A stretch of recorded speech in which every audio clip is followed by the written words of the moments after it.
sound of homecoming and the sound of Mother Earth. In the magnificence we find on our travels and the exciting moments we experience. Ours is the kind of beauty that comes in all things big and small. All we have to do is awaken our senses and truly enjoy what's uniquely ours.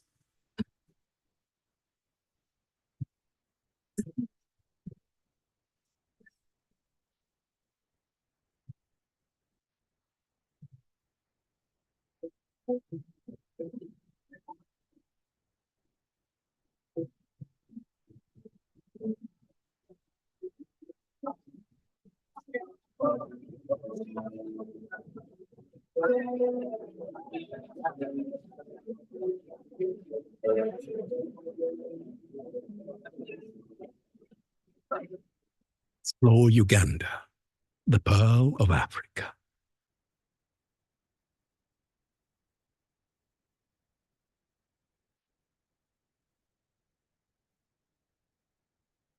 Uganda is a fairy tale. You climb up, and at the end, there is a wonderful new world.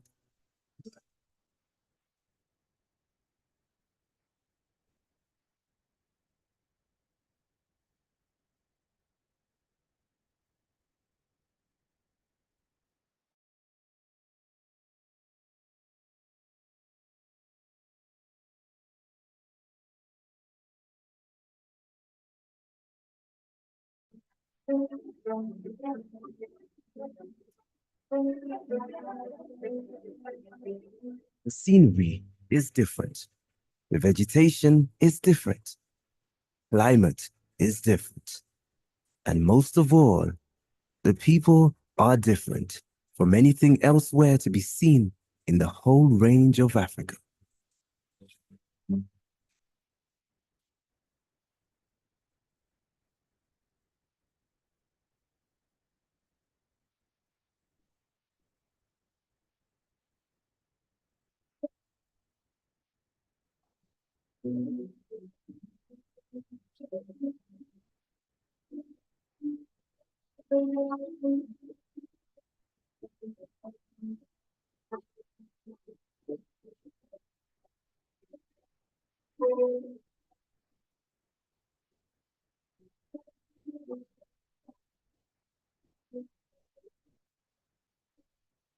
I say, concentrate on Uganda.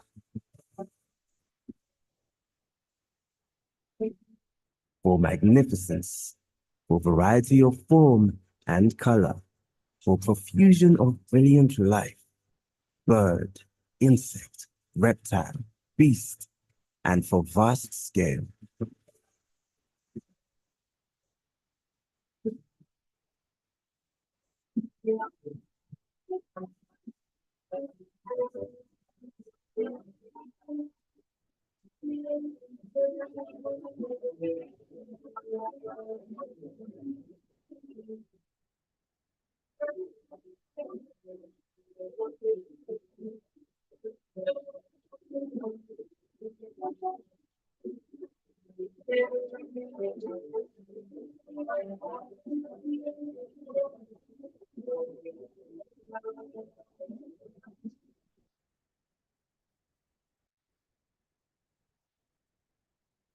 Uganda is truly the pearl of Africa.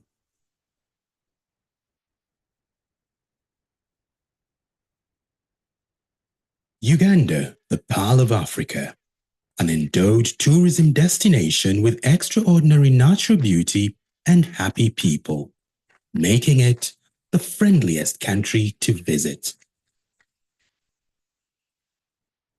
A home to one of the highest mountain ranges in Africa, the Mountains of the Moon, the source of the mighty River Nile, with vast wildlife and unique flora and fauna.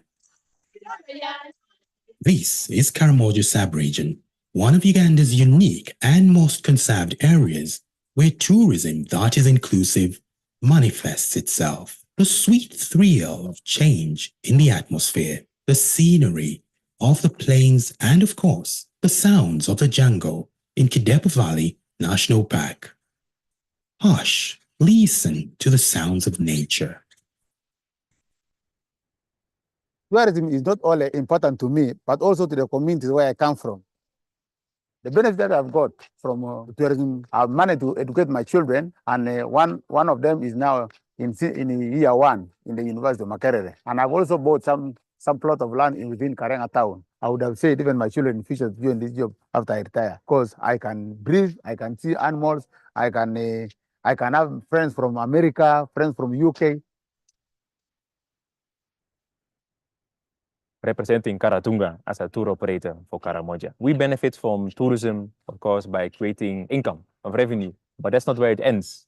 You know, we work together with the local communities, with tour guides, local service providers, different hotels, and at the same time, we also enable other tour operators and travel agents to sell the similar experience and altogether build Karamoja through tourism. Ekadoniangane aralu ngitolo ko polo ne tayo nga ko pe Uganda area mene akabusa na jokha e kwa yo dang to bite aturiam itamete adam hara ngole kai kisidada lakini roko e kwa ngina ra ko ngina kolongit akabusa ka kia. Believe it or not, from the time a tourist starts planning a journey to any destination of their choice, the host destination begins to feel the impact. When visitors come here to visit our village, they bring some money, and we get that money to take our children to school, and we enjoy with them everything. We have left even portion because of the donation they bring for us. I've got money through guiding, not within Lorkul, but outside other communities, especially the Ik community. Whenever I take the tourists there, they pay me what's called full day activity. And this money has helped me to buy the motorbike that I've been using. Like whenever I'm called in the park, come and take tourists or do game drives within the park. Here, they don't wait for ceremonies to sing and dance. It's a hobby. It's part of them, and tourists from all over the world are attracted to this unique culture. Yangarake ngode mono kwangulu era na rilo buku. Yangarake guru pulo pelo. Abala ngini kwako malu yango. Ani bota paro ke bu abolia. Yangarake ndene ni page. Reta gindi kedi. Ni ko na la karano way. Everyone has a role to play, from tour operators, the hospitality players, to the simple owner of a manyatta in this part of the Pearl of Africa. I used to dig like some vegetables like beetroot, coriander, radish. Purposely, I have actually people to buy. Like some lodges I used to supply like dere, savannah, even spot hunting. They give me a support. I get also income from them, and I support also my family, and that's the way I used to survive. I joined tourism when I was 21 years. I've rose from a housekeeper to a manager, and I'm happy having now 3 kids, and my family is very happy because I support them, the money I get from tourism, and they're happy. I'm always paid something. At least I get a guide fee of 50,000. It was my first time to see the currencies called dollars. So all that money actually entered in my pocket because of this tourism. Quang này đều nhảy để chơi đàn, đâu nhiều cái quang này đều nhảy để chơi đàn, tốt bơi vậy, nó phải đóng phải bơi đàn. Ní cái mới cái tala cái gì, cái bơi cái rồi anh phải nhóc, anh ấy phải bơi bơi to cái nào cả, apa từng phải nhóc cái là cái rồi đều này ra này chơi. This is tourism that needs all of us. This is tourism that is inclusive. Keep traveling, keep changing lives.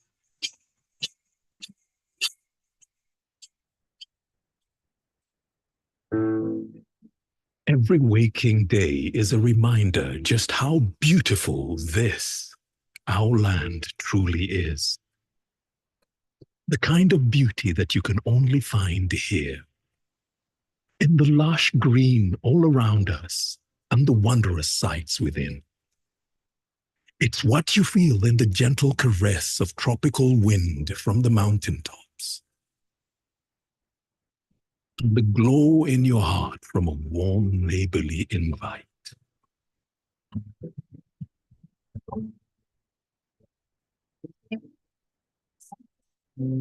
It's in the distinct aroma of our cooking, with a taste of food that takes you on a journey.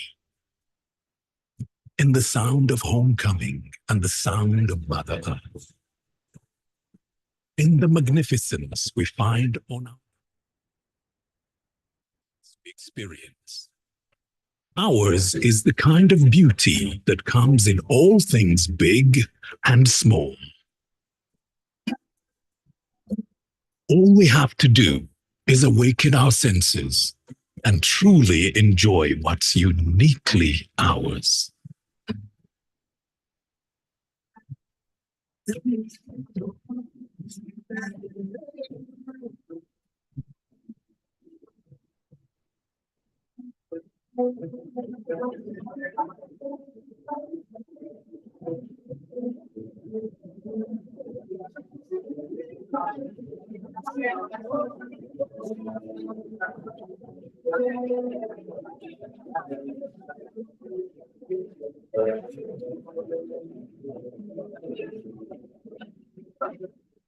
Explore Uganda, the pearl of Africa.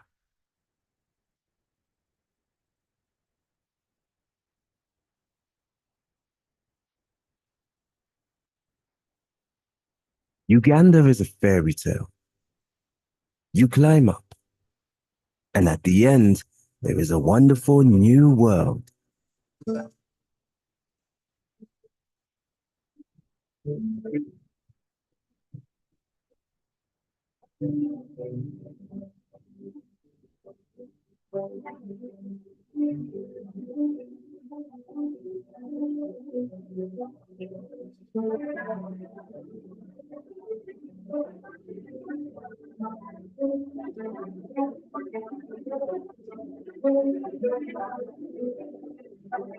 The scenery is different.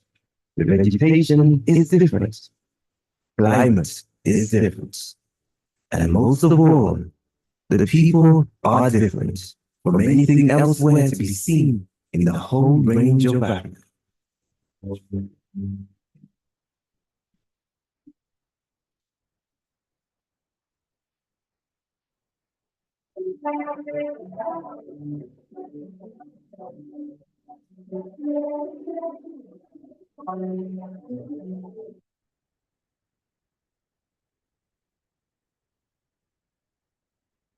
Distinguished guests, our members of the Parliament, everybody who's here today, and of course, good afternoon, Uganda. Good afternoon to everybody who's watching this very special occasion when we shall have the presentation of the national budget. We are honored to have right now, as I talk, the arrival of the Minister for Finance. The Minister for Finance has just arrived and he is carrying the famed briefcase. I'll kindly ask that the media give him a little room to allow for everybody to be able to see. It is quite traditional that the Minister for Finance comes carrying the briefcase that has got all the estimates for expenditure for the coming financial year. So I'm sure you can all see that Honorable Matsia Kasaija, our Minister for Finance, Planning and Economic Development, has made it to Parliament and he is carrying the famed briefcase and accompanied by his Ministers of State.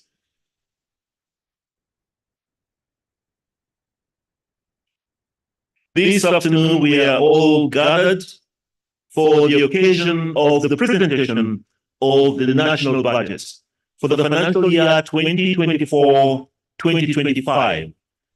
This is a function that is mandated or supposed to be performed by His Excellency the President, and it is a function that he delegates to the Minister for Finance.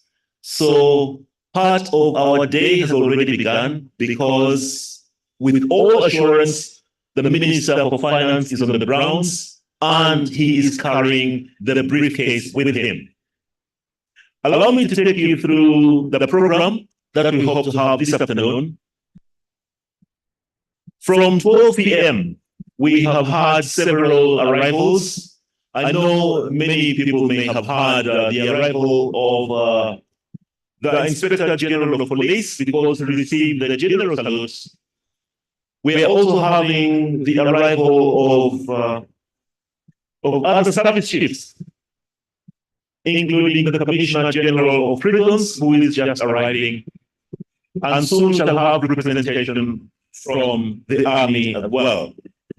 According to our program today, our arrivals will include, as you have noted, the Commissioner General of Prisons, the Inspector General of Police, the Chief of Defense Forces, the Head of Public Service and Secretary to Cabinet.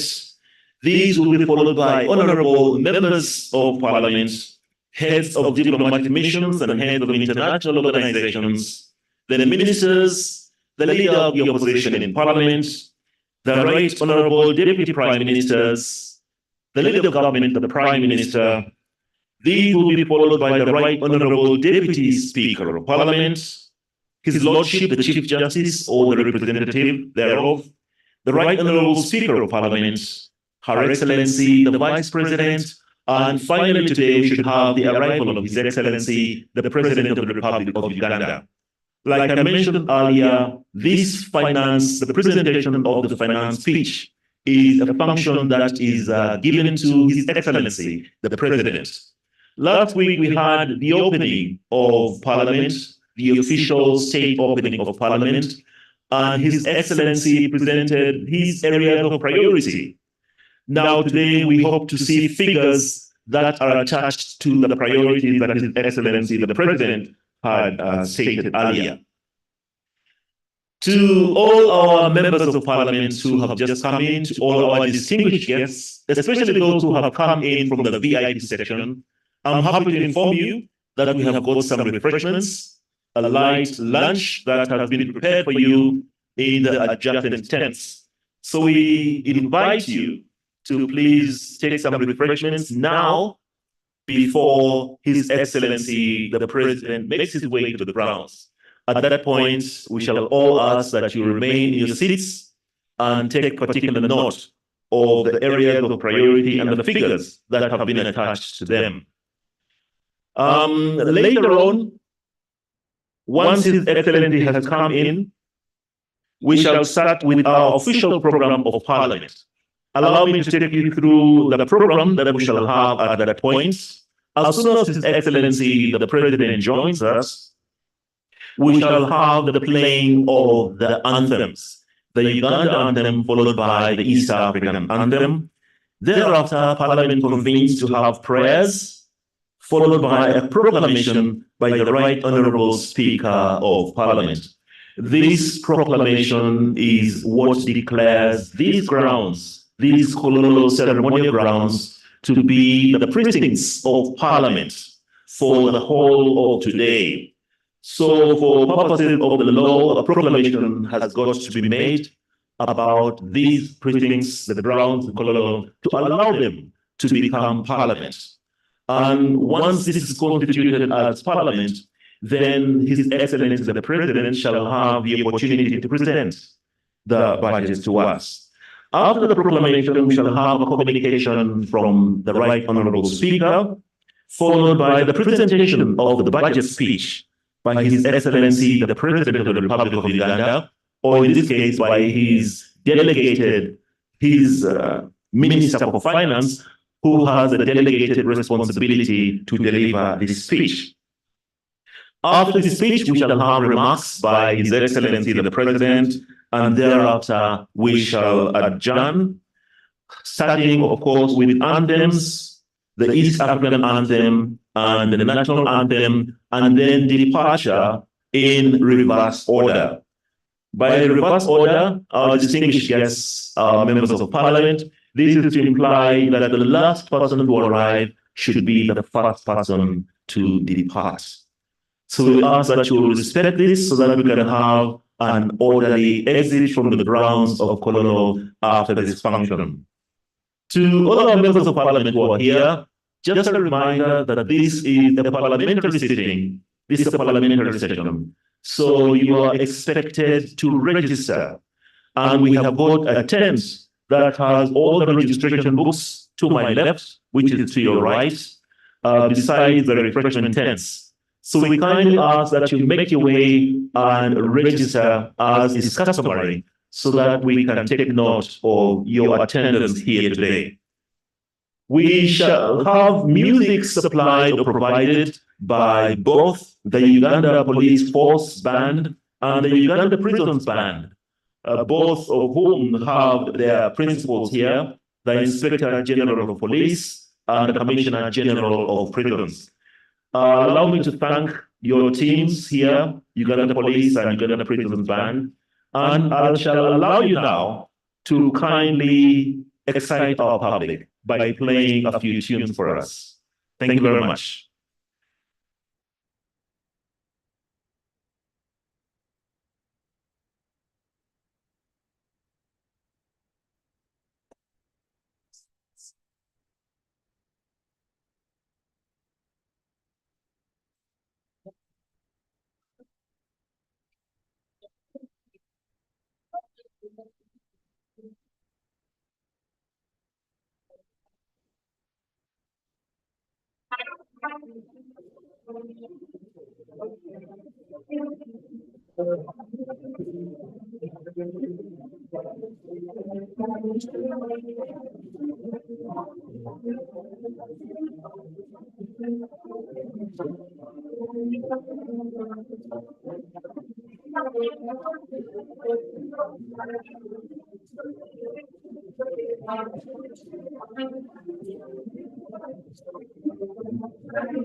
Thank you very much, band.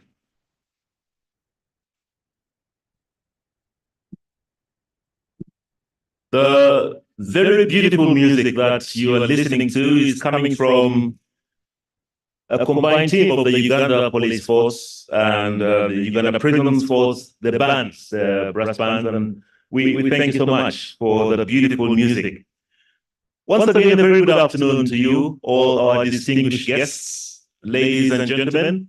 Welcome to Kololo Ceremonial Grounds, where we are gathering for the occasion of the presentation of the 2024-2025 national budget.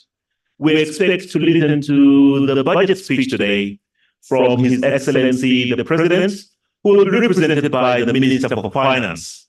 We have had several arrivals so far, and currently we are honored to be just about to receive the Right Honorable Speaker of Parliament.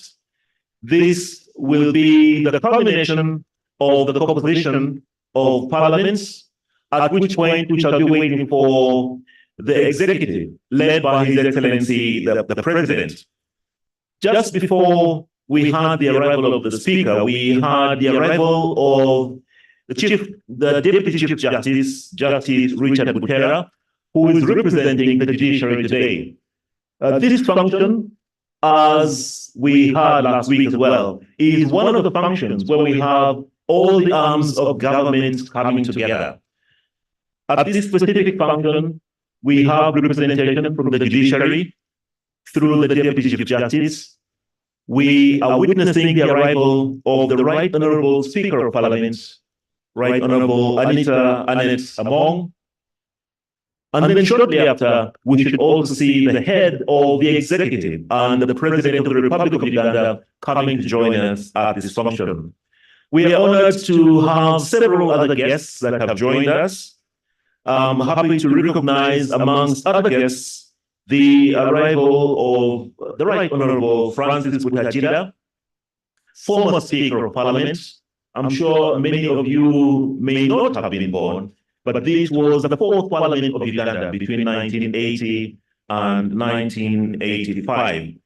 We also witnessed the arrival of the Deputy Chair of the NRM, Alhaji Moses Chigongo, who also is quite familiar with Parliament, having served as the Deputy Speaker of the NRC, which was the longest Parliament between 1986 and 1996, or the fifth Parliament of Uganda.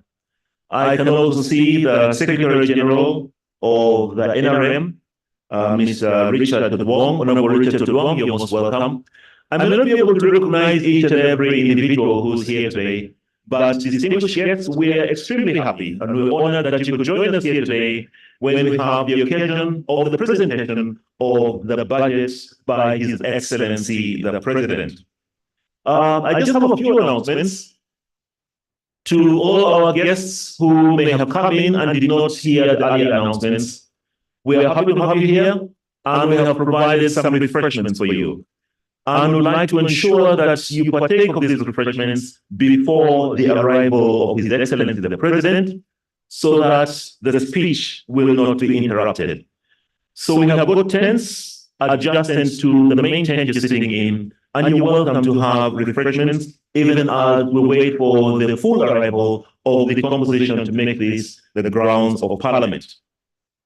Another reminder is about how we shall depart from these Kololo grounds at the end of the function. Just as we have arrivals following the national protocol, at the time of departure, we shall have departure in reverse order. which means we shall start with His Excellency the President leaving the grounds, and in reverse order, following the protocol, the national protocol as laid out. Another reminder, His Excellency the President's presentation today is his constitutional duty to present to Parliament the estimates and the figures for the budget, the plan for the year 2024-2025. And His Excellency normally delegates that duty to his Minister for Finance. So as soon as His Excellency gets here, we shall proceed with all the items as are reflected on the order paper. Allow me to take you through what we have on the order paper. Immediately after the arrival of the President, we shall have the anthems played, starting with the national anthem, then the East African anthem. Parliamentary prayers shall follow immediately after, and then the Right Honourable Speaker will make a proclamation that declares these grounds, these colonial ceremonial grounds, as the precincts of Parliament for the whole of today.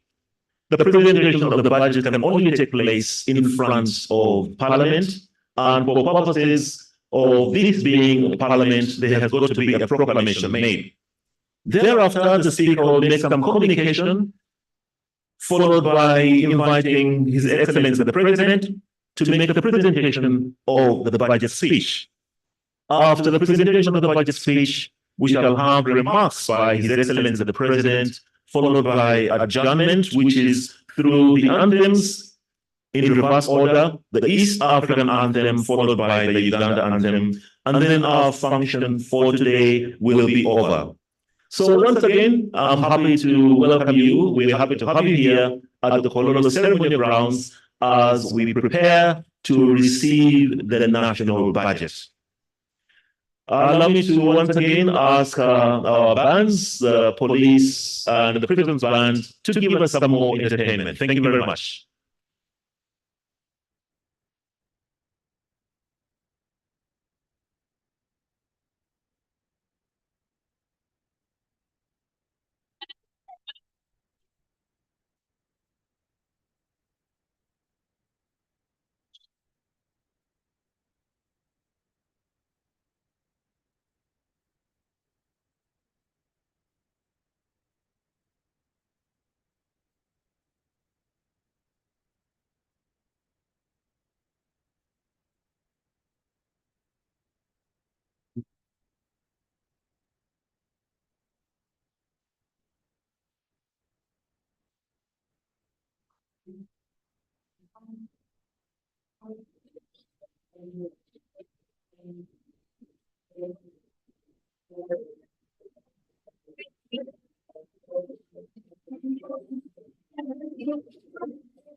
Thank you very much.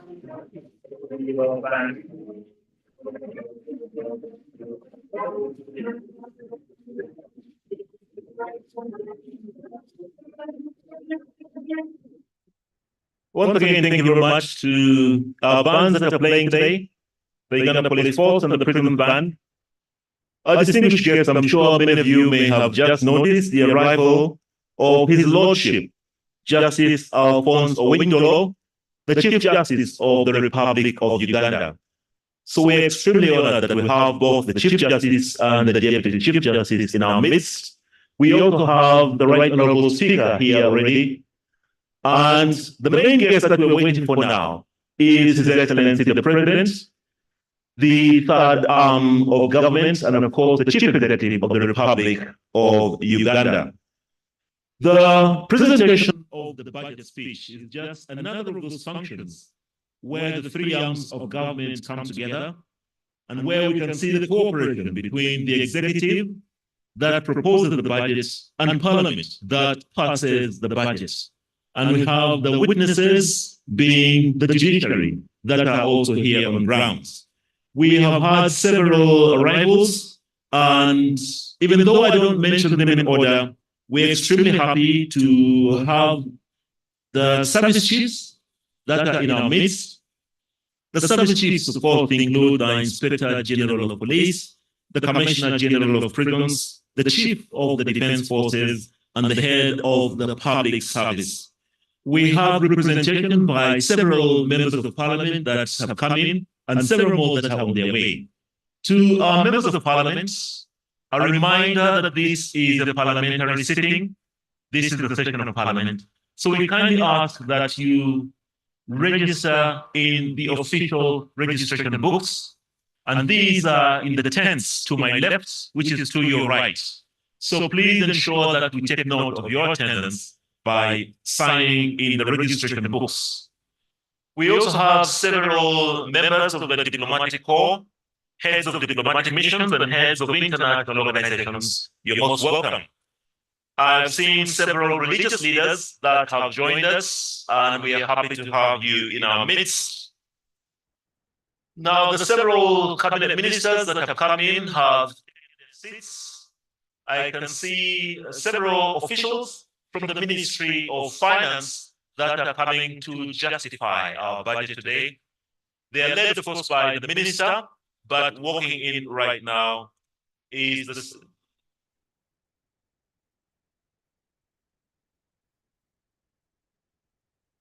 the team from the Ministry of Finance is walking in, and they're about to take their seats. And even as they settle, we shall inform you about who they are. Now, just a reminder, once His Excellency comes in, we have a specific program that we shall follow, and we ask that you shall all adhere to this program. We shall immediately have the composition of Parliament. You shall see the procession of the Speaker and the team that goes to receive His Excellency after he has gone through the street guard. The street guard, as you can see, is the lineup of police that are waiting to recognize His Excellency, the President. Now, once His Excellency, the President, comes in, he shall sign the visitor's book in the presidential tent, and thereafter, we shall have the start of Parliament with anthems, the national anthem, followed by the East African anthem, prayers, a proclamation by the Right Honorable Speaker, causing these grounds at Honolulu to become the precincts of Parliament, then a communication from the chair, followed by presentation of the budget speech by His Excellency or by the person delegated by His Excellency the President. We shall have remarks by His Excellency the President, and then go into the adjournment for the day. I'm happy to inform you now that even as we speak, we have been joined by Her Excellency, the Vice President of the Republic of Uganda, Her Excellency retired Major Jessica Lupo. Excellency, you are most welcome. And the arrival of the Vice President is a very high indication that the only person that we're waiting for right now is His Excellency, the President of the Republic of Uganda.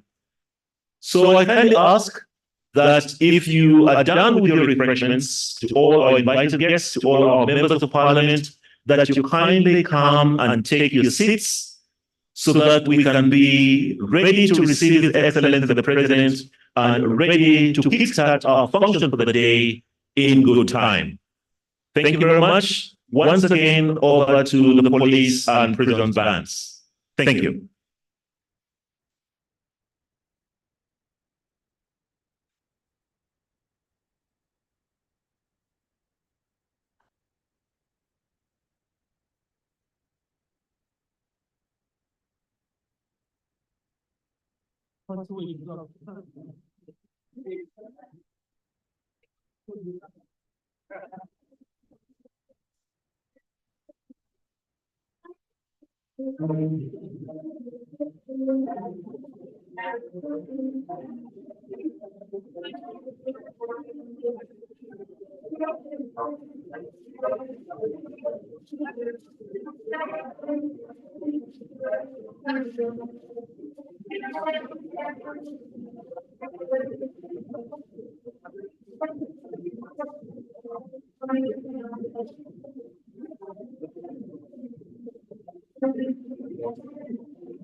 Thank you very much. The entertainment we have today is provided by the Uganda Police Force and the prisons bands. And thank you very much, because that entertainment has been excellent. Once again, distinguished ladies and gentlemen, you're welcome to Colonial Ceremonial grounds, a ground that is about to become the precincts of the Parliament of Uganda after the proclamation of the Right Honourable Speaker of Parliament. As I mentioned to you earlier, right now is His Excellency, the President of the Republic of Uganda. We have had so many arrivals, and even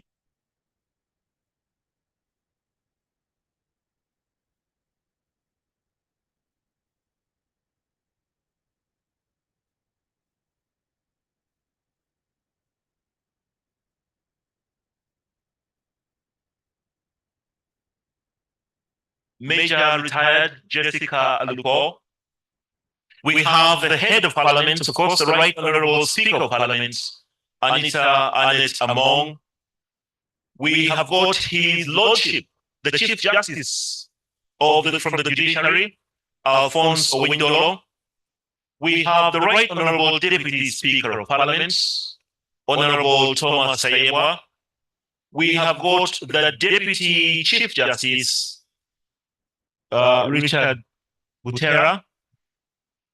We also have, following the order of precedence in Uganda, we have the NRM Vice Chairperson, Alhaji Moses Chigongo. We have the Prime Minister of the Republic of Uganda, Robina Nabanja. We also have the Second Deputy Prime Minister, General Moses Ali.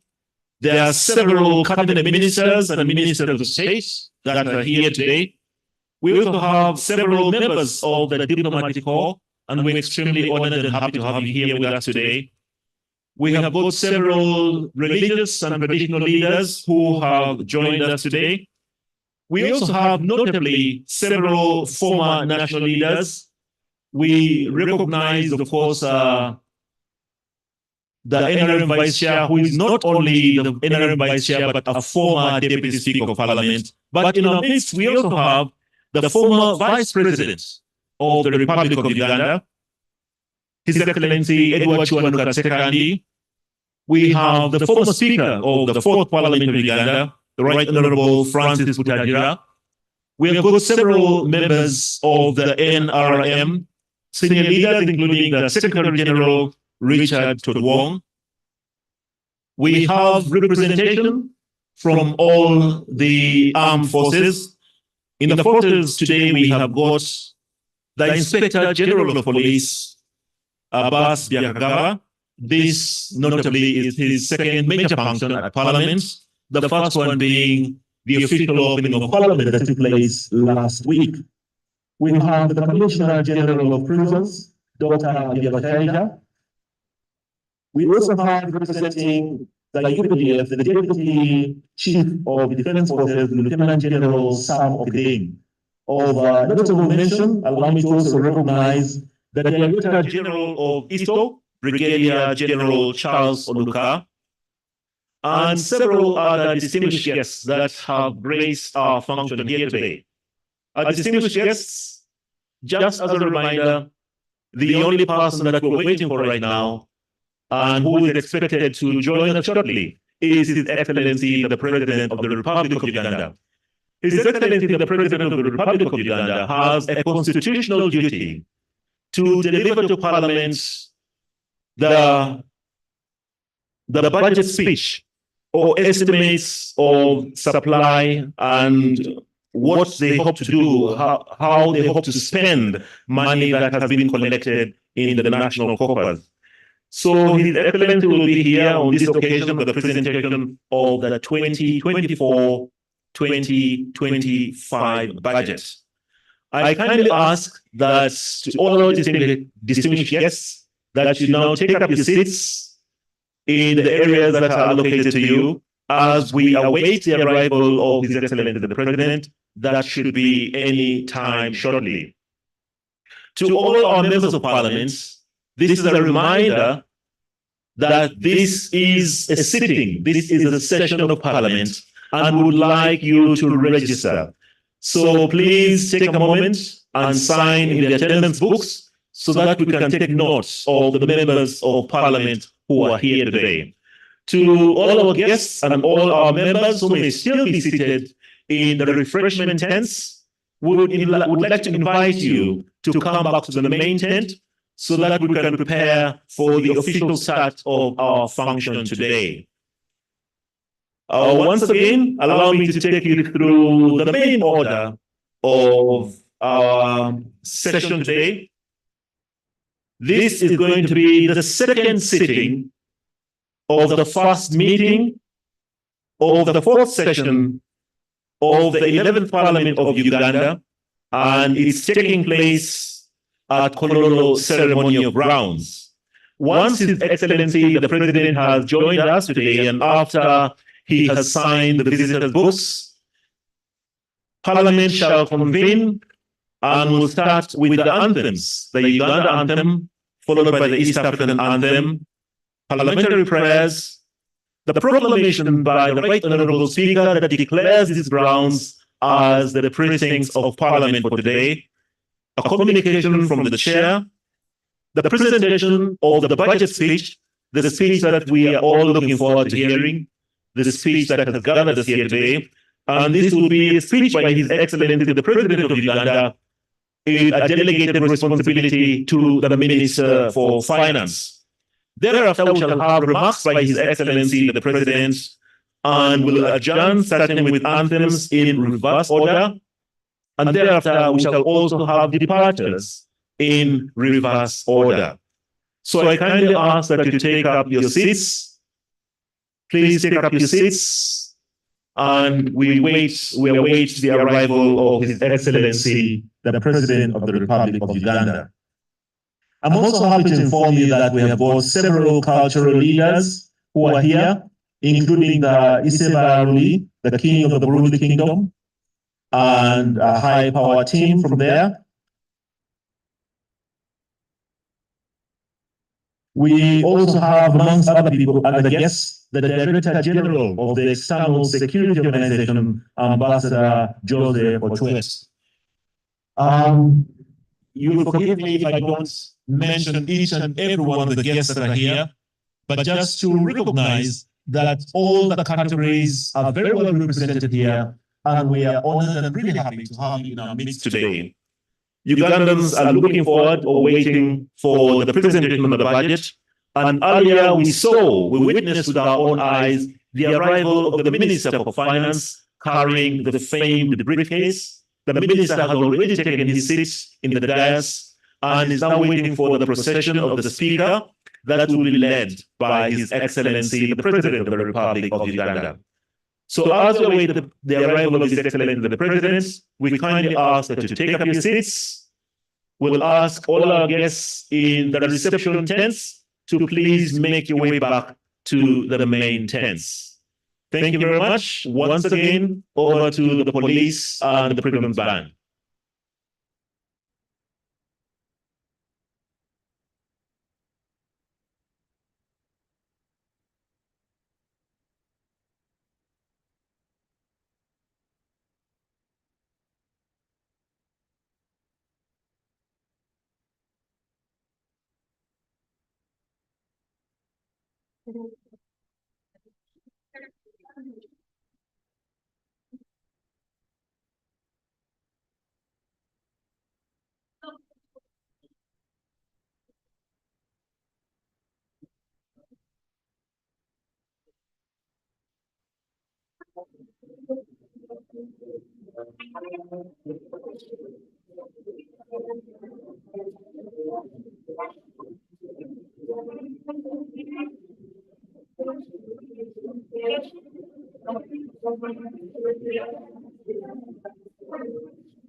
Thank you very much. Please,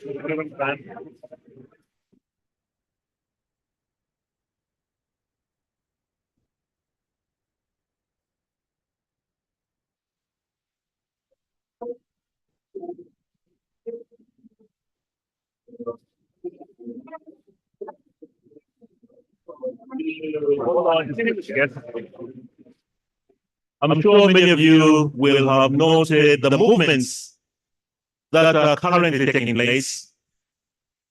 The team, the procession is starting to form now. We have the Right Honorable Speaker, the Deputy Speaker, the Clerk to Parliament, and service chiefs that are now lining up at the edge of the red carpet in preparation of the arrival of His Excellency, the President of the Republic of Uganda. There is the team that is waiting to receive His Excellency, the President, is a very good indication that any minute now we shall be joined by His Excellency, the President of the Republic of Uganda, who shall be coming to complete his constitutional duty in presenting a budget speech to Parliament. At this juncture, allow me to ask all our guests, all our invited guests, all our members of Parliament to please take your seats.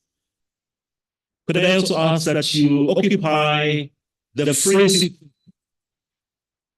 Please occupy the free seats in front of you to allow for latecomers to sit at the back. To all our guests that are still in the reception area, all our guests in the reception tent, please make your way to the main tent. His Excellency, the President, is just about to arrive.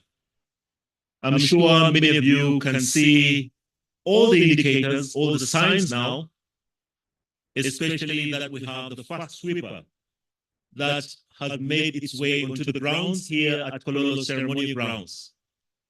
This is an indication that at any minute now, we shall witness the arrival of His Excellency, the President of the Republic of Uganda.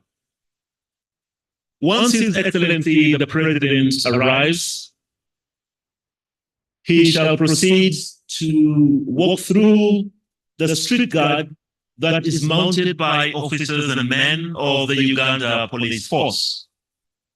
His Excellency, the President, has got one main duty today, and that is the presentation of the budget for the year 2024-2025.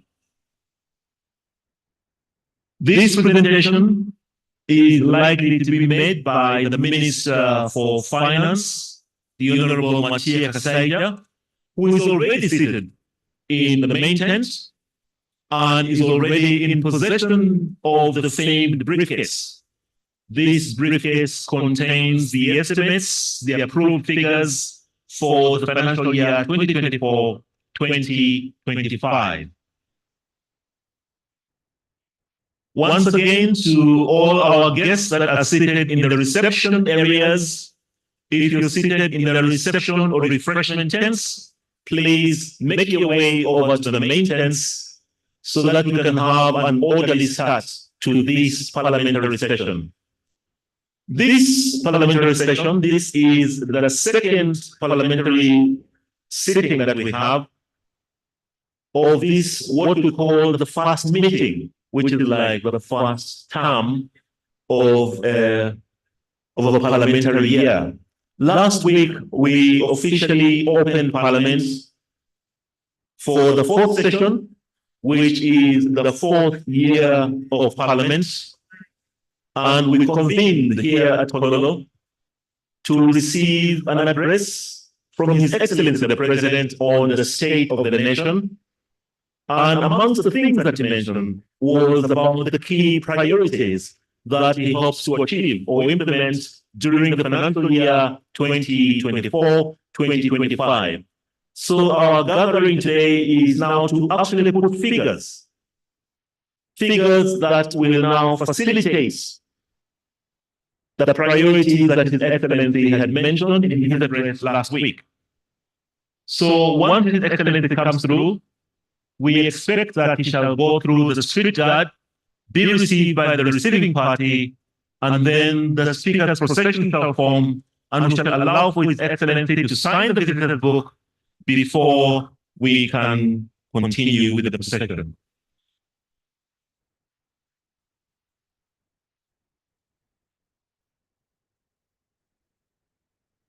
Once Parliament forms, we are going to have the national anthem and the East African anthem. Today we shall have only one stanza of the Uganda anthem, one stanza of the East African anthem. After the anthems, we will proceed with prayers, proclamation, communication from the chair, and then the presentation of the budget speech by His Excellency the President. I'm sure you can all see now that there is every indication that His Excellency the President is joining us. His motorcade has just entered the grounds, the Kololo ceremonial grounds, that for purposes of today are the precincts of Parliament. So His Excellency is on the grounds of Parliament today. The team that is to receive him is on hand waiting, and shortly His Excellency shall be received by the police with the respect of a street guard.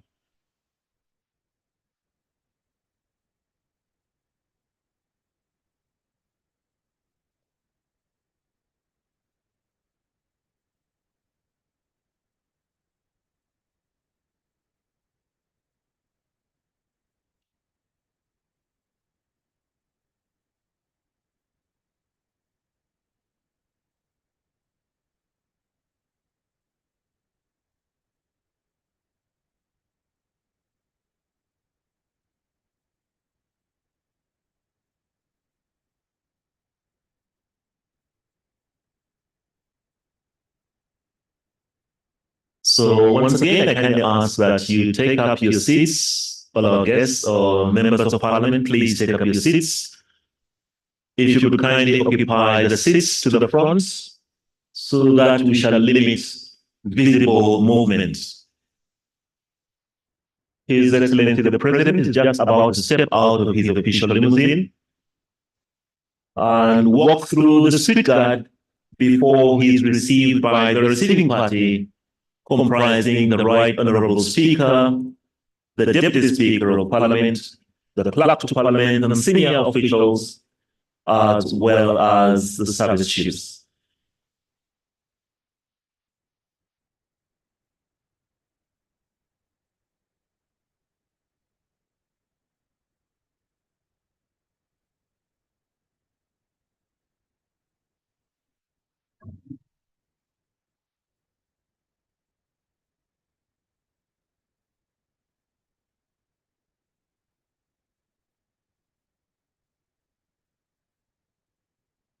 The bugles that you heard are from the Uganda Police Force, and that is in recognition of the arrival of His Excellency, the President of the Republic of Uganda, that is now making his way down through the street guard and coming to the edge of the red carpet, where he shall be received by the Right Honourable Speaker of Parliament and her entourage.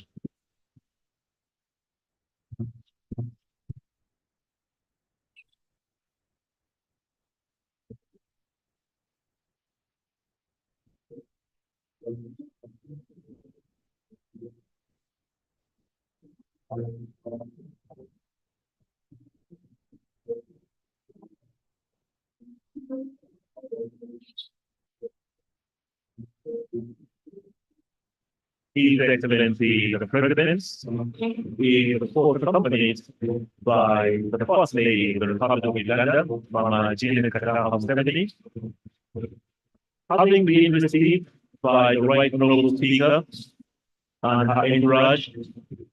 She's now making, His Excellency is now making his way to the presidential tent where he shall sign the official visitor book.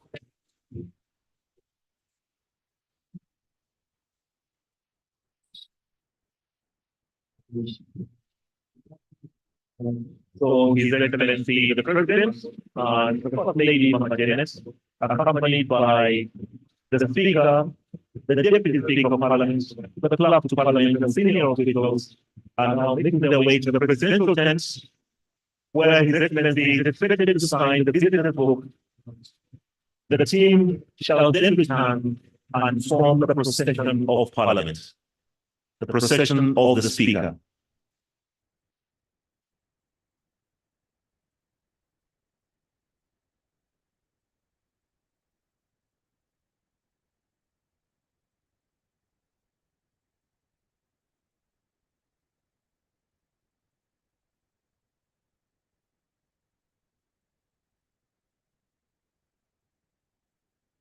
Just a reminder that today we are going to witness the second sitting of the first meeting of the fourth session of this 11th Parliament of the Republic of Uganda.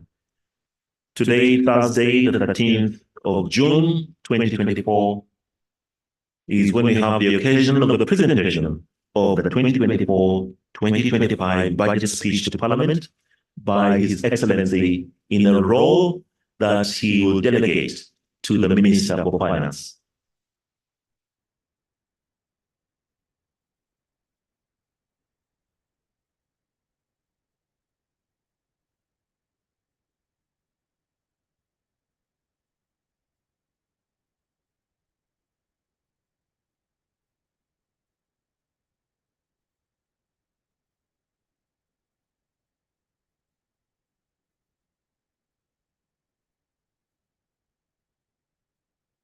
We invite the media to kindly step back now to allow for everybody to have a clear view of His Excellency the President signing the visitor book, and thereafter of the formation of the Speaker's procession.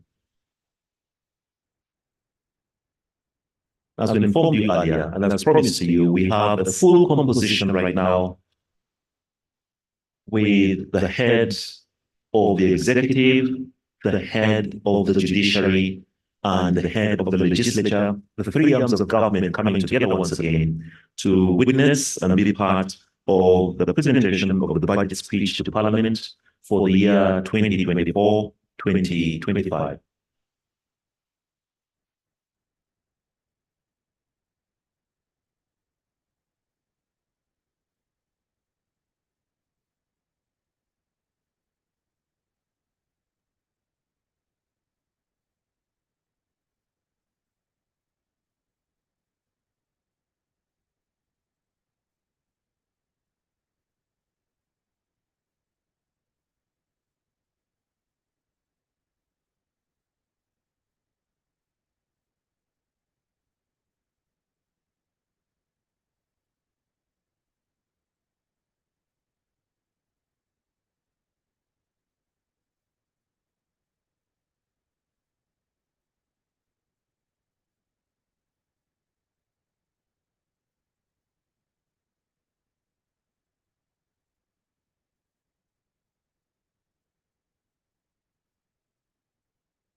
So His Excellency the President has been properly received and he has signed the visitor's book, and Parliament is just about to commence with the procession of the Speaker. Thank you very much. Honorable members, His Excellency the President and Madam Speaker.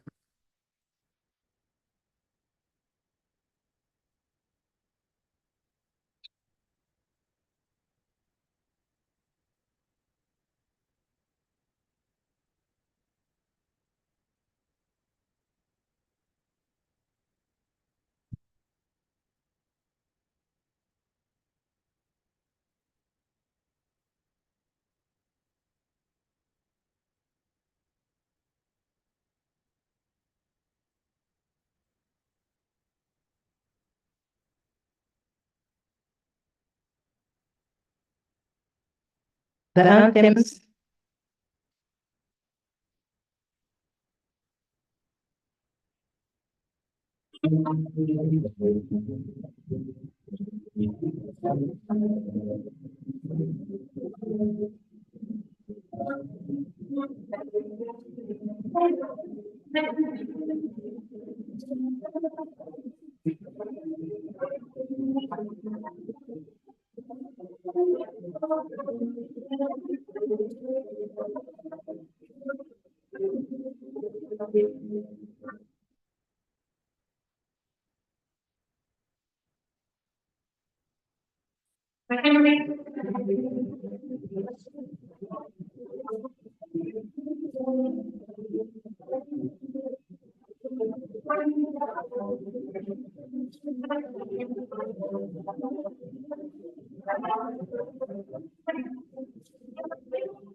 Prayers.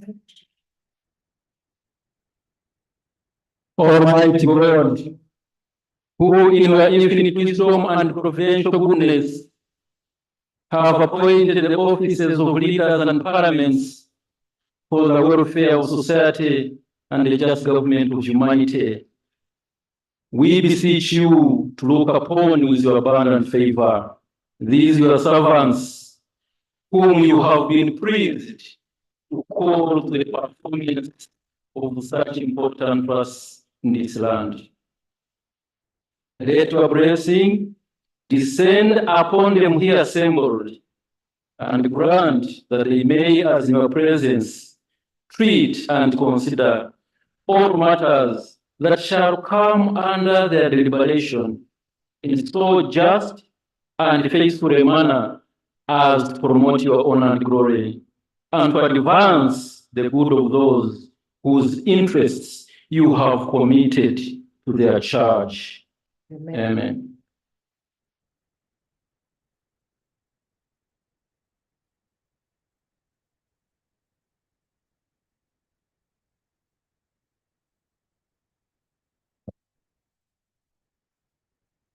Proclamation by the Right Honorable Speaker of Parliament of Uganda.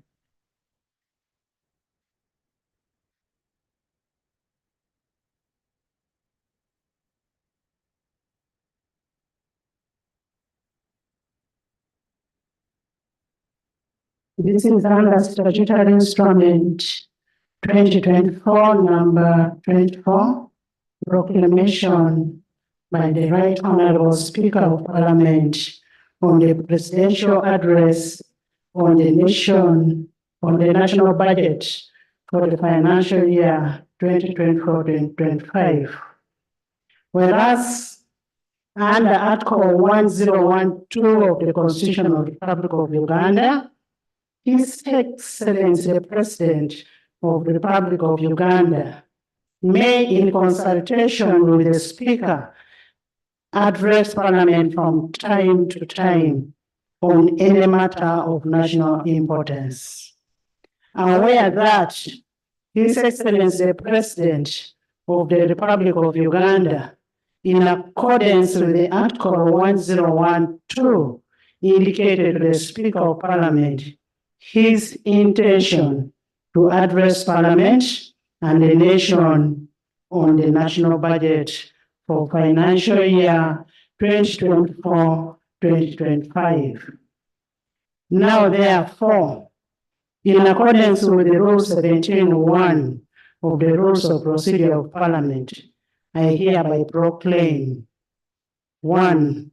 That Parliament shall sit at Colonial Ceremonial Grounds on Thursday, 13th June 2024 at 14 hours to receive the address of His Excellency, the President, on the national budget for financial year 2024-2025, and the Colonial Ceremonial Grounds to be the places of Parliament for the above-mentioned purpose. Given under my hand at Parliament House, Kampala, this 7th day of May 2024. Anita Annette Among, Speaker of Parliament. Communication from the Chair.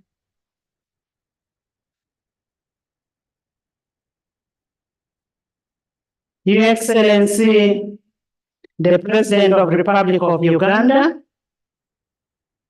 Yoweri Kaguta Museveni, accompanied by the First Lady, Mama Janet Kataha Museveni, who also doubles to be the Minister of Education and Sports. Her Excellency, the Vice President, Major Retired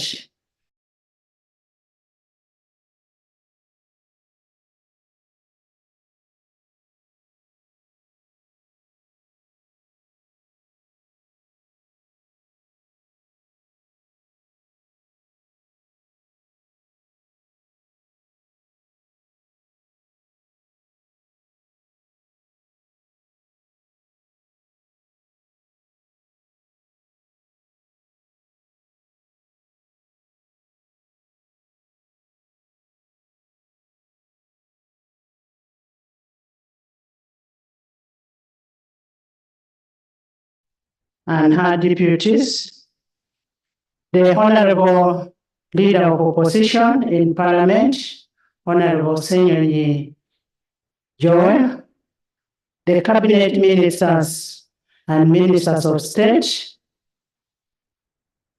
the Vice Chairperson of NRM, Alhaji Chigongo, plus all the SEC members, Your Excellencies, the High Commissioners, Ambassadors, and members of the Diplomatic Corps, honorable members of Parliament of Uganda and East African Legislative Assembly, the Inspector General of Government, Ms. Betty Olive Kamia Namisango, the guest speakers from our sister countries from Yala, the Head of Public Service and Secretary to Cabinet, the traditional, cultural, and religious leaders that are present, the former leaders, the head of public agencies, corporations, and parastatals, distinguished guests, ladies and gentlemen. I welcome you to the second sitting of the fourth session of 11th Parliament. You're most welcome. As you may recall, last week on June 6, 2024, we had the honor of hosting His Excellency the President at the stage of the opening of the fourth session of the 11th Parliament.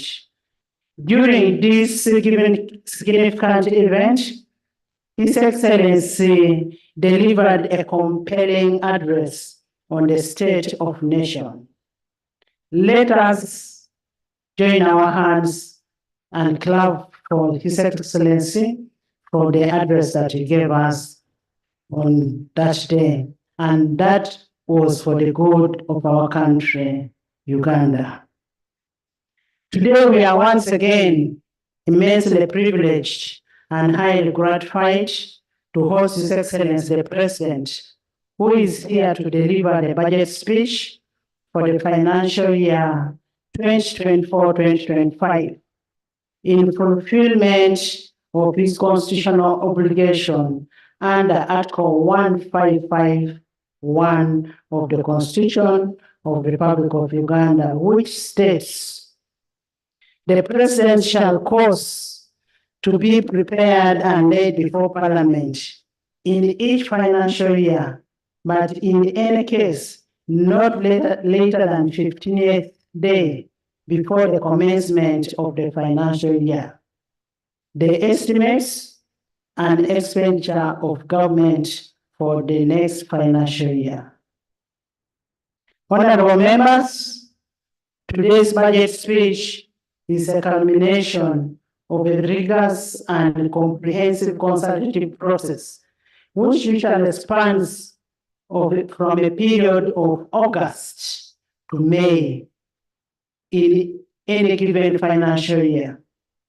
This process involves the various stakeholders and majorly guided by the 1995 Constitution of Uganda, the Public Finance Management Act 2015, the National Audit Act 2008, and the Local Government Act 1997.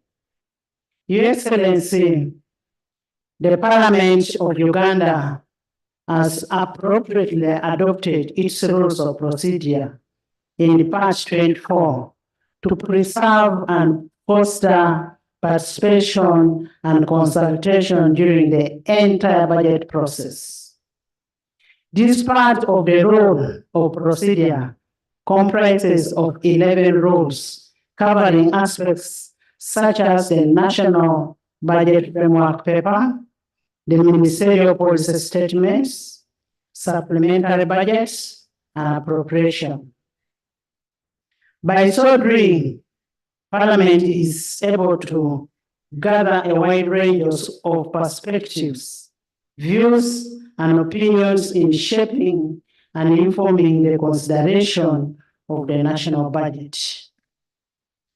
In all this, legislature is guided by the principle that the national budget should reflect the shared values and priorities of our beloved nation and its people.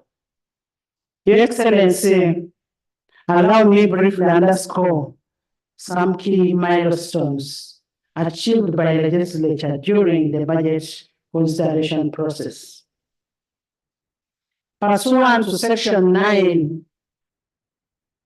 5, and 8 of the Public Finance Management Act and Rule 145 of the Rules of Procedure, the House approved the National Budget Framework Paper 2024-2025, 2028-2029 on 31st January 2023. Pursuant to Section 12 of the Public Finance Management Act 2015 and Rule 149 of the Rules of Procedure, Parliament approved the Ministerial Policy Statements for the financial year 2024-2025 during the period of 4th to 12th April 2024. Pursuant to Section 8 of the Public Finance Management Act and Rule 150 of the Rules of Procedure, Parliament passed 5 tax and revenue bills on 16th to 16th May 2024 to enable the realization of revenues to finance the national budget for the financial year 2024-2025. In furtherance to Section 14 of the Public Finance Management Act 2015 and Rule 151-152 of the rules of procedure, Parliament approved the national budget for financial year 2024-2025 on 16th day of May 2024. And that's why we are here today. Your Excellency, we want to take this opportunity to commend the members for their dedication through the budget process in ensuring that we not only met the legal and constitutional timelines, but also adequately interrogated the budget together with the Minister of Finance, Planning and Economic Development, the Attorney General, and the entire front bench. We want to thank you so much. I specifically want to single out the Minister of State for Finance and Planning and Economic Development in charge of general duties, Honorable Mrs. Henry, for devoting time and effort to the relevant committees and the House throughout the budget process. Henry, thank you so much. I also want to commend the Permanent Secretary and Secretary to Treasury for his technical support to the Minister and the continuous legal guidance from the Attorney General. One, thank you so much. Without preempting the President's speech on the budget, I would like to highlight very salient issues that arose during the budget consideration process. One, the need for continuous resource allocation to agricultural mechanization, agro-industrialization, and value addition as a bedrock to wealth creation and a sustainable development. Two, the need to increase funding to the development of the tourist sector to optimally harness Uganda's tourist potential. Three, the need to align resource allocation with the prevailing government policy on rationalization, that is RAPEX, which should translate into enhanced efficiency and elimination of duplication and wasteful expenditure. Four, the need for resource efficiency measures to address the risk of the debt burden. Five, the need to increase the public investment in productive growth areas and deepen financial inclusion. And eight, the growth of taxable formal sector so as to widen our tax base and improve on the GDP ratio. Six, Your Excellency, considering your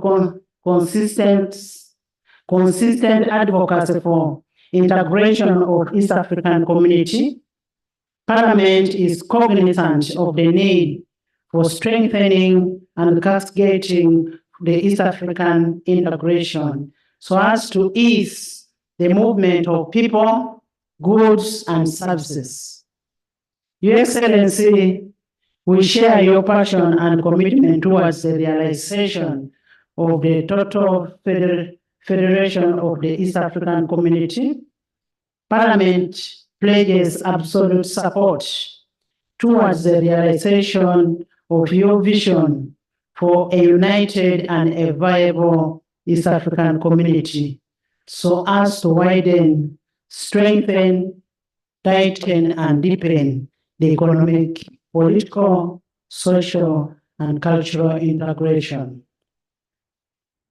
And this would help us in improving the production, the trade, and investment in East Africa. The need to enhance the human capital development as a way of leveraging the competitiveness of the Ugandan population. Your Excellency, this budget that we are receiving today, is a product of complementary working relationship between the three arms of government, the executive, legislature, and judiciary. This has led to improved transparency in budgeting process. We pledge to continue this cooperation in the best interest of our beloved country. Your Excellency and honorable members, today's budget speech is therefore an opportunity to demonstrate our commitment to prioritize the needs of our people and make sure that we achieve the vision of His Excellency on prosperity of the money economy, and that is through EMIOGA, the parish development model, the 4-acre prosperity development model, etc. Your Excellency and honorable members, as we embark on the financial year 2024-2025, I urge the accounting officers as entrusted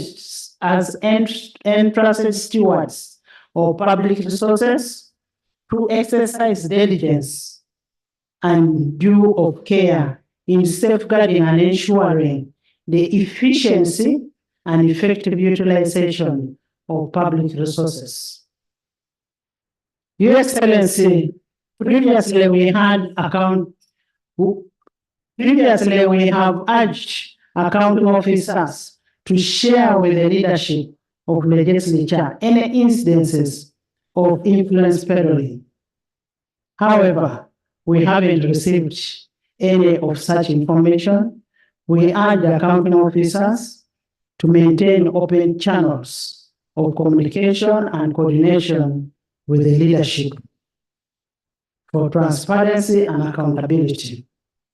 Honorable members, in the discharge of our oversight and appropriation roles, let us avoid any inducement from these accounting officers. And this is prescribed in Appendix F of our Rules of Procedure, which talks about the conduct of members while on duty. Your Excellency, in the financial year 2024-2025, Parliament will duly exercise its oversight role of public expenditure through relevant committees in fulfillment of our commitment to transparency and accountability. Lastly, but not least, Your Excellency would like to thank you so much for according us an opportunity, especially for members who went and visited Gomba, Sembabule, and Kisosi on the 4-acre development model for prosperity. And this visit was an eye-opener for a practical transformation of the household economy. Your Excellency, your continuous inspiration and transformation approach to development and creating awareness to the populace that has led the people to follow your guidelines of transforming people from grass-thatched houses to the mabati. It is written in Lunyankole. I may not be able to mention how your book is written, but we know what is written in it, and we have really used it and tried to transform our communities.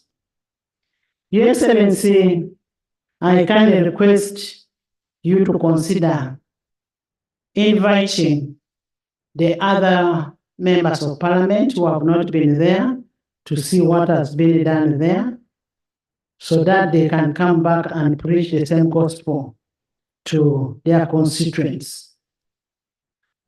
As we go for recess, we will be very available, and we request that maybe you invite the members of Parliament to go and visit that development 4-acre model. I now want, as I conclude, I want to wish all our Muslim brothers and sisters. A happy Eid Adha 2024. May Allah fulfill all your wishes as you've been praying. I say all this for God and my country. Presentation of the budget speech by His Excellency the President of the Republic of Uganda.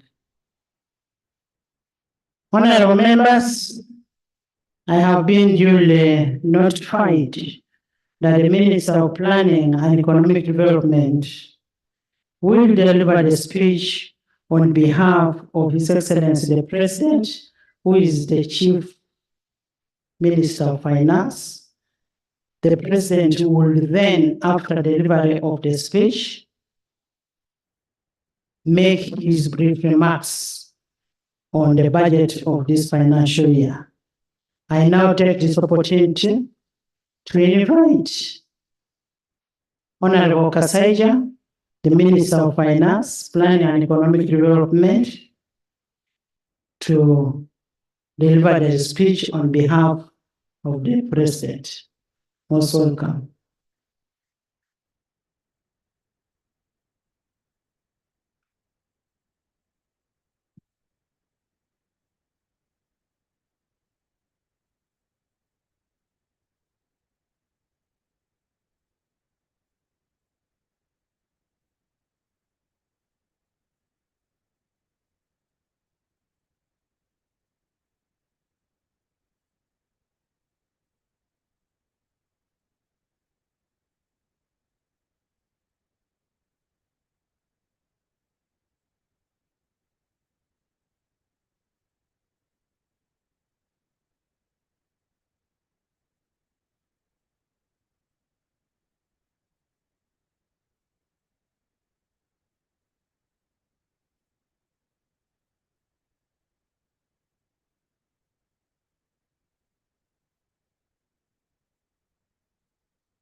Your Excellency,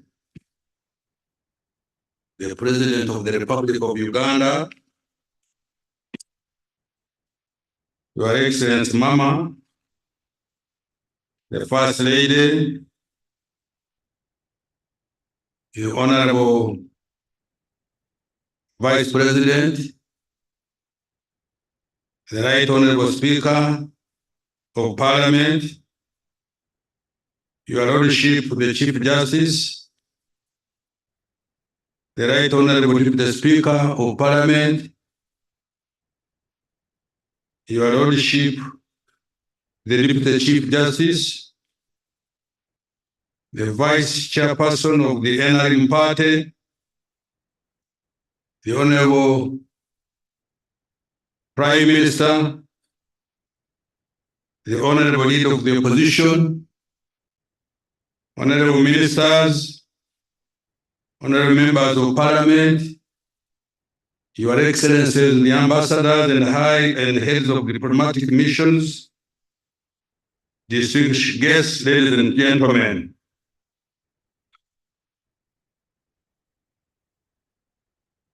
All protocols observed. Madam Speaker, in fulfillment of Article 150, Part 1 of the Constitution, and on behalf of His Excellency the President, I rise to present to Parliament and to the nation at large the budget for financial year 2024-2025 as approved by Parliament. Madam Speaker, I want to start by thanking His Excellency the President for once again demonstrating a vote of confidence in me by extending my mandate as the Minister responsible for Finance, Planning, Economic Development, together with my entire political team at the Ministry.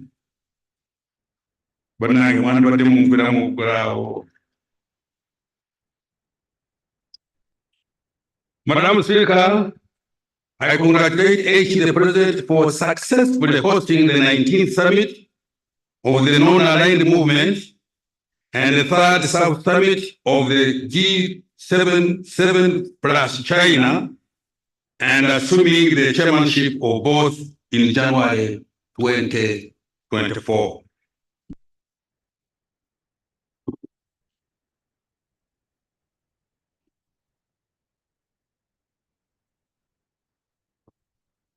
What are you doing? You want to put a spit on my mouth? Come on, put it.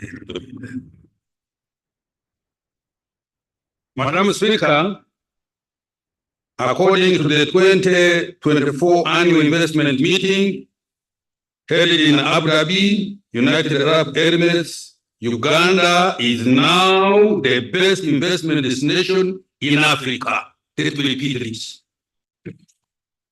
Madam Speaker, I congratulate His Excellency the President for successfully hosting.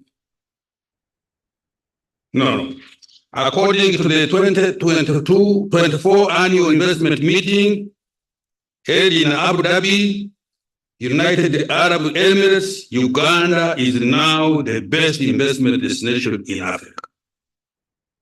Madam Speaker, His Excellency the President declared the 2021-2026 political term Exanja for socio-economic transformation. He guided that government and the entire country should focus on creating jobs, wealth, and increasing household incomes.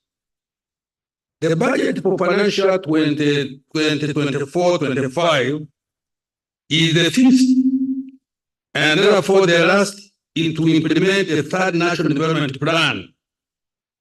It will also set the foundation for implementing the government's strategy for expanding in the size of our GDP from about $50 billion in financial 22-23 to $500 billion by the year 2040.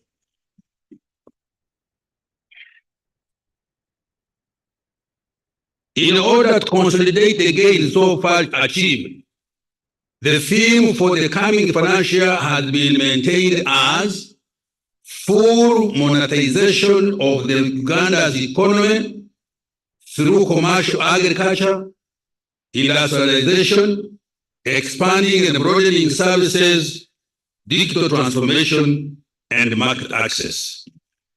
Madam Speaker, in this speech, I will, one, account to Parliament and the people of Uganda for the commitments that the government made for the financial year 2023-2024 that is coming to an end in a few days. Two, provide an outlook for the medium-term economic performance. Three, the medium-term priorities and strategies for growing the economy tenfold, starting with financial 24-25, and four, present the financing strategy for the financial 2024-25 budget. Recent economic performance. Madam Speaker, I'm pleased to report that Uganda's economy has fully recovered from various internal and external shocks that impacted the performance in the past 4 years. GDP is projected to grow by 6% this financial 23-24 compared to 5.3% in the financial year 22-23. This year's growth of 6% is even more impressive when compared to sub-Saharan Africa's average of 3.8% and the global average of 2.9% projected for the year 2024. As a result of this robust growth, the size of the economy is now estimated at shillings 202 trillion, equivalent to 53.3 US dollars billion, up from shillings 184.3 trillion or 48.28 US dollars billion in nominal terms. If Ugandans agreed to share this GDP equally, each citizen would enjoy a GDP per capita of US dollars 1,146 compared to US dollars 1,081 registered last financial 22-23. Madam Speaker, the improvement performance of the economy is on account of higher growth in all sectors. Services, agriculture, industry are estimated to grow at 6.6%, 5.1%, and 5.8% respectively in financial 23-24. In particular, growth in the services sector has been impressive, mainly driven by strong recovery in retail and wholesale trade, tourism, as well as communication and real estate activities. Growth in the industry was mainly driven by manufacturing, construction, and mining, while increased production of food and cash crops, as well as livestock, supported growth in the agricultural sector. Agriculture's performance estimated to have expanded at 5.1% this year compared to 4.5% registered in financial 22-23 is attributed to the streamlined implementation of the patch development model and fairly good weather conditions. Other factors which supported strong economic growth include: 1, low inflation and relatively stable exchange rate, which have allowed good investment planning and supported export competitiveness. 2, increased investments in the oil and gas sector related projects supported by the foreign direct investment. 3, higher external demand for Uganda's products, including agricultural and industrial products. 4, recovery of tourism supported by increased investment in tourism infrastructure and marketing. And 5, peace and security for persons and their property. I repeat this: peace and security for persons and their property. Madam Speaker, in March 2024, Uganda met the requirements to graduate from the category of least developed countries. Sorry, let me repeat. Madam Speaker, in March 2024, Uganda met the requirements to graduate from the category of least developed countries. Uganda also moved from the category of low human development to medium human development. This is the result of a consistent improvement in health, education, economy, and a decent standard of living. This is a big milestone achieved well before the country starts earning from oil exports. When oil and gas start to flow in the year 25-26 with deliberate value addition to our raw materials and productive utilization of PDM and other wealth creation initiatives, attaining of prosperity for all and socio-economic effort will be faster. Madam Speaker, Uganda has contained inflation at an average rate of 3.2% in the 12 months to May 2024. Uganda's inflation is one of the lowest in the region. Annual headline inflation has reduced from the peak of 10.7% in October 2022 to 3.6% last month. The reduction has been a result of good coordination and of monetary and fiscal policies, leading to low inflation for most food crops, manufactured foods, and essential commodities like laundry, bar soap, sugar, and cooking oil. Interest rates. Madam Speaker, the commercial bank lending interest rates for shilling denominated credit reduced to 17.7% in April 2024 compared to 19.3% in April 2023. Interest rates in the domestic debt market have remained broadly stable, averaging 11.2% on the one-year government treasury bills. To further reduce lending rates, government will continue to provide long-term affordable capital through various interventions. In particular, government will continue to capitalize the Uganda Development Bank, the Partial Development Model, the Agricultural Credit Facility, and the Small Business Recovery Fund to provide capital for wealth creation. Government is also continuing with the capitalization of the Emioga Fund to support micro enterprises, as well as presidential skilling and industrial hubs for the youth. Grants will also be extended to women in business through the generating growth opportunity and productivity for women enterprise, which we abbreviate as GROW project.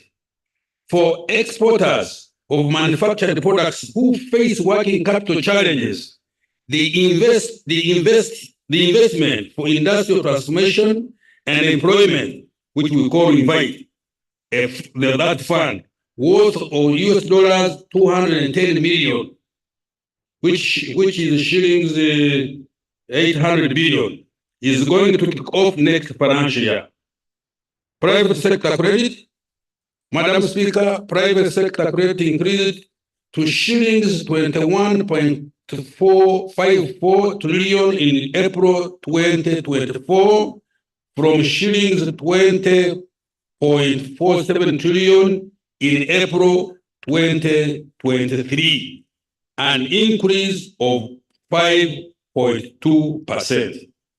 There has also been a slight increase in the share of credit going to productive areas of the economy.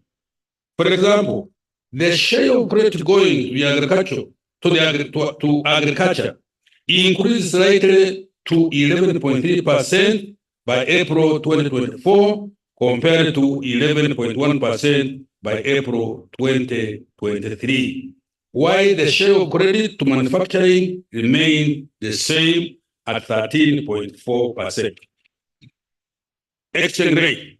Madam Speaker, despite the depreciation pressure on the shilling since the beginning of this year, the value of our currency has remained largely stable against key global currencies. Between May 2023 and May 2024, the official exchange rate against the US dollar has averaged shillings 3,771. The depreciation pressure on the account of exit of some of the offshore investors searching for more attractive interest rates offered on government papers in competing markets has been contained thanks for our good export performance and foreign direct investment inflows. External trade. Madam Speaker, government's export promotion strategy has continued to produce positive results. During the year ending April 2024, Uganda's exports increased by US $2.534 billion to US $7.71 billion compared to US $4.938 billion in April 2023, representing a 34% growth.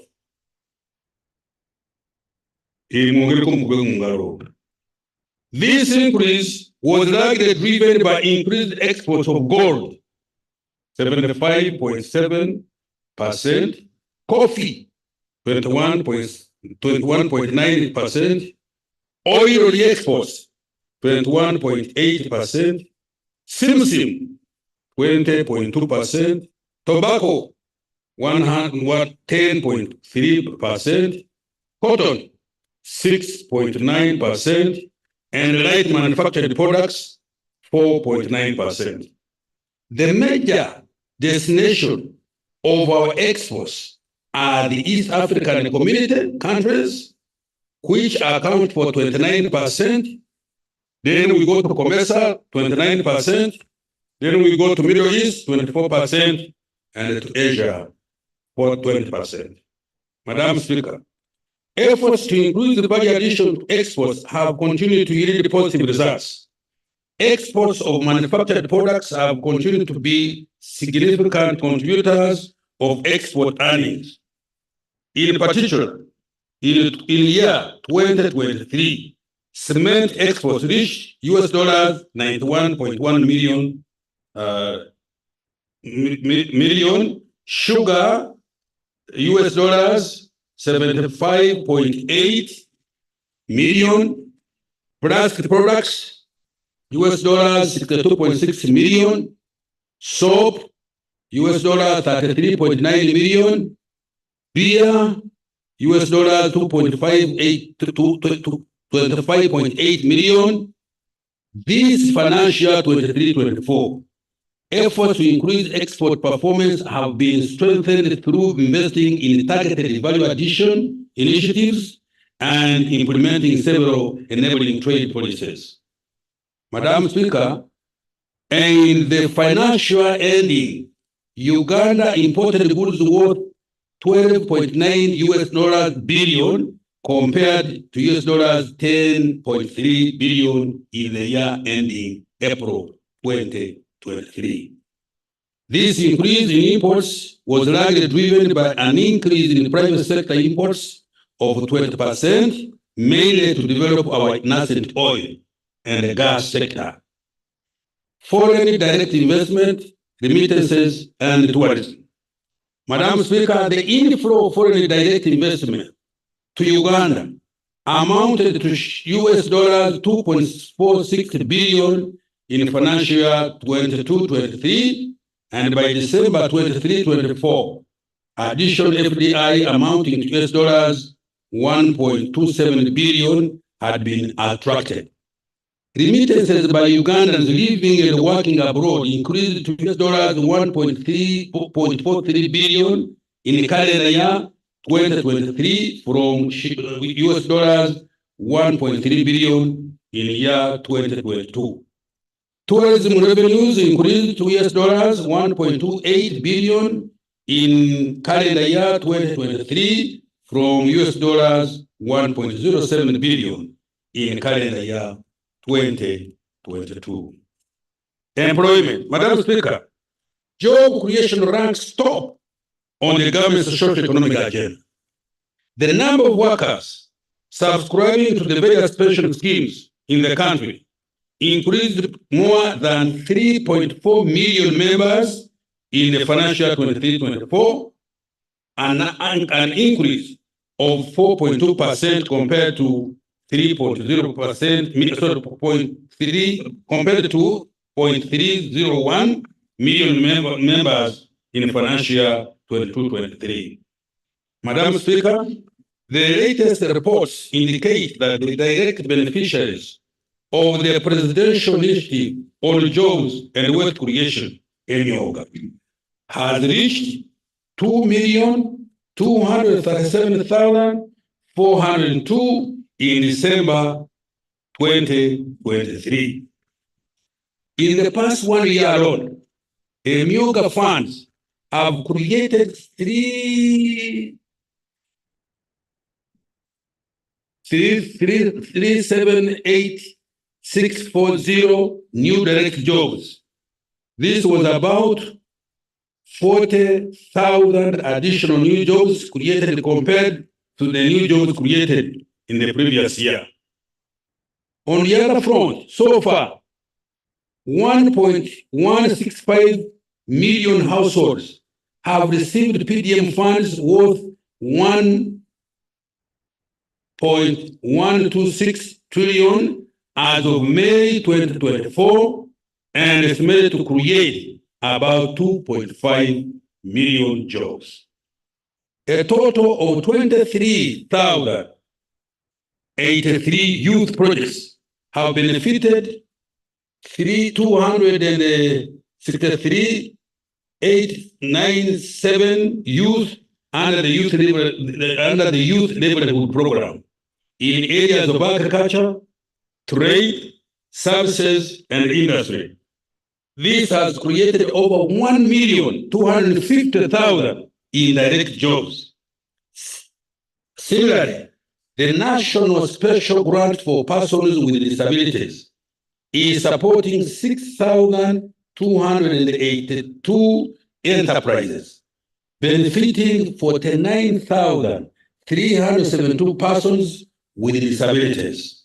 Madam Speaker, government is also going to create more formal jobs and related livelihoods through a number of project-funded interventions. Notable among these are the Grow and Invite projects. The Grow program is expected to directly benefit over 80,000 female-owned enterprises, 280,000 female entrepreneurs, and 1.6 million indirect beneficiaries. Another 200,000 new jobs are expected to be created from new investments through the Invite project. Fiscal performance, Madam Speaker, as a result of our fiscal consolidation agenda, which is intended to enhance revenue collection, limit borrowing for only critical and strategic investments, and control government expenditure. Government's fiscal deficit has reduced to 4.5% of GDP this financial year from 5.5% of GDP last year. Madam Speaker, the projected domestic revenue outturn for financial 22-24 is shillings 27.725 trillion against the target of shillings 29.672 trillion, leading to a revenue shortfall of over 1.9 trillion. The Uganda Revenue Authority is working hard in the remaining days to reduce this shortfall. The revenue to GDP ratio is estimated at 13.6% of GDP in financial 23-24. Domestic revenue for financial 24-25 is projected to amount to shillings 31.982 trillion, equivalent to 14.2% of our GDP. Economic growth strategy and outlook. Madam Speaker, Uganda's economic outlook is positive and optimistic. I repeat this. Madam Speaker, Uganda's economic outlook is positive and optimistic. The economy has remained resilient and has fully recovered from a myriad of internal and external shocks. Next financial year, the economy is projected to get back Uganda's steady state growth potential of between 6.4% and 7%, and double digit over the next 5 years. We are there. It is projected that next financial year, 2024-25, Uganda's GDP will further expand to shillings 225.5 trillion, which is equivalent to $60 billion. These numbers exclude the anticipated oil and gas revenues, as well as the planned intervention to grow the economy tenfold. We shall update the projections in the medium term. Madam Speaker, this growth will be driven by, one, increasing oil and gas activities as we move towards the first oil production in financial year 2025-26. Two, growth in exports, supported by increase in regional trade in the East African Community and COMESA, intra-Africa trade, and harnessing existing and new trading partners in the Middle East and Asia.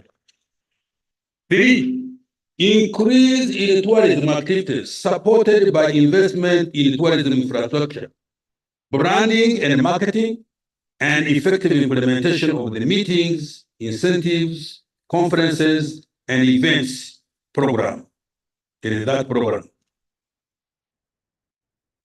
agro-industrialization and light manufacturing supported by access to affordable credit through Uganda Development Bank, investments supported through Uganda Development Corporation, UDC, the parish development model, small business recovery fund, MYOGA, the presidential industrial hubs for youth entrepreneurs, and programs to support exporters, as well as growth and productivity of women enterprises. Private investment growth supported by foreign direct investment and remittances and stable macroeconomic investment. Continued investment in industrial parks, construction and maintenance of roads and bridges. And finally, rehabilitation of the meter gauge railway and the commencement of the standard gauge railway, expansion of ICT infrastructure, and provision of reliable and affordable electricity. Madam Speaker, Uganda's growth strategy for the next financial year and in the medium term is anchored on 4 key growth drivers. 1, agro-industrialization.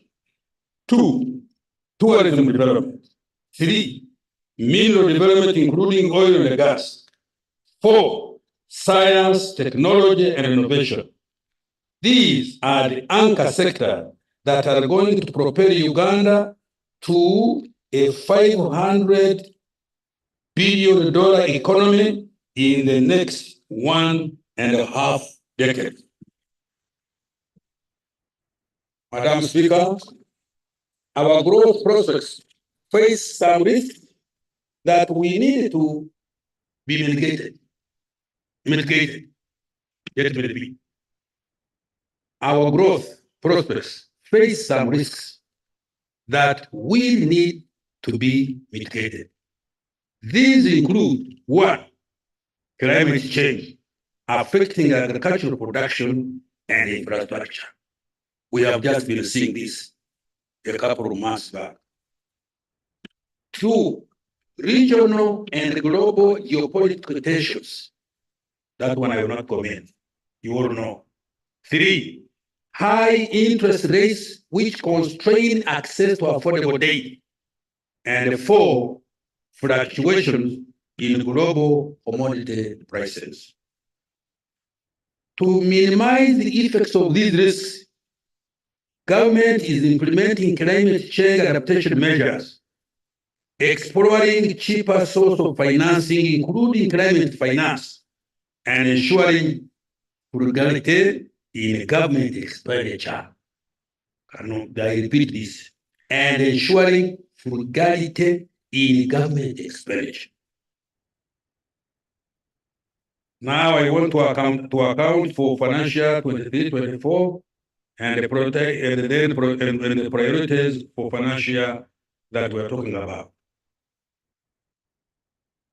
Madam Speaker, in the national budget for the financial we are ending, 23-24, that I presented here on June 15th last year, government made a number of commitments intended to deliver on NDP3 priorities, as well as promises we made to the people of Uganda under the manifesto for 21-26.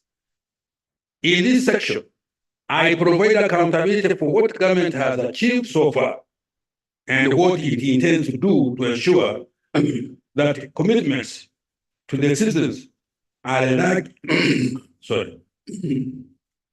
to a large extent fulfilled. Madam Speaker, I will start with what we have achieved by investing in the people of Uganda through prioritization of healthcare, education, water, sanitation, and hygiene.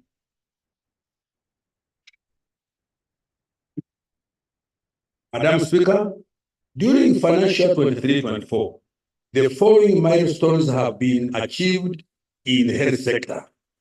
1, government commenced the construction of the East African Center of Excellence for cardiovascular care. Thank you. At the Uganda Heart Institute, located in Naguru, and fast-tracking the completion of the East African Center of Excellence for Oncology in Kampala and associated regional centers in Gulu, Mbarara, Arua, and Mbale. They don't encourage me. Under the Uganda Intergovernmental Fiscal Transfer Program, 371 health center tools were planned for construction and upgrade to health center 3 centers. So far, 261 health center tools have been upgraded to health center 3s and are fully operational. I hope the Minister of Health can testify on this. An additional 110 are ongoing at different stages. Meanwhile, 10 hospitals were rehabilitated in Usolwe, Kapchorwa, Kambuga, Wenge, Kakoboko, Amuria, Potido, Kaberamaido, Kaworo, and Kitgum districts. 3 regional blood banks in Arua, Soroti, and Hoima have been completed. 4. Government distributed a total of 25 million long-lasting insecticide-treated mosquito-bed nets countrywide for the prevention of malaria. 5. Government also provided 116 new ambulances to 100 constituencies, another 10 ambulances for the regional referral hospitals, and 6 for the command center at Naguru, among others. Madam Speaker, to further enhance the health of Ugandans, a total of shillings 2.946 trillion has been provided next financial year, 24-25. The following interventions will be prioritized: promotion and implementation of interventions for the disease prevention and health education initiative against communicable and non-communicable and neglected tropical diseases and injuries. 2. Provision of essential medicines, where an additional shillings 100 billion has been provided. 3. Improvement of the welfare of the health workers, including medical interns and doctors, designated as senior house officers. I have provided more wage allocations to facilitate the recruitment of staff for the upgrade health center 3s. 4. Construction and rehabilitation of more health infrastructure and provision of medical equipment to improve quality of care and provision of specialized health care.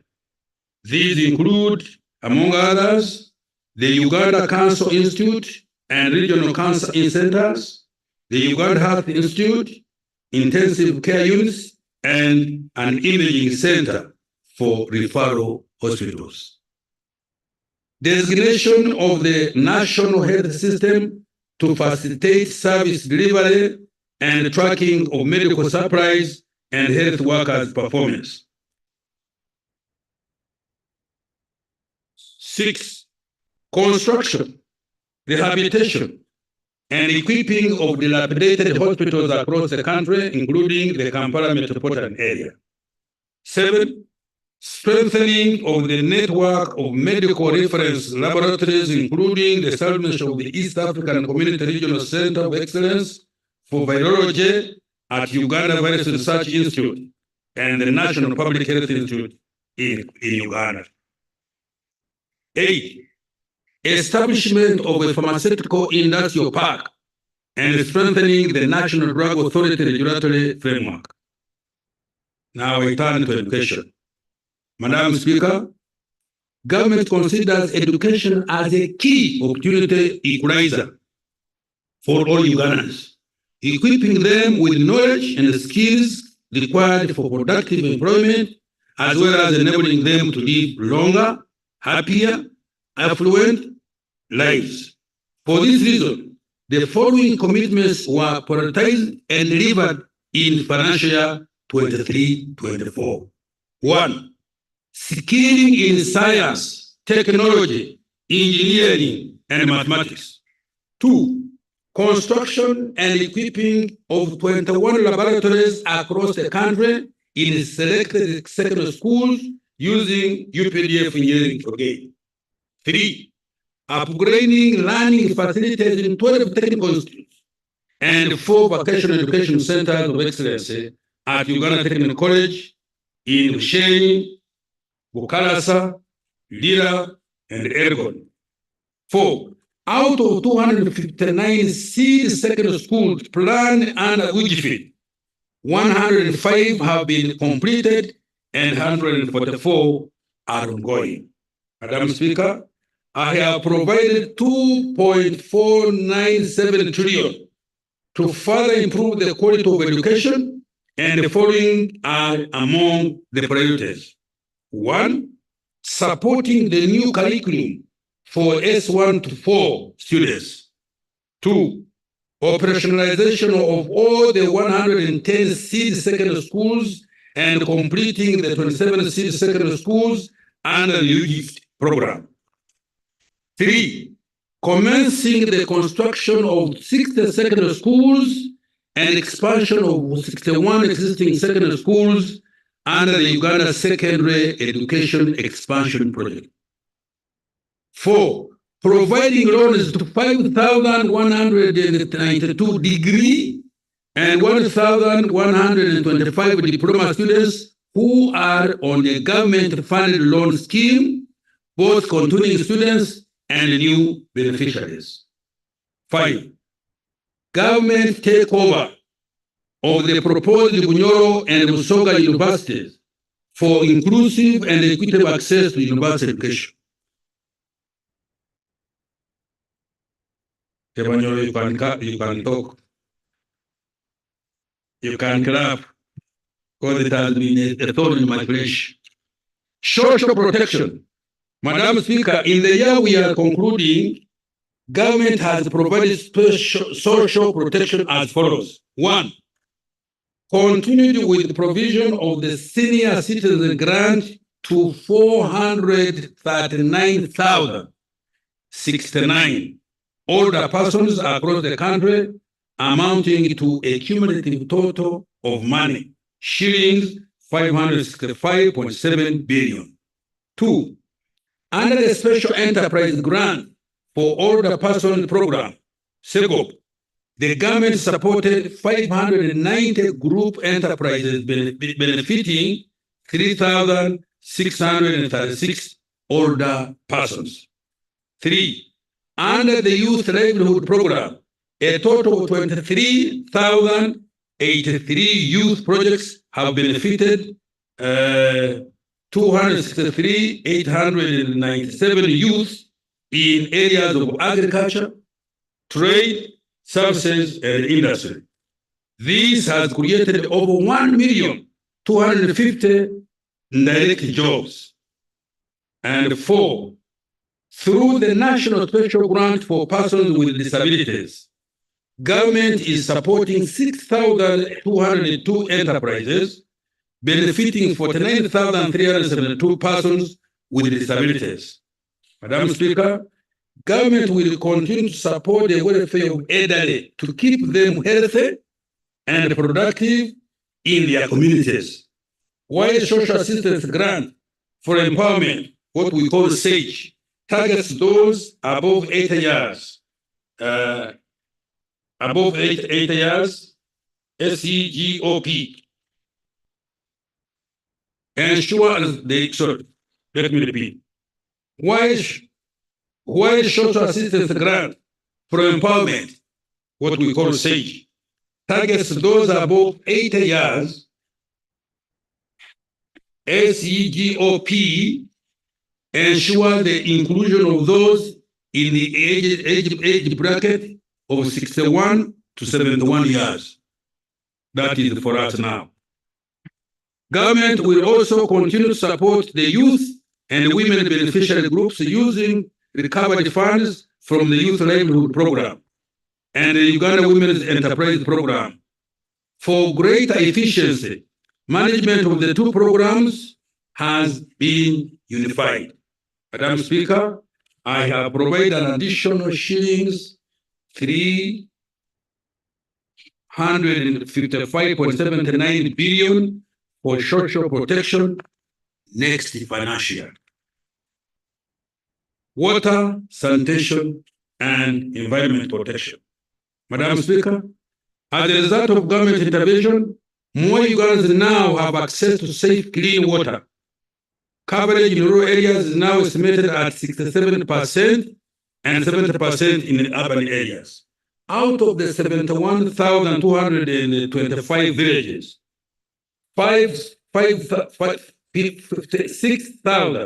6,617 villages have been served with at least one safe water source. In financial 24-25, clean water coverage will increase to 70% and 85% in rural and urban areas respectively. In the rural areas, the target is to reduce the distance to the nearest source of clean and safe water for human and animal consumption to less than 1 kilometer, while in urban areas to less than 500 meters. The following are among the priorities we have budgeted for the next financial year. 1. Construction of 52 large solar-powered water supply systems in 19 districts that are currently at less than 50% water coverage. These are, let me mention them: Agago, Yumbe, Amda, Kabong, Bulamuri, Buvuma, Buyende, Namuyingo, Rakai, Nakaseke, Sembabuli, Kibale, Kasese, Kegegwa, Mubende, Yantoni, Kakumiro, Kasanda, and Kisoro. Construction of another 15 solar-powered water supply systems in the rural growth centers of Ruentulege, Bugwara, Kabamba, Chikora, Tuitanzige, Lugara. I don't know whether Muitanzige, but they said I've written Tuitanzige. I think it should be Muitanzige.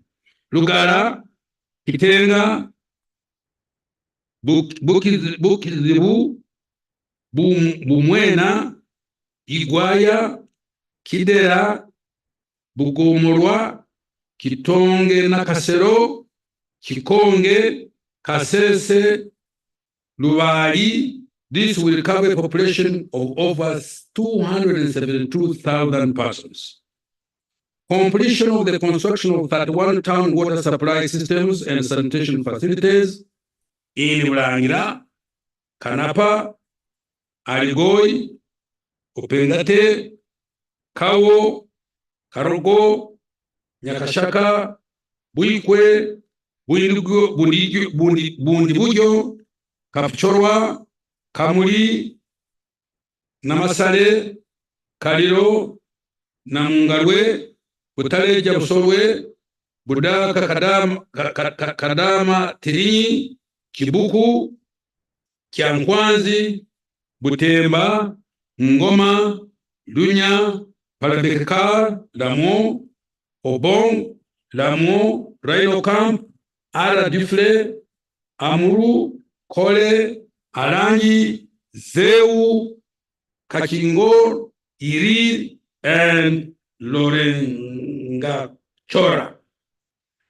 Construction of 17 rural water supply systems in the refugee hosting districts of Ajumani, Lamo, Madi, Okoro, Moyo, Terego, and Yumbe. Progress. The construction of 26 water supply systems at various stages in Manafwa, now at 80%. Mukura, 40%. Kidera, 4%. 40%. Atuturu, 40%. Kadungulu, 10%. Kaproron, 10%. Oyorwa, 20%. Bukumi, 5%. Rubaya, 50%. Bethlehem, Navigasa, phase 1, 50%. Kabura, Mwizi, phase 1, 50%. Mabira, 50%. Bukiro, 50%. Nyakirira, also 50%. Bugarama, Karweru, 50%. Were, Katere, 50%. Kagarama, Bushura, Kibuzije, also 50%. Nyaseke, 80%. Busale, 95%.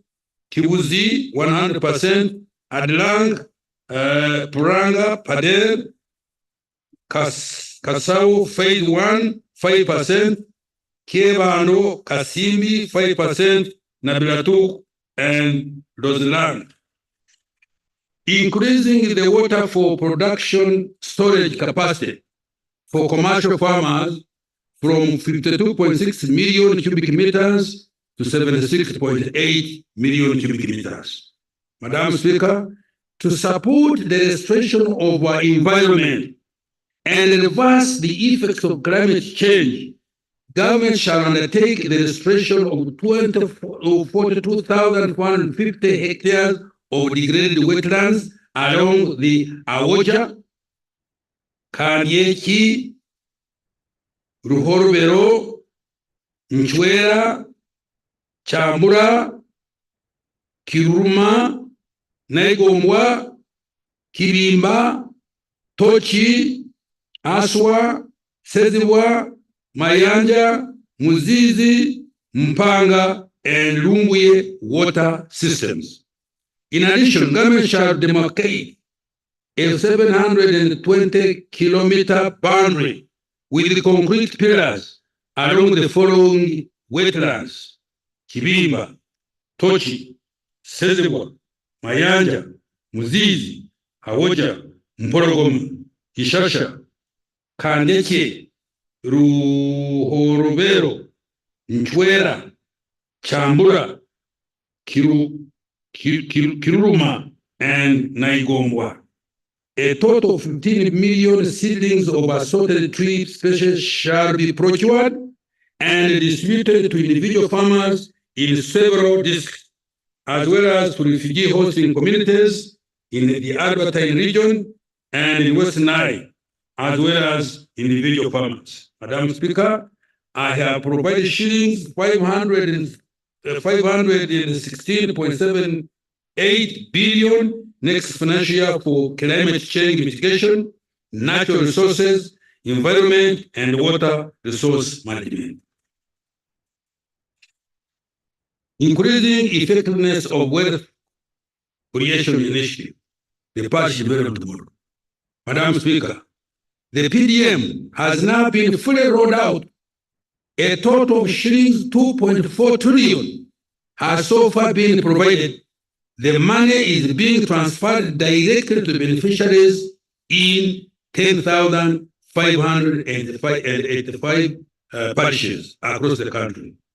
The introduction of the Wendy application by the government-owned Post Bank and its partners has saved beneficiaries the inconvenience of traveling long distances to open up bank accounts or withdraw their money. It has also enhanced transparency by providing full visibility and traceability for all funds up to the last mile beneficiary.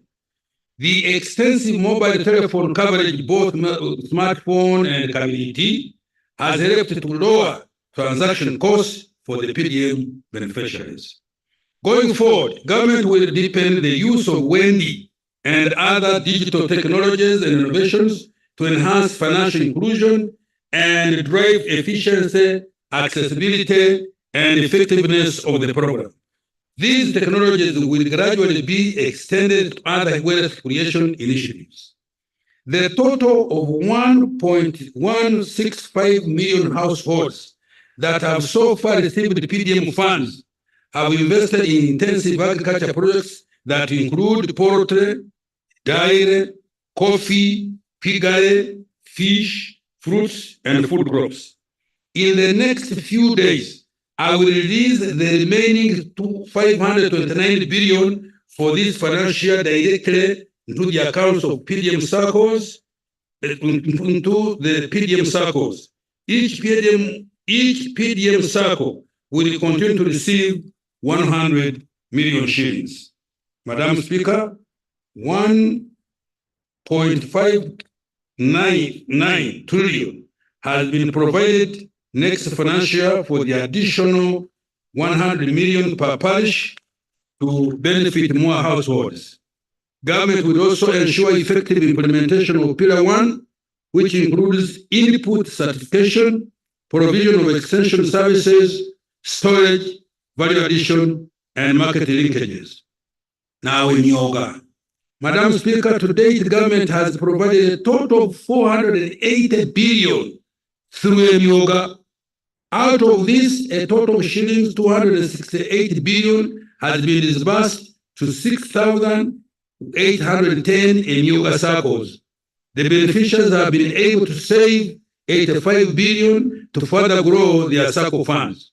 As a result, 607,636 individuals across the country have benefited from Yoga funds, and shillings 80.28 billion has been recovered from the first round beneficiaries and is being advanced to others.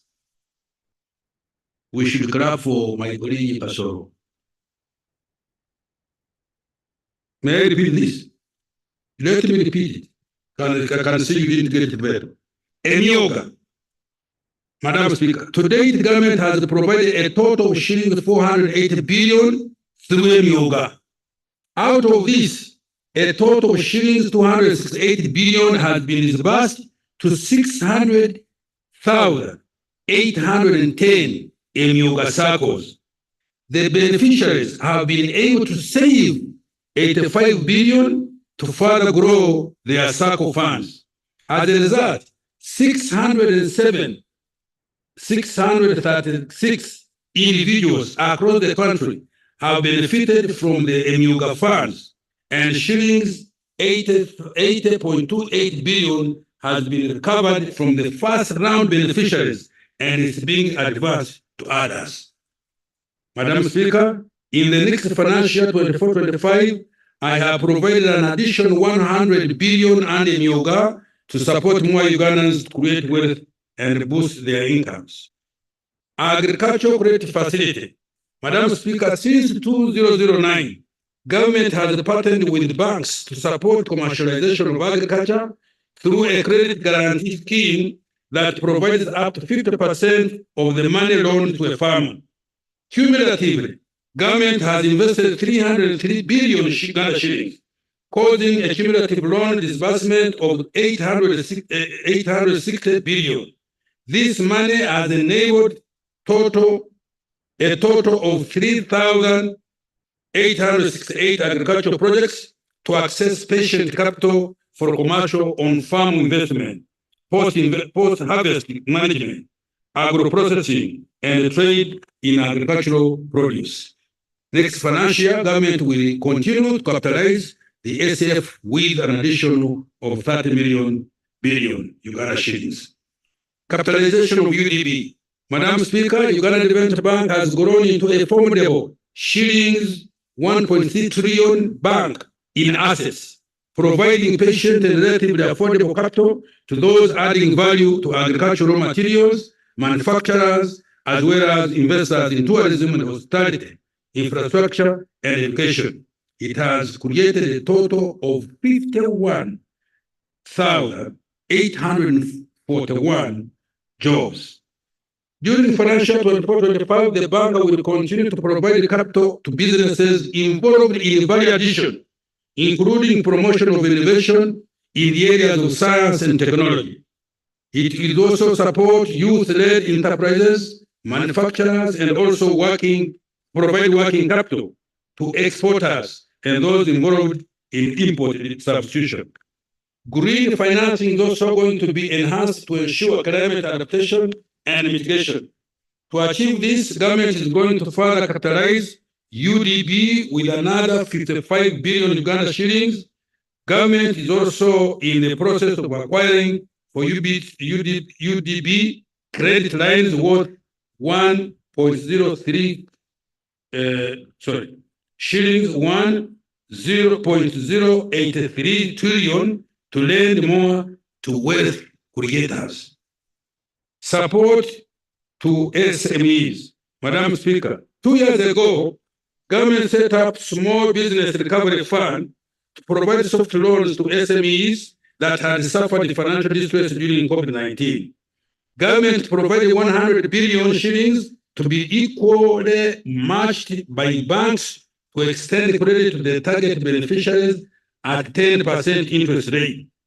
At a disbursement of 18.4 billion so far, supporting 1,454 businesses. Uptake of this fund has been low. Next financial government and the Bank of Uganda are going to relax the requirements to ensure increased uptake of the SBF, to uptake the SBRF to support small and medium enterprise growth. Invite and Growth Program. Madam Speaker, government is also implementing 2 programs, namely the Generating Growth Opportunity and Productivity for Women Enterprise, GROW, worth US $217 million or shillings 824 billion. And the investment for industrial transformation and employment invite worth US $210 million, which is equivalent to 800 shillings billion. These funds are intended to support women-owned enterprises and value addition for export. Madam Speaker, government is also working hard to reduce the time, cost, complexity of business registration and licensing. A business facilitation center has been set up to centralize all business investor-related services to speed up registration and operationalization of businesses. Services that used to require weeks or months are now accomplished in just a couple of hours. This is going to enhance Uganda's competitiveness even further. Agro-industrialization. Madam Speaker, government is committed to commercializing agriculture to enhance production and productivity and improve competitiveness of agricultural products in both regional and international markets.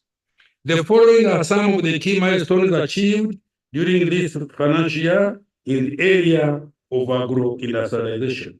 1, establishment of an infra-safe facility at Namlongo to help in the management of aflatoxins in cereals and nuts. 2, construction of the local anti-tick vaccine manufacturing facility also at Namlonge to produce vaccines against tick-borne diseases. This will save the country US $1.1 billion, which is lost annually due to tick-borne diseases, and tap into the shillings 3 trillion regional market for meat and milk. Increase the coverage of large-scale farmer mechanization to 40% from 32% in financial 22-23. A total of 1,240 tractors with all their accessories and additional 750 units of single-axle trucks were procured and distributed countrywide. Government also provided a number of policy tax-related support to private sector so that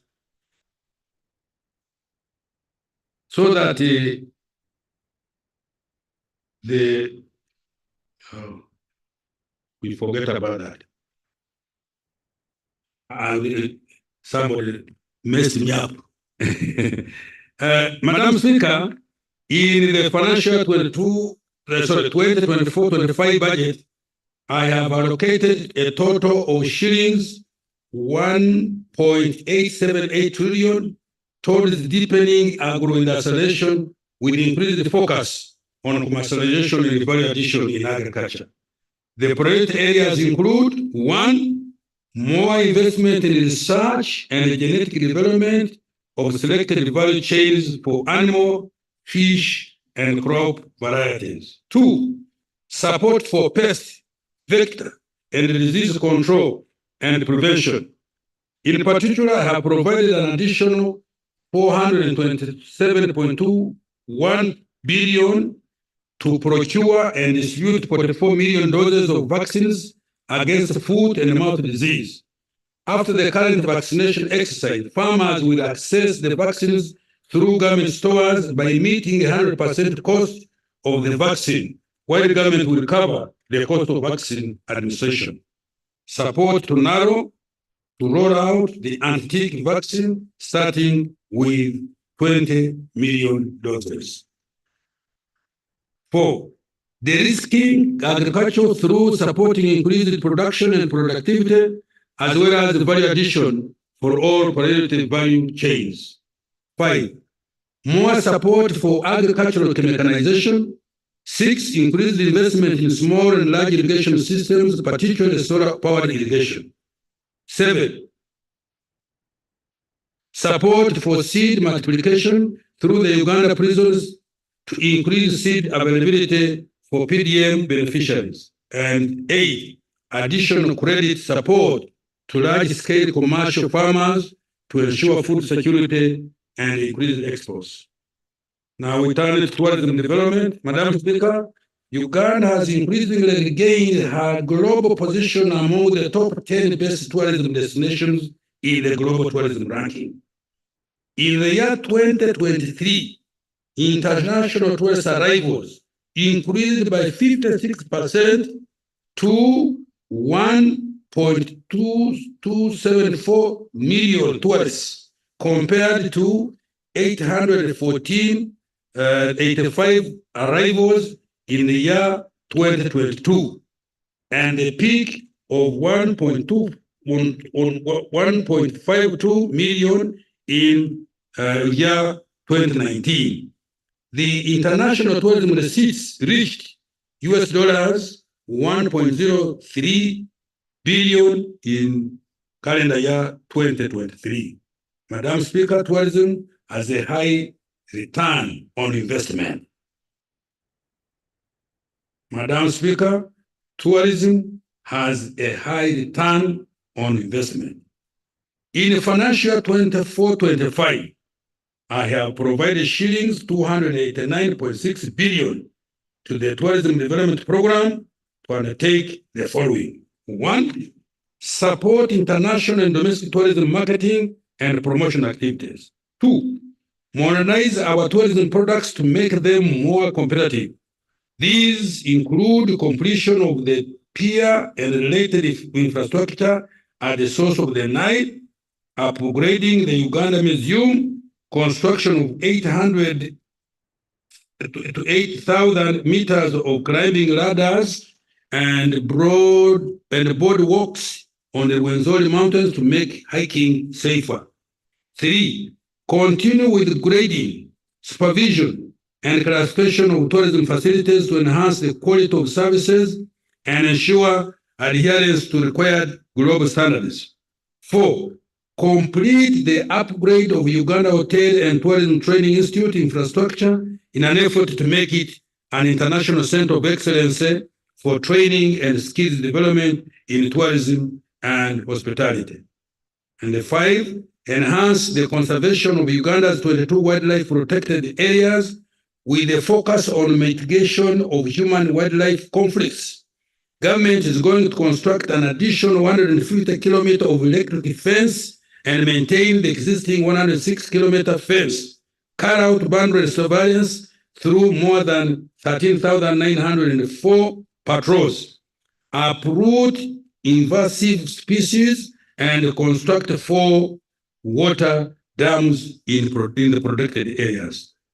Madam Speaker, apart from the shillings 287.6 billion that I have directly provided to the tourism sector, an additional shillings 1.629 trillion has been provided for several critical interventions associated with tourism, including support to Uganda Life Authority, construction of tourism roads, road rehabilitation, and upgrade under Kampala Capital City Authority, support to AFCON 27, and the completion of key stadia, strengthening security, law and order in our tourism destinations, and extension of internet to tourism destination, among others. In particular, I have provided an additional 55 billion Uganda shillings to Uganda's mission abroad to support Uganda Tourism Board to market Uganda potential tourists, market our exports, and attract more investors. Science, technology, and innovation. Madam Speaker, government has earmarked science, technology, and innovation as a key catalyst for the qualitative leap to achieve tenfold growth of our economy. This financial year, building on investments made in recent years, the following are the key achievements contained. Kira Motors Corporation. Government has supported Kira Motors to construct and equip a magnificent 2,500 vehicles per year manufacturing plant in Jinja Industrial Park. This facility has capabilities for bus and truck body manufacture, vehicle painting, powertrain manufacture, electronic key systems, and train integration and production quality inspection and testing. The complex has so far manufactured 39 buses, of which 27 are electric and 12 are low emission diesel. The company has orders of more than 100 buses from Tanzania, South Africa, Eswatini, formerly Swaziland, and Nigeria. This demonstrates the huge market potential for the vehicles. Kira Motors Corporation currently directly employs 168 people in engineering, production, marketing, and sales, and finance and administration. This number will increase to 600 once the plant in Jinja is fully operational. Madam Speaker, next financial year, government is going to support Kira Motors with shilling 32.5 billion to complete the plant and access working capital. Presidential Initiative on Banana Industrial Development, PIBID.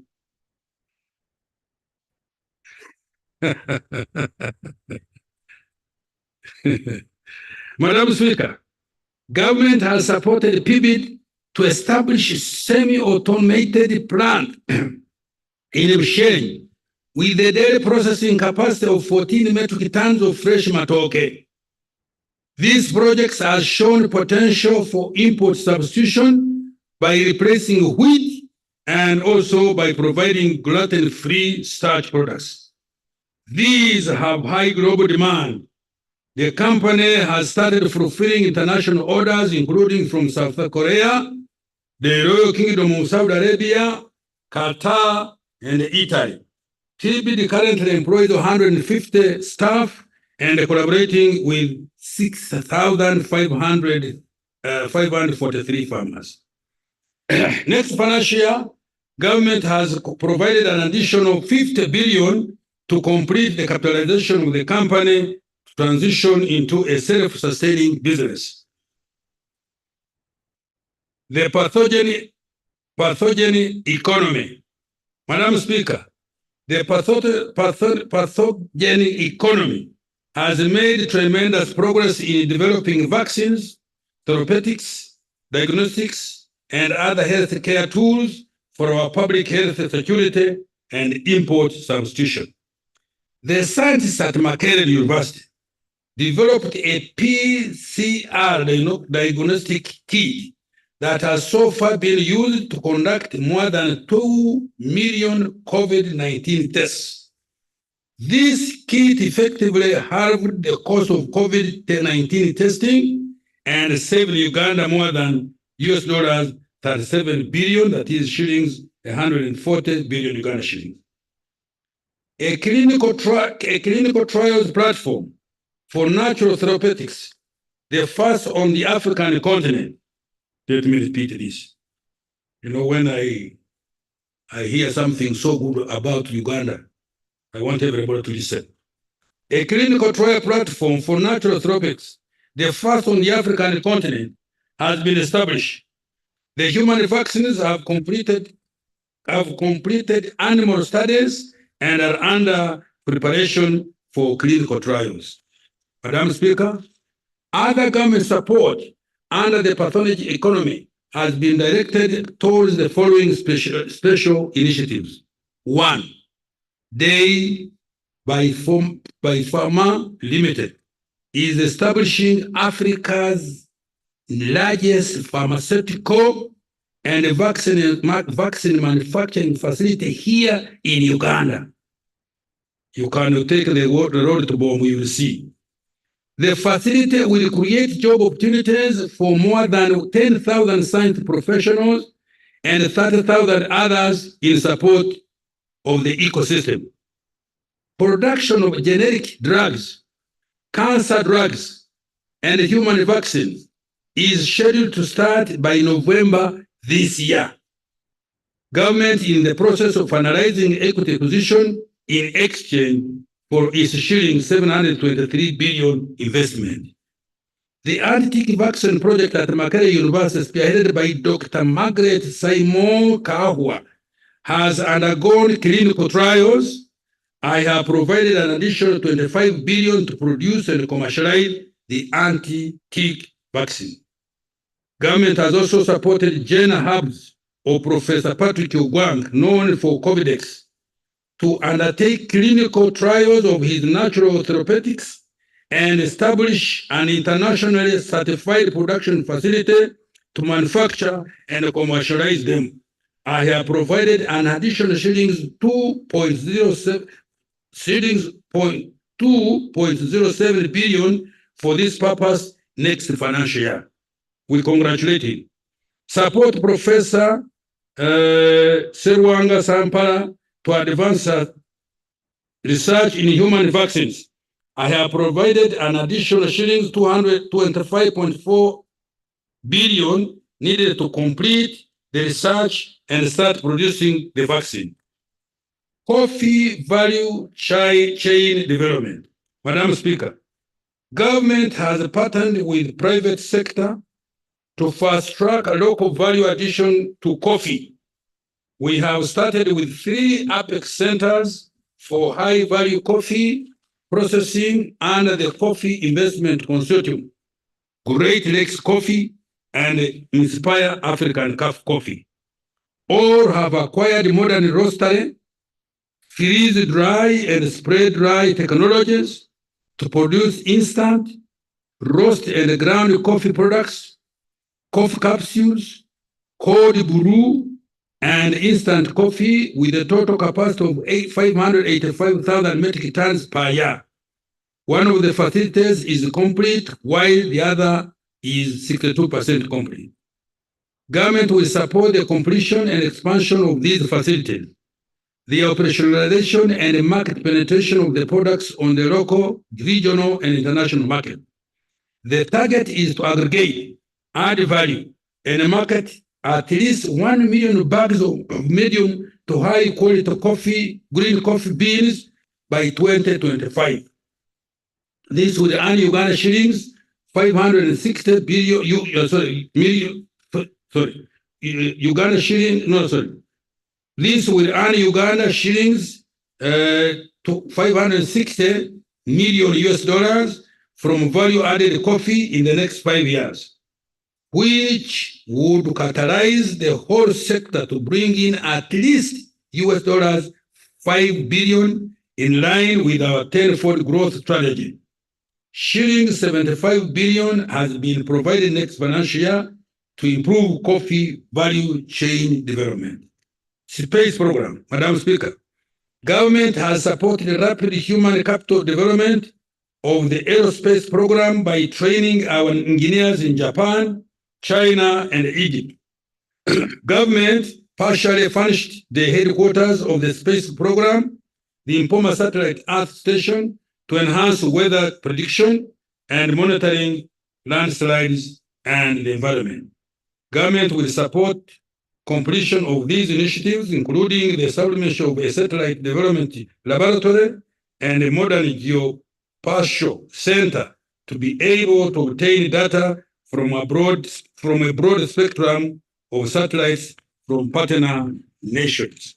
I have provided 3.3 billion for space program activities next financial. Madam Speaker, I want to commend His Excellency the President for spearheading the development of the knowledge economy through targeted funding of research and development and scientists in general. You are very mean. The president doesn't do this kind of thing and you don't clap for him.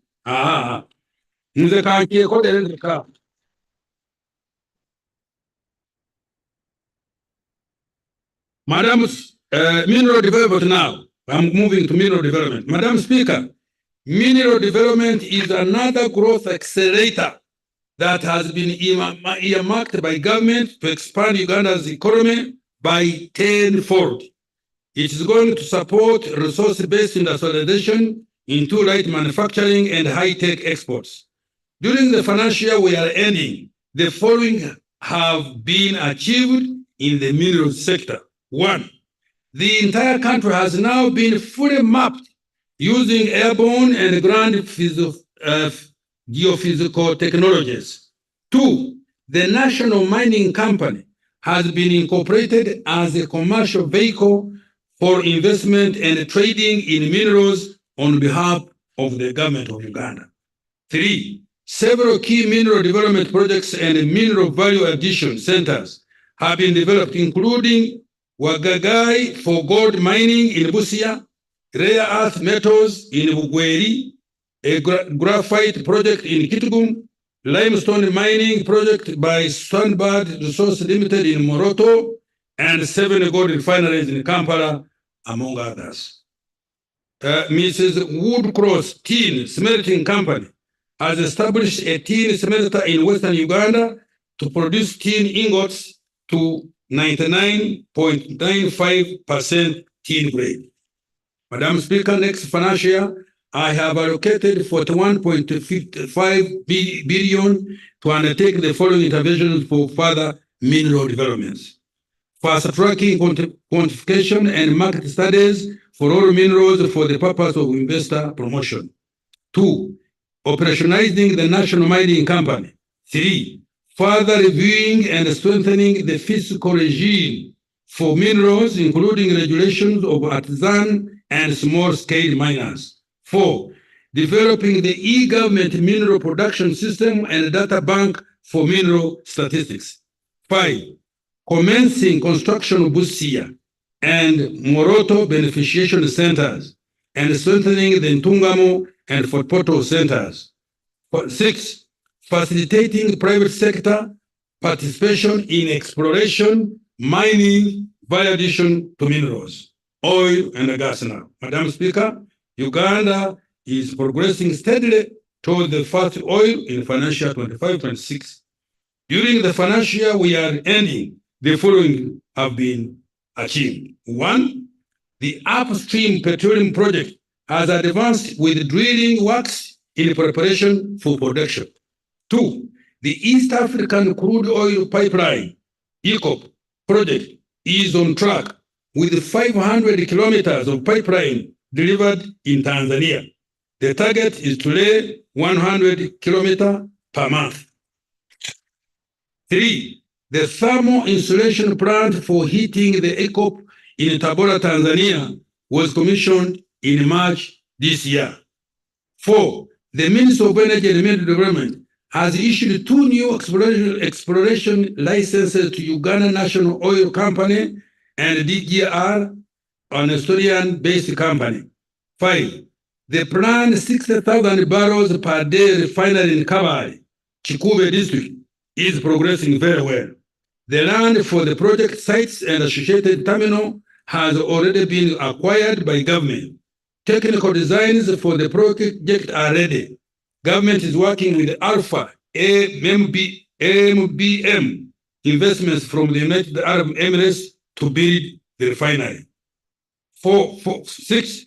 Government enforcement of the national content policy has ensured that up to 93% jobs in the oil and the gas sector go to Ugandans. A total of 13,670 jobs so far have been given.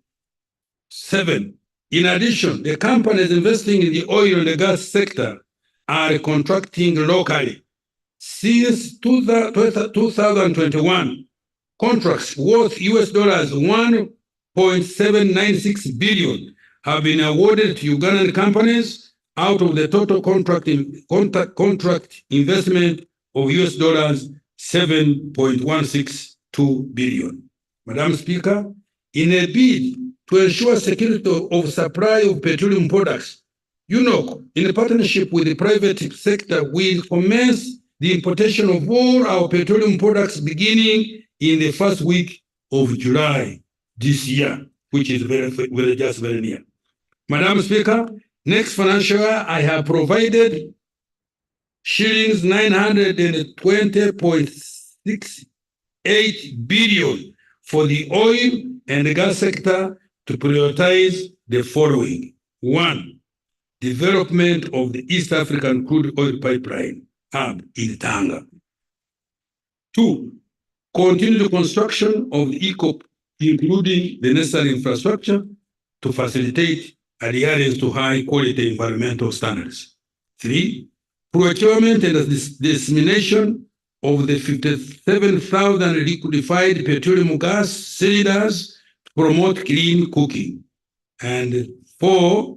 Establishment of petroleum geoscience laboratory. And finally, 5. Equity contribution for the final project.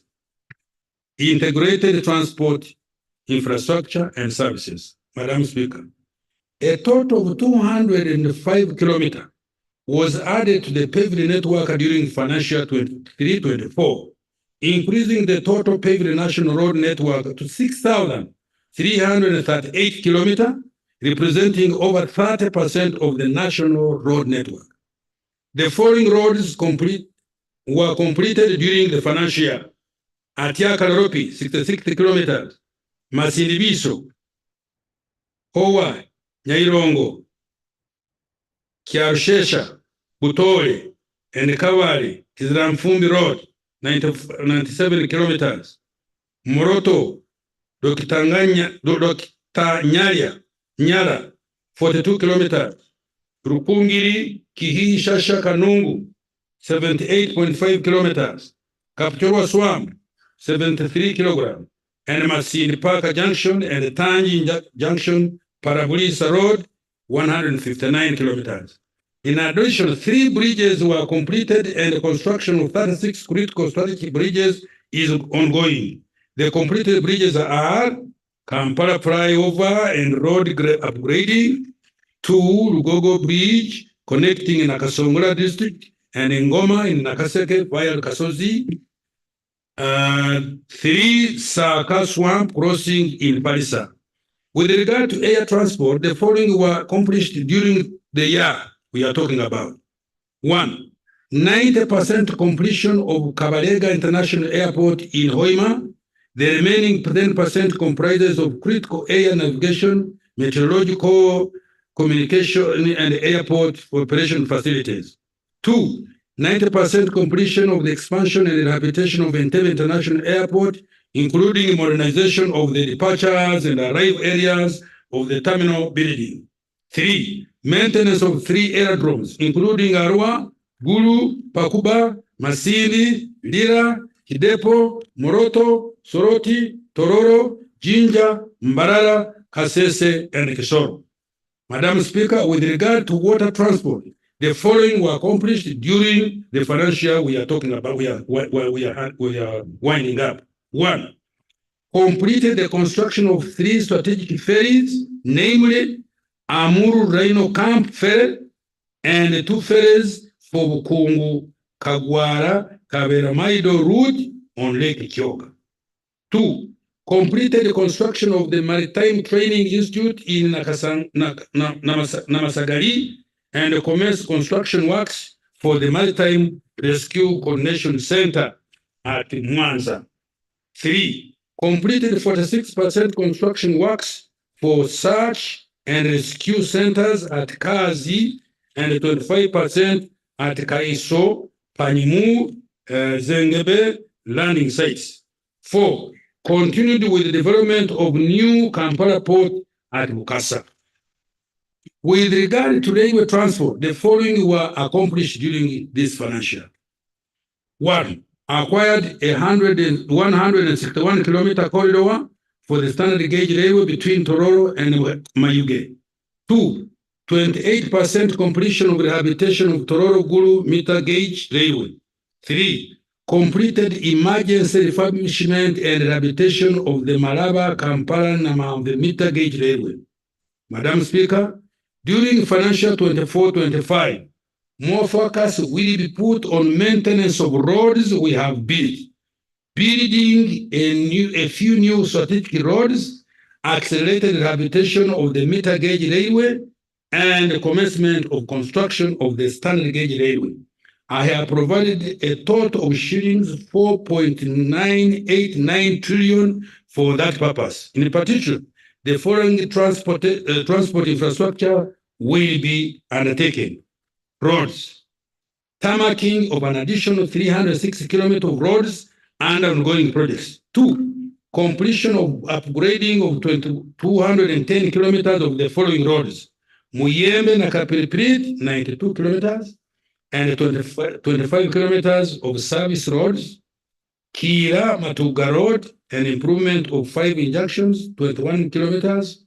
Tororo Busia Road, 26 kilometers. And Mayuge and Busia Town Roads, 18 kilometers. Kauku Werenga Road, 6.6 kilometers. And Namugonde Bugiri Road, 1.6 kilometers. Selected town roads, 5.6 kilometers in Parisa and Kumi. No, sorry. Selected town roads, 7.5 kilometers in Parisa and Kumi, 12.2. And remedial works on Ntungamu, Kabale, Katuna Road, 65 kilometers.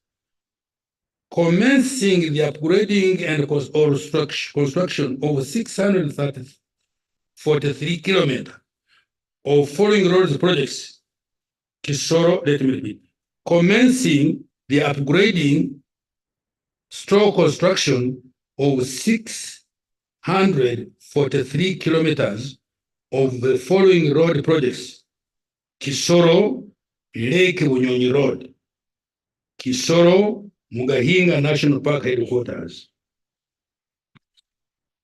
Koboko, Yumbe Moyo, Yumbe Ure Road, Kitugumu Depot, Namagumba Udadiri Narugugu Road, Katine Ocheru Road, and 2.1 kilometers of town roads in Kabera Maido and Karaki towns. Kienjojo, Kihura Wizi, Wamwanja, Kahumpe, and Empara Wiz, Iganga, Buropa, Kamuli, and Jinja, Mbramuti, Kamuli, Bukungu, and Jinja City Roads, Kisubi, Nakauka, Natete, Nakauka, Kasanje, Mpigi, Nakauka, Mauguru, Nanziga, Maya, Kasanje, Bwaya, Bwawaya. Upgrading to bitumen standards tarmac, 16.9 kilometers of roads in the greater Kampala metropolitan area and the Gomba district. Completing the construction of 22 kilometers of Kayunga Nabukani Road. 6. Completing the construction of Kakiri Masulita Mawale Road. 7. Rehabilitation of over 10,000 kilometers of national and community access roads in various parts of the country. This will be in addition to routine maintenance under the Uganda Road Fund. 8. Commencing the construction works for Masaka, Kyotera, Mutukura Road, and rehabilitation of Nyendo, Vira Maria Road, and access roads. 9. Continuing with the ongoing construction of up 30 bridges and structures on the national roads, including Ara, Anzu, Gazi, Rhino Camp, Acha, Rhino Camp, Lugogo Swamp Crossing, Nabuhakia, Nambora, Namsimeri, Sahana, Kamisaru bridges, Rubonyi Bridge, Maziba, Kiruruma, Wembio, Kajwering bridges, Kamirwa, Nyakambu, Kochi, Osu, Odrua, Dunga, Mahoma, Mpanga, Nabuswa, and Perepa bridges, among others. Development of water ferries. Madam Speaker, the construction of 2 Lake Bunyonyi ferries is currently underway and will be completed next financial year. Now, air transport. Madam Speaker, shillings 162 billion has been provided for completion and operationalization of Kabalega International Airport in Hoima, and plans are underway to acquire at least 2 mid-range aircraft and 2 cargo aircraft to facilitate exports in the medium term. Information and Communication Technology, ICT. Madam Speaker, during the financial year we are concluding, the following have been achieved in the ICT sector. 1. A total of 4,354 kilometers of optic fiber cable have been laid across the country, connecting 1,523 key government service delivery units to the national backbone infrastructure. 2. The internet penetration in the country has increased 64% from 25% in 2017, and the share of government services provided online is now at 40%, up from 20% registered in 2017. 3. A PDM information system has been developed and rolled out in all the 10,535 parishes across the country. Madam Speaker, next financial year, I have provided shillings 246 billion to continue developing the ICT and digital transformation through the following interventions. 1. Further expansion of internet connectivity and digital infrastructure across the country. 2. Continuing the rollout of digital services across government to improve efficiency of service delivery and transparency and accountability. 3. Leveraging business process outsourcing and ICT to create employment opportunities for our young people. 4. Digital skilling to increase adoption of the digital services. And 5. Cyber security, data protection, and privacy. Energy development. Madam Speaker, the country's power generation capacity has increased by 600 megawatt from 1,376 megawatt to now 1,978.1 megawatt, following the connection of Karuma Hydropower Dam to the national grid. The electricity transmission capacity has now increased to 4,218 kilometers of high voltage from 3,500 kilometers in 2020. In the next financial year, I have provided shillings 982.56 billion to undertake the following. 1. Increase access to electricity through grid expansion and connectivity projects. 2. more investment in construction of transmission and distribution networks targeting load centers to promote value addition. 3, improving the quality of power supply through systematic operation and maintenance of existing power infrastructure. 4, increasing access to clean energy by supporting clean cooking technologies. 5, development of 5 microgrid power plants using wind and solar hybrid in Karamoja. And 6, preparatory activities for the 8,400 megawatt nuclear power plant in Uganda district.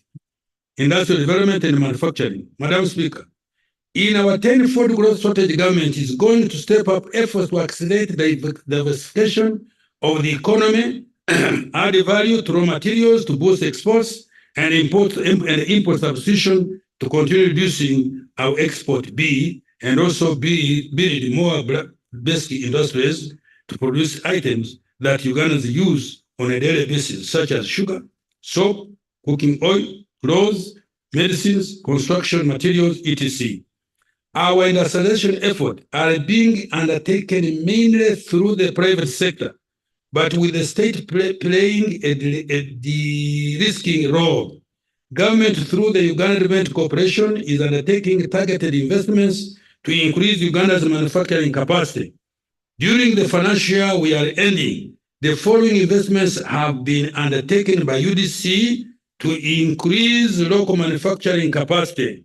1, the Atiaka Sugar Factory has acquired modern mechanized equipment for the sugarcane fields in Amuru and Lamu district and installed modern irrigation systems. 2, 40 tea factories have been supported to expand and process tea for both domestic market and export. These are Kayonza Growers Tea Factory, Kigezi Highland Tea Factory, Mabale Growers Tea Factory, and Impanga Growers Tea Factory. Continued support to Mutuma Commercial Agencies Limited in Luka District to produce intermediary and final products such as surgical cotton, cotton cake, soap stock, and cotton seed oil. 4, investment in Bukona Agro Processes Limited in Nyoya District to process cassava and cereals into ethanol for cooking. It produces 40,000 liters of ethanol per day. 5, investment in Budadiri Arabic Coffee Mills Limited in Sorongo District to process coffee for export. 6, additional investment in Soroti Fruit Factory Limited that is processing 6 metric tons of fruit, mangoes, and oranges per hour into fruit concentrates and juice. And 7, UDC has also invested in East African Medical Vitals Limited, manufacturers of examination and surgical gloves, to increase the company's production capacity to create jobs and also save the country foreign exchange through import substitution. Madam Speaker, government is also continuing to develop industrial park to provide investors with required infrastructure and utilities.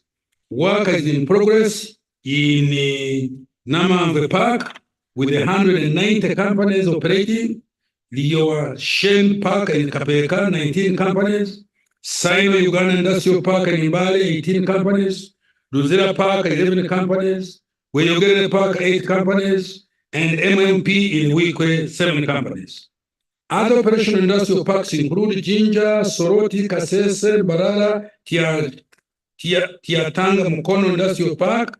So far, over 3.5 billion have been invested in these parks in the form of foreign direct investment. Over 266,812 direct and indirect jobs have so far been created. Security, good governance, and rule of law. Madam Speaker, peace and security, as well as the rule of law, are the foundation for all other things we aspire to achieve. It is the bedrock for socio-economic transformation, democracy, and all the human rights and freedoms we all cherish. Accordingly, we have done before, government will, accordingly, as we have done before, government will continue to prioritize peace, security, and the rule of law. Next financial year, I have provided a total of 9.566 shillings, 9.566 trillion, of which 481.4 billion is for administration of justice to ensure that Uganda remains a peaceful and accountable country with law-abiding citizens. Some of the priorities in these programs include security of person and property. 1. Strengthening the capacity of security agencies to address emerging security threats and ensuring combat readiness of security agencies to protect life and property. 2. Enhancing military capacity through acquisition of various assets and strengthening the surveillance infrastructure. 3. Supporting joint military operations in the region. 4. Building effective crime response system targeting sophisticated crimes such as terrorism, other transnational crimes, arms proliferation, illegal entry into our country, money laundering, cyber crime, espionage, smuggling of contraband, human trafficking, and others. 5. Supporting the civil authorities in combating threats as well as managing the refugees in line with our refugee policy. And 6. Improving the welfare of the military, police, prisoners, ISO, and ESO personnel through salary enhancement. Justice, law, and order. Strengthening justice, law, and order service delivery systems by A. Recruiting 10 more high court judges in commercial and land divisions to enhance adjudication of commercial and land cases to eliminate backlog. B. Recruiting 5 more justices of Court of Appeal in line with Judicature Amendment Act 2024. C.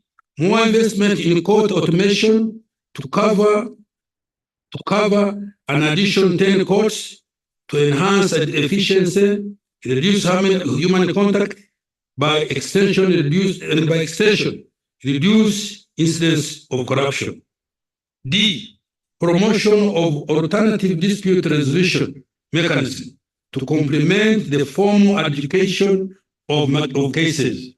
E. Starting construction of regional courts of appeal in Imbarara and Gulu, high courts in Hoima and Masindi, chief magistrate courts in Amrota, Bulo, Rakai, and Katine, and magistrates grade 1 courts in Busembatia, Nyarushanje, Ruguri, and Adwani. F. Promoting the use of scientific evidence in investigation and prosecution of cases, including construction of the National DNA Data Bank at the Government Analytical Laboratories at Wanege. G. Mass enrollment for and renewal of national IDs and automation of immigration and business registration services. H. Reforming laws and the due process to ensure faster and expeditious resolution of disputes, among others. Natural disaster response and management. Madam Speaker, I'm about to close. During financial year 23-24, government supported 93,930 households with relief food and non-food items across the country. Next financial year, I have provided shillings 18.1 billion plus a contingency fund of 146.26 billion to support disaster response and management, including operationalization of the National Disaster Risk Management Plan. 2. Support 50,000 households with food and non-food items across the country. 3. Provision of funds to Uganda Red Cross Society to support disaster victims. And 4. Supporting the resettlement of 1,000 households that were displaced by landslides and floods in the Elgon region, including the districts of Duda, Manafa, Bulamuli, Namisindwa, and Soronko. Government strategy for financial 24-25 and the medium term. Madam Speaker, in line with HE President's guidance, my ministry, in collaboration with the National Planning Authority, has developed a strategy for growing Uganda's economy tenfold. The target is to expand the size of the economy from about $50 billion last year to $500 billion by 2040. Government has identified 4 anchor sectors to drive this growth. These are agro-industrialization, tourism development, mineral development, including oil and gas, and science, technology, and innovation, including ICT. Madam Speaker, these are the ATMs that are going to mint money for Uganda's next financial year and in the medium term. The detailed enabling policies, interventions, and actions will be contained in the forthcoming fourth National Development Plan. Madam Speaker, to achieve this ambitious goal in the next 15 years, we must deliberately and pragmatically do the following. 1. Double the size of GDP every 5 years for the remaining 3 national development plans. 2. Raise per capita GDP 6-fold from the current US dollar 1,146 to about US dollars 7,000 in financial year 2039-40. 3. Double the level of savings in the economy from 20% of GDP to 40% of GDP in 2040. 4. Raise the share of exports in GDP from 12% in 2022 to 50%, and the share of manufactured products in merchandise exports from 13% to 50%, and medium high-tech products from 21% to 50% over the same period. 5. Increase the annual FDI inflows from US dollars 2.9 billion in 2022 and to US dollars 50 billion by 2040. 6. Accumulate the stock and the quality of human capital, skilled workers, physical capital, energy, railway, roads, air travel, and internet infrastructure, and natural capital, forests, swamps, rivers, and lakes. Madam Speaker, the success factors of this strategy are: 1. Enhancing the capacity for effective national defense and security to avert any internal or external security risks. 2.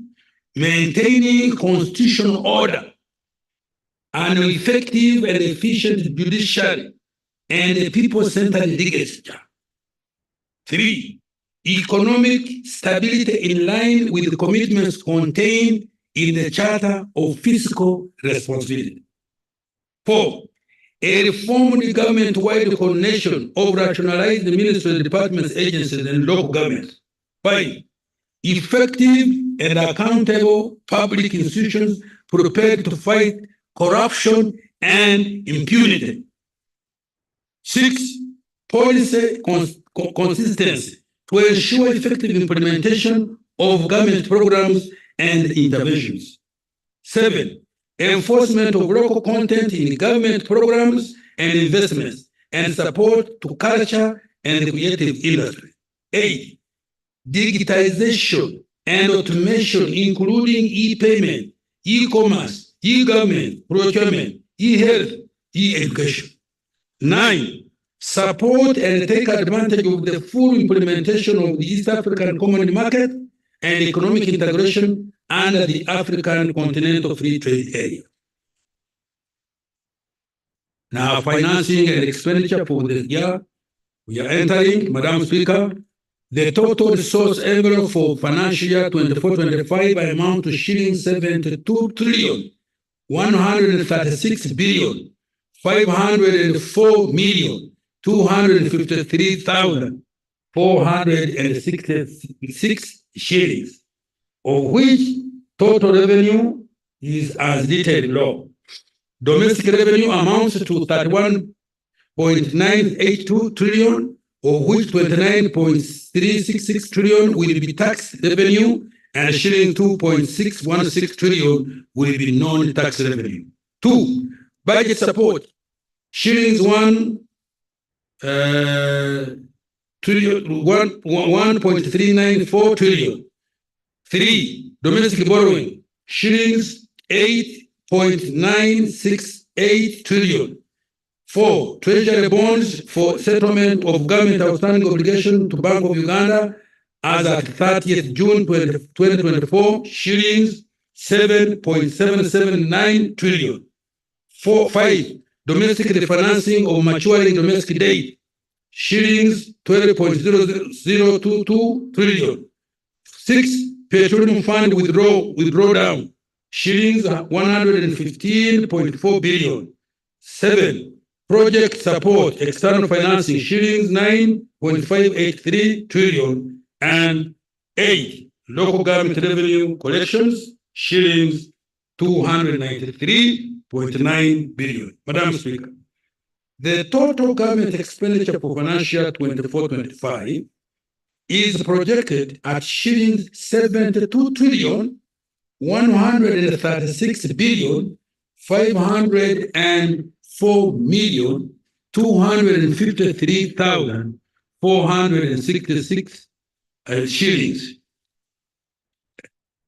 trillion, of which the total appropriation is shillings 37.56 trillion and total expenditure is 34.756 trillion. Wages and salaries are projected to amount 7.926 trillion, non-wage current expenditure to shilling 17.45 trillion. Development expenditure from own resources to shilling 6.152 trillion. External project financing shillings 9.584 trillion. Appropriation in aid to shillings 293.9 billion, while external debt repayment will amount to 3.149 trillion. Madam Speaker, I have attached the details of the resource envelope and expenditure allocation by vote for financial 24-25. Madam Speaker, the year 24-25 budget has been designated to target 7 key priorities. These are: 1. Investing in the people of Uganda through education, health, water, sanitation, and hygiene, for which I have provided a total of 10.204 trillion. 2. Peace and security of all persons in Uganda. I have allotted a total of 9.107 trillion, including a 25% enhancement of salaries of all security personnel at the rank of captain and below. 3. Maintenance of roads, of all roads, construction of 3 strategic roads, as well as rehabilitation of the meter gauge railway and construction of the standard gauge railway. I have provided 4.989 trillion shillings for these.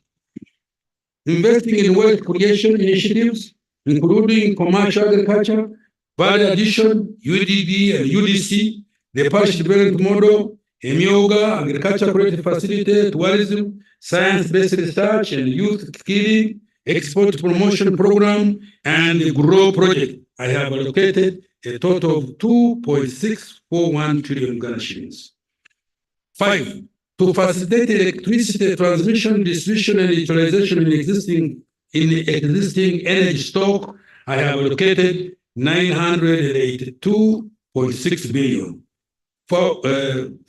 6, natural disasters contingency funding, to which I have allocated 146.1 billion. 7.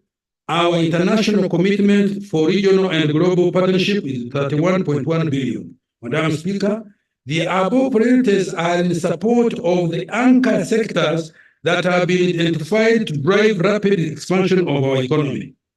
Approved sources of funding to finance the budget. Madam Speaker, following the principles guided the preparation of financial 24-25 budget, strengthening domestic revenue mobilization by providing adequate funding to revenue-generating entities.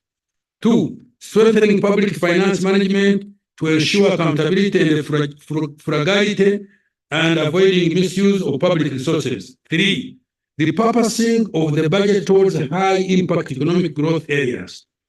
4, improving efficiency in the execution of projects and other public investments. 5, borrowing for only strategic high-impact interventions. Madam Speaker, starting financial 24-25, accounting officers of revenue-generating entities will sign commitment contracts against the agreed revenue performance targets, upon which budget allocation have been made, in addition to the performance contracts they sign annually. Domestic revenue mobilization, Madam Speaker, to collect the projected revenue for financial 24-25 of 31.982 trillion, a mix of modest tax policy measures were proposed and approved by Cabinet and Parliament. These will be complemented by enhanced tax administration by Uganda Revenue Authority and rationalization of tax exemption in line with the domestic revenue mobilization strategy. Tax measures for financial 24-25, Madam Speaker, the following are the modest changes in taxes that were approved by Parliament to raise more revenue and or improve the budget environment. Excise duty. Imposition of excise duty on powdered beer at shillings 1,000 per kilogram. 2, imposition of excise duty at a rate of 0.5% of value withdrawals of money from other platforms other than mobile money. This does not apply to withdrawals from agent banking or banking halls. 3, increase excise duty on petrol by 100 per liter. 4, increase excise duty on diesel by shilling 100 per liter. 5, increase excise duty on imported wines from 80% or 8,000 shillings per liter to 100% or shillings 110,000, whichever is higher.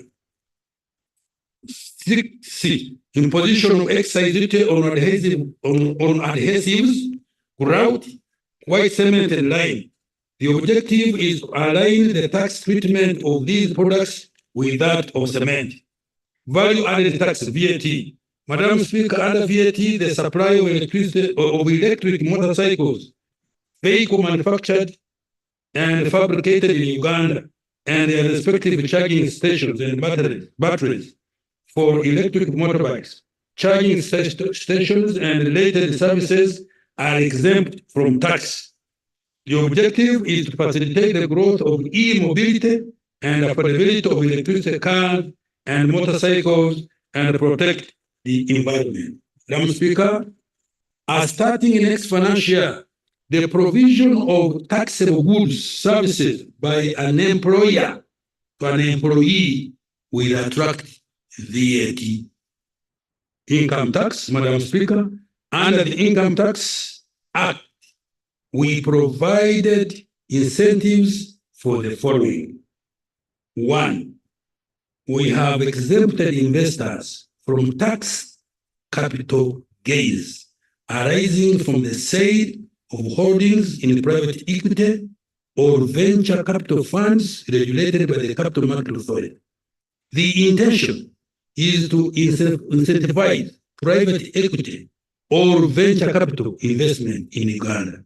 2, we have provided tax holidays on the income of a person who manufactures and fabricates electric motor vehicles, electric motorcycles, electric batteries, and electric vehicle charging equipment, as well as income of a person who develops, establishes, or operates a medical facility or hospital facility. 3, we have extended the waiver of penalties and interest on arrears outstanding by June 2023. This waiver will apply when the taxpayer pays between July and December this year.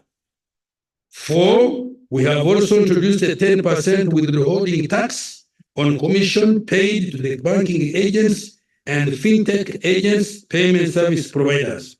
Tax administration measures. Madam Speaker, much of the anticipated additional revenues will be generated from compliance measures undertaken by URA. These include expanding URA presence and coverage by opening up 5 liaison offices. 2, strengthening the enforcement and use of electronic fiscal receipt and invoicing system, IFRIS, which was the battle recently as you heard, and digital tax stamps and the rental tax solution. 3, strengthening the exchange of information with other tax authorities to combat illicit financial flows and declaration.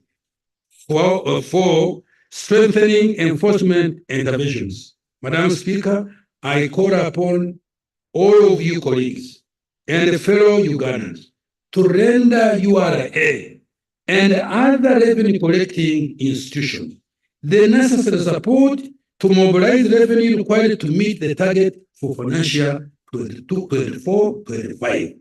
We must raise more revenue and reduce reliance on borrowing and external grants. I repeat, we must raise more revenue and reduce reliance on borrowing and external grants. Those of us who go to borrow, they take us as if we are children. They look at you, go today, come tomorrow. Go today, No, we should take a decision so that we can at least get about a reasonable percentage. Date, public debt. Madam Speaker, as at the end of December 2023, Uganda's total public debt stood at 93.3 trillion, equivalent to $24.69 billion. Of this amount, external debt was shillings 55.37 trillion, equivalent to $14.64 billion, while domestic debt was 38.01 trillion, equivalent to $10.5 billion. The public debt is projected at shillings 97.638 trillion, equivalent to $25.716 billion by 30th June this year. In nominal terms, Uganda's public debt to GDP was estimated at 46.9% in June 2023 and is projected to end at 47.9% this financial year ending June. This is below the 52.4% threshold provided for in the Charter for Fiscal Responsibility for the financial year 23-24, and less than 50% of GDP government policy target for debt sustainability. Madam Speaker, although our debt has increased, it is still sustainable, and the government is committed to keeping it sustainable. Most importantly, the money we have borrowed has been invested well, and these investments have started to give good results. The borrowed money has been spent as follows. 1. 29% was invested in improving the transport infrastructure, including oil roads, tourism roads, Kampala Entebbe Expressway, the Kampala Flying Over, and the several tarmac roads linking the whole country, airports, including upgrading Entebbe International Airport and the building of Kabalega International Airport, rehabilitation of the meter gauge railway, etc. 2. 28% has been invested in the development of energy infrastructure, including Karuma and Isimba dams, power transmission lines, and rural electrification. 3. 12% has been invested in improving water sources for both human consumption and for irrigation and livestock. 4. 5% in agro-industrialization. 5.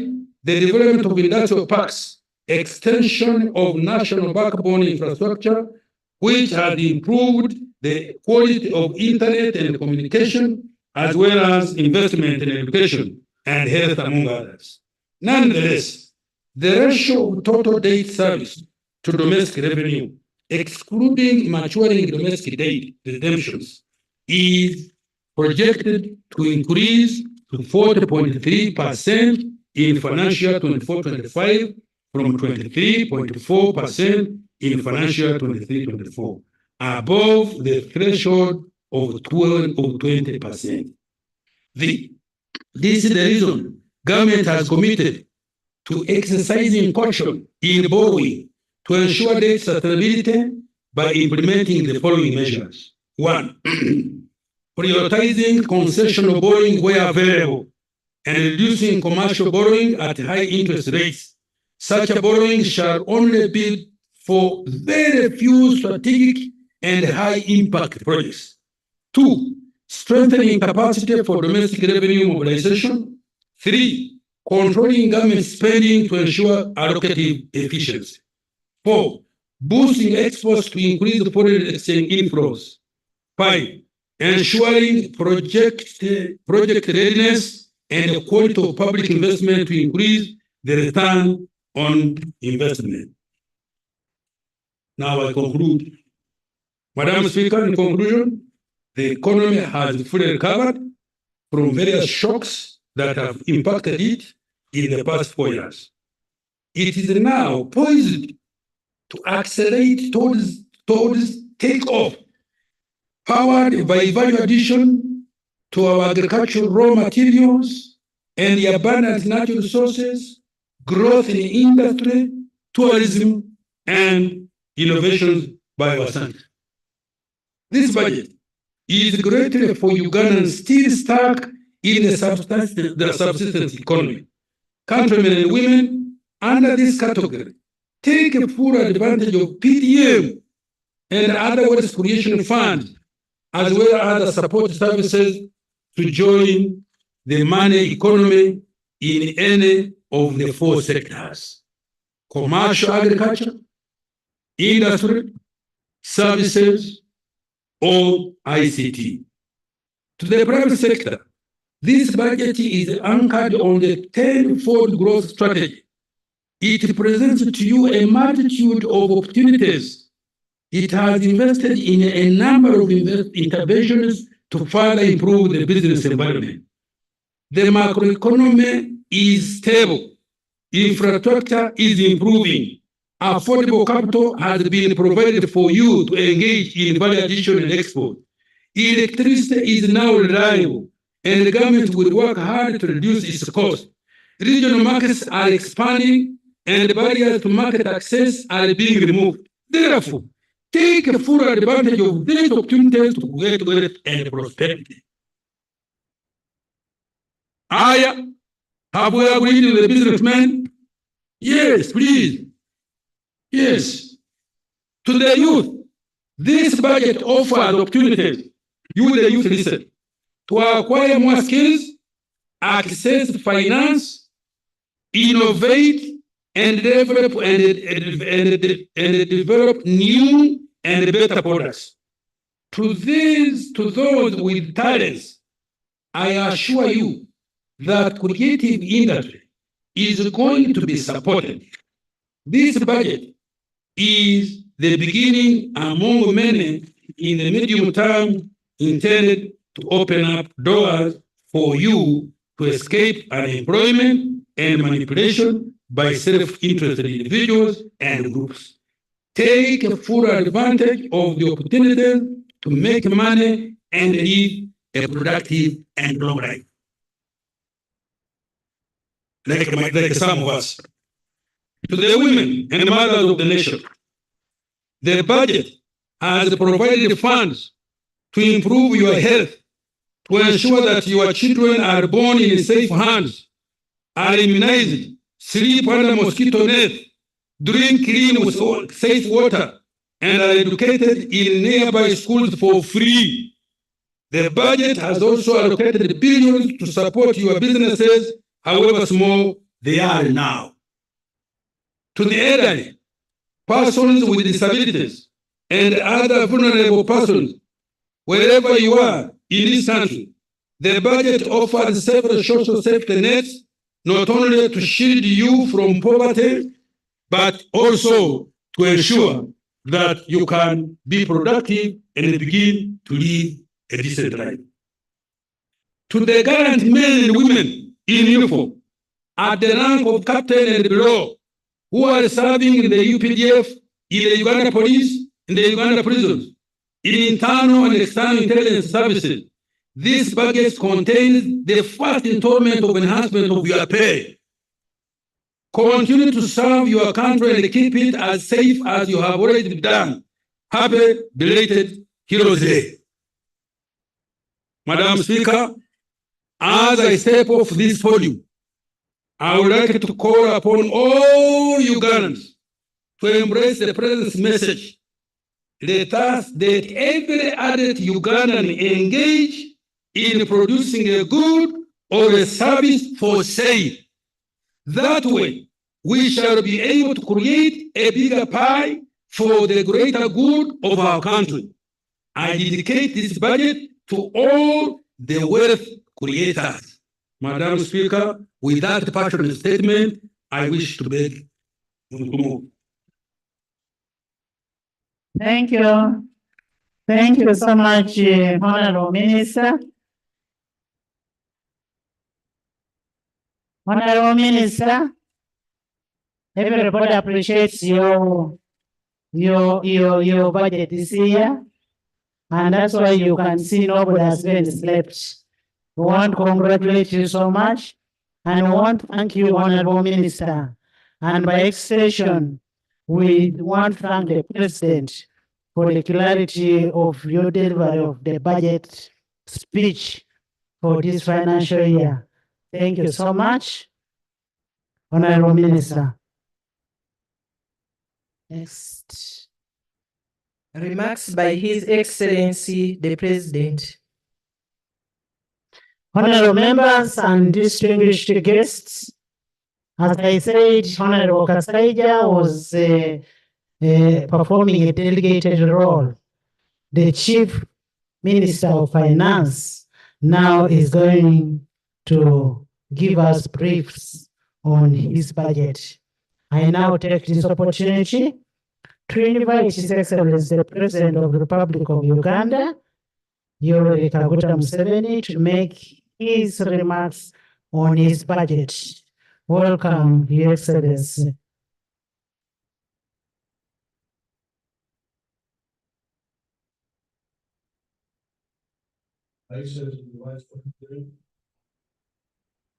The Right Honorable Speaker of Parliament, His Lordship the Chief Justice, the Deputy Speaker, the Deputy Chief Justice, the Right Honorable Prime Minister, the Chairman of the Vice Chairman of the NRM,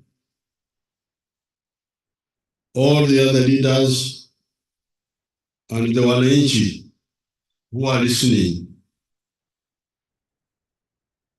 In the State of the Nation address, recently, I reminded you of the 3 historical missions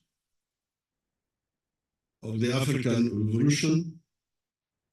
I reminded you of the 4 ideological principles of the NRM and of how the Ugandan economy has not only grown from US dollars 1.5 billion in 1986 to now US dollars 55 billion by the exchange rate method, but also US dollars 180 billion by the PPP method.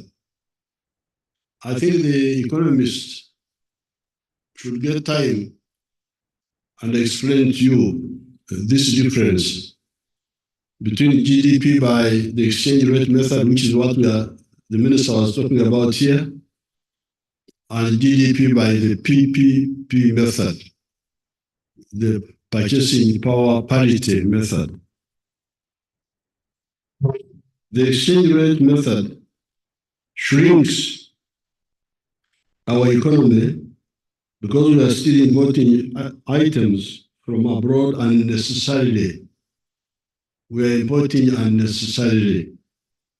If you look at the size of our GDP by the PPP method, it is now 2 times the size of the South African economy when Mzee Mandela took over the leadership of that country in 1994.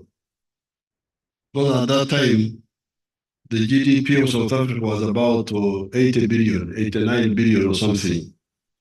So if you use the PPP method, the GDP of Uganda now is 2 times the size of the South African economy by the time the Mandela took over government there. In the next few years, for me, I'm not waiting for the 2040, because they keep talking of the 2040.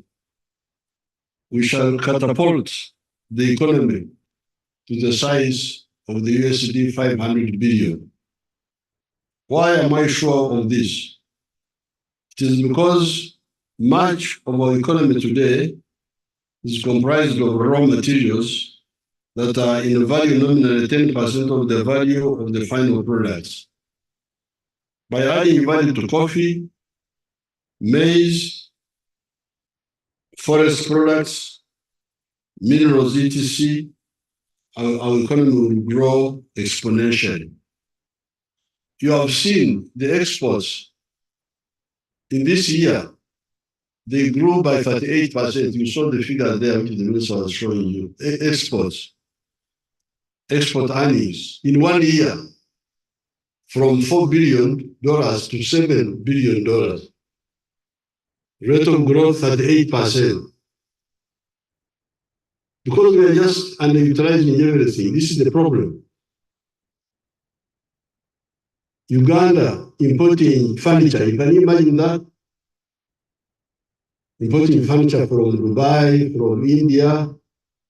Mama Janet here had to fight with those wonderful people in the Ministry of Education who were determined to buy furniture from India. Imagine, furniture in Tebe also takes money outside. Money is taken to buy dead people's clothes from outside. Infusion, that's what the Banyangwero call clothes of dead people. They are called infusion. So that's what we spend $800 million on imported textile.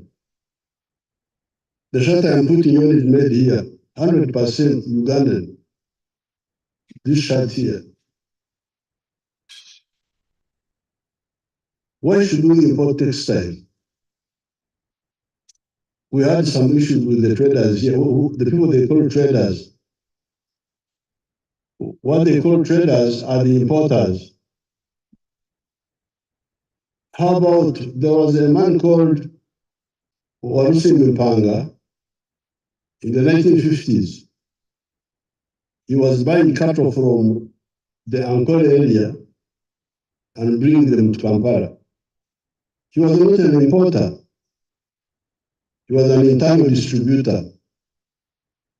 According to the traders in Kampala, that one is not a businessman. The businessman is the one who is Osaka, who is buying from outside. This slave mentality must go away. I'm not a slave myself. I have never accepted a slave dependency mentality. That's how we were able to lead our revolution. So this importing is what is creating the discrepancy. The economy is bigger, $180 billion, but if you use the exchange rate method, it comes to 55 billion. It shrinks. But if you solve that, the economy, the size in figures will be much bigger than it is now. We have the electricity, and we shall continue expanding the generation. One time the minister here, he showed everything here in detail. And I'm glad you gave him a standing ovation. I think you may go to heaven because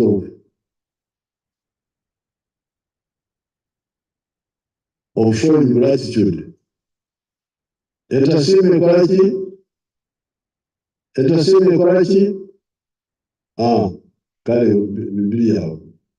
The one who does not thank, nobody will give him again. We have the electricity, and we shall continue expanding the generation and the transmission. The private sector is the main engine of growth and transformation. We already have a well-educated population that is easy to skill and is also innovative. As you saw the science, the knowledge economy, those are our young people who are doing all those scientific innovations.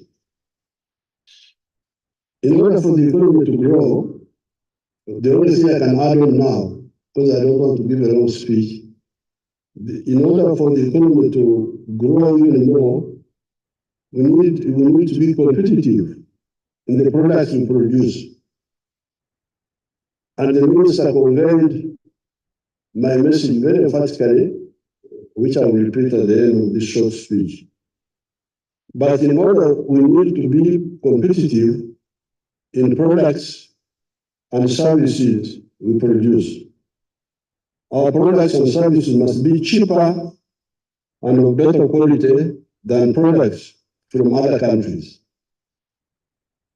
In order to achieve that, we need affordable electricity, which is already being worked on. Because for you to be competitive, you need cheap electricity. And we are working on that, as you saw here. We need low-cost money for the wealth creators, which is already available in the forms of PDM, MIOGA, and UDB loans. I really want to render irrelevant these money lenders and all these people who suck our people. We shall continue putting money in PDM, in MIOGA, in UDB, so that the people want wealth creation, have soft money, money which is not very expensive.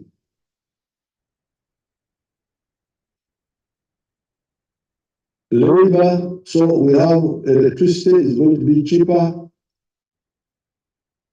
Money for wealth creation will be cheaper. Labor is still not expensive.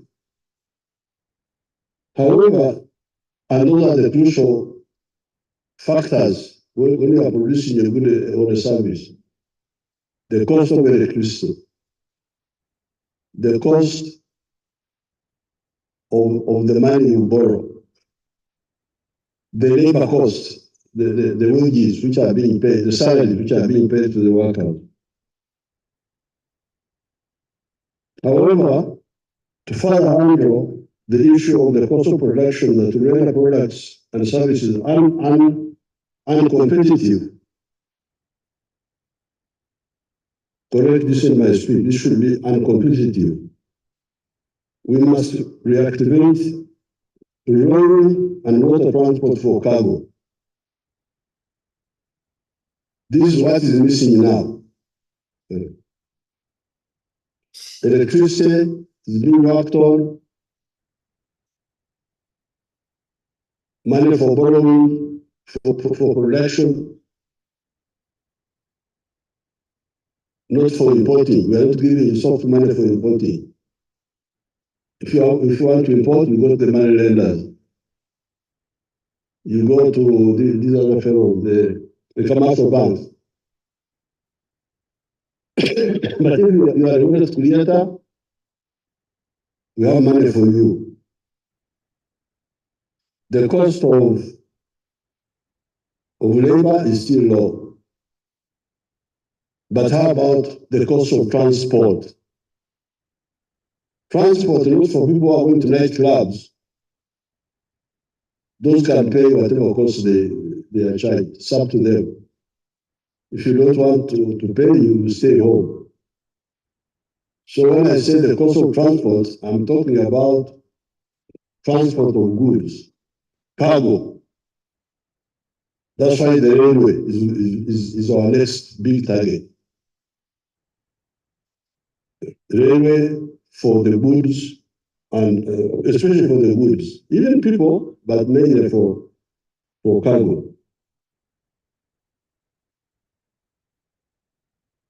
We must reactivate rail and water transport for cargo. We have repaired the old meter gauge from Maraba to Kampala, and also from Tororo to Gulu Papach. We are going to start building the SGR, the standard gauge railway from Maraba to Kampala, and Kampala to Mpongwe to Kasese. Later, we are going to expand the SGR, the standard gauge railway to Gulu Nimule. The railway will transform our capacity to create wealth. Because once the railway is fully operational, then transport of goods from here up to Mombasa will be cheaper. From here up to Dar es Salaam, from here up to South Sudan, from here up to Congo will be cheaper. It will also save the roads, because this crowding you see in the roads by the heavy trucks, it is because the railway is not working. When the railway starts taking off the trucks from the road, then the pipeline, because we're also making the pipeline for petroleum, because now the road has got passengers, they're on the road, you have the cargo on the road, you have the petroleum products on the road. That's why the road is under such pressure. The railway and the pipeline for the petroleum will solve that problem. That means all the passengers or light trucks will remain on the road.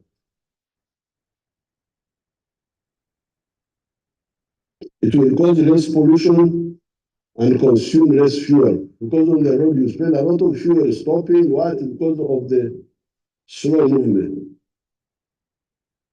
We are moving forward on the issue of introducing electric cars and electric bodabodas, as you saw here. So, these are the two additional strategic interventions: the railway and the pipeline for the petroleum products. Now, the other strategic intervention, we need to stabilize our economy forever is irrigation for agriculture. The minister talked a bit about it here, but we need to do more emphasis. Because you know we are lucky, we have rains, but sometimes the rains delay, or sometimes you have less rains. Then you get a crisis, lack of food. So in order to remove that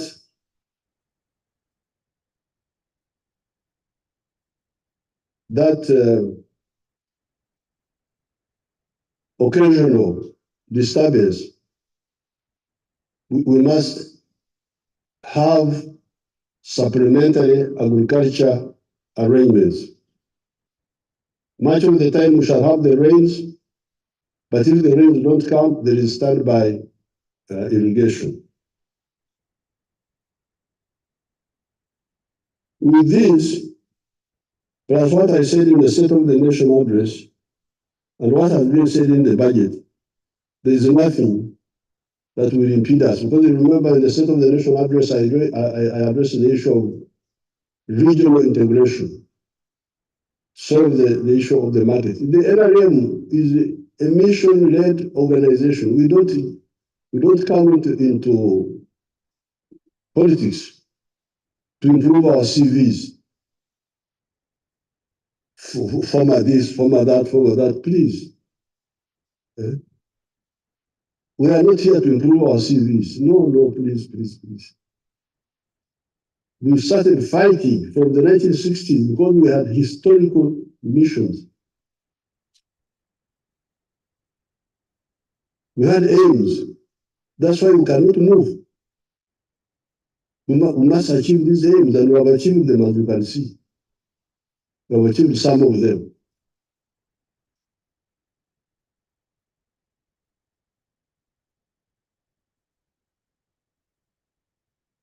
You heard the minister telling you that economy he was talking about, which he presented here, was all minus our petroleum, which is about to come online.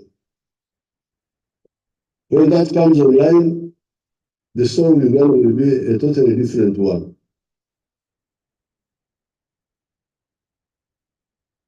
In a short while to come, our petroleum will start coming from the ground.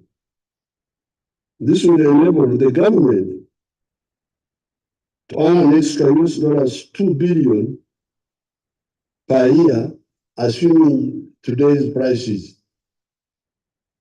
Even if the prices remain the way they are now, when our oil starts coming out of the ground, the government, not the whole economy, the government alone, will be having an extra $2 billion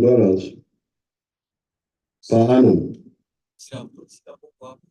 This is apart from other income streams for the country.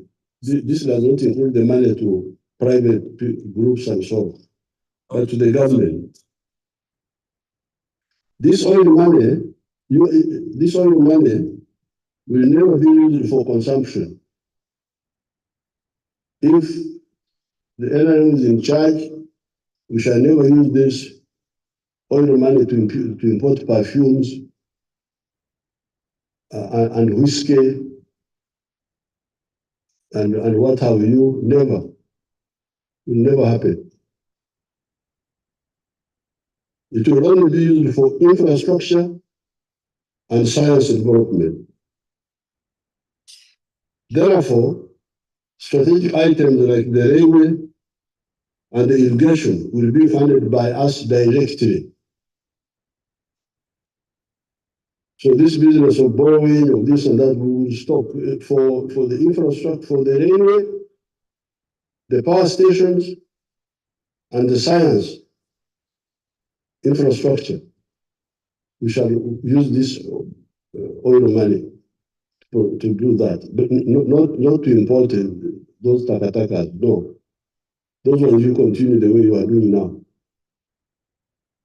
People who don't bother to listen to our message keep talking of poverty, lack of jobs, etc.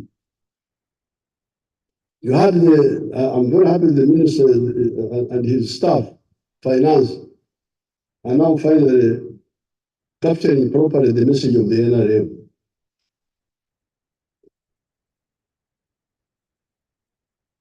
Because we have been having problems with them, the way they present things, the way they talk. Sustainable development, what is that?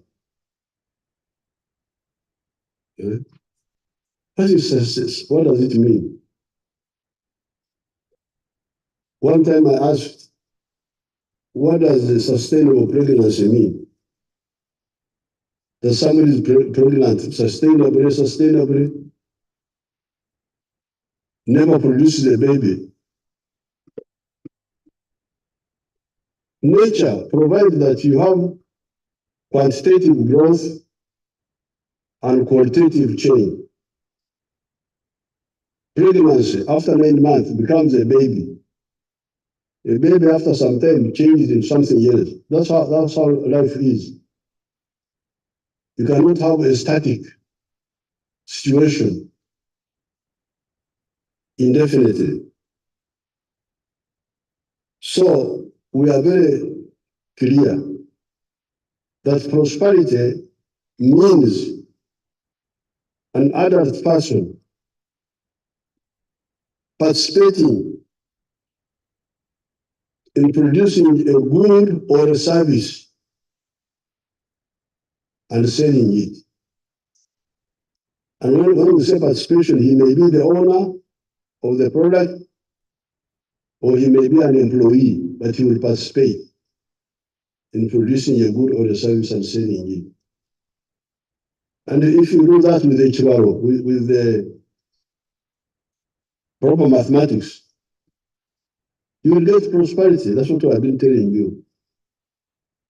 And I've been telling you, and the minister has now repeated emphatically, I'm very happy with finance now. I have nothing useful to add. And he has told you that the sectors where prosperity is are 4. Commercial agriculture with the Chibaro, Chura, Aimal, Otita, with the mathematics. Commercial agriculture. Secondly, manufacturing and artisanship. Thirdly, services. And fourthly, ICT. So in those areas, that's why you get prosperity. You should choose to go to be somewhere as a wealth creator or an employee of the wealth creator.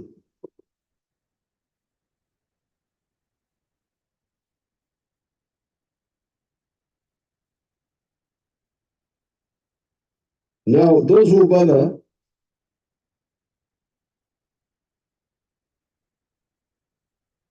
people who do not bother to listen to our messages, keep talking of poverty, lack of jobs, etc. The 4 sectors of commercial agriculture, artisanship and manufacturing, services and ICT, if utilized in the manner recommended by the NRM ever since 1995, will create so many jobs that will exceed the job levels of Uganda. Uganda doesn't have enough once we develop our full capacity. Uganda will not have enough workers. And by the way, this one happened during the time of the British, when they introduced a few activities here like coffee and cotton and sugar. That's how Africans from Rwanda, from Burundi, from South Sudan, that's how they came here. That small economy, money economy, or during the British time, created so many jobs that the internal people were not enough. That's why our brothers had to come from Rwanda, from Burundi, from South Sudan to work here. So even now, if we all become wealth creators in the 4 sectors, there will be so many jobs. I've given the example of Mr. Nyakana in Fort Portal, using 1 acre to employ 15 people. And we calculated that if 7 million people did that, we would create more jobs than the whole population of Uganda now. But as of now, we already have 922,000 people employed in manufacturing. Show those factories again if you have them.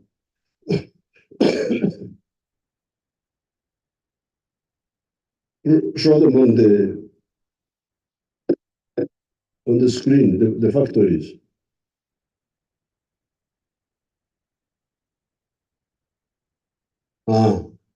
Those are now. These are all new factories. In 1986, we had only 80 factories. When we went to the UMA, Uganda Manufacturers Association, we now have more than 8,000 like those. These are already employing 922,000 people and something. The whole of the public service, army, police, civil service, 480,000. So the factories are now employing 2 times the number of people working in this public service.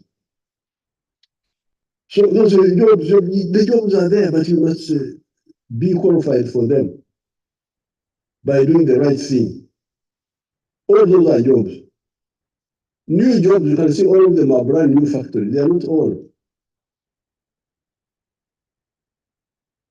This is the factories now, giving us 922,000 jobs. The services, the hotels, the tourism, the transport, the banks, they are now employing 5 million people. 5 million.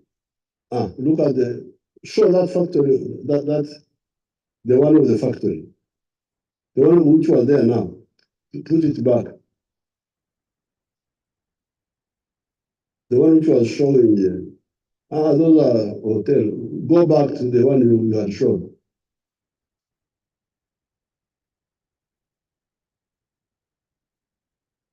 Was a factory where workers were seated. No, there's another one which was bigger. There was a bigger one. Anyway, they are all the same. You can see how many people. Jobs are there. Look at that group now. Look at that. All those are young people. Jobs. You're just talking.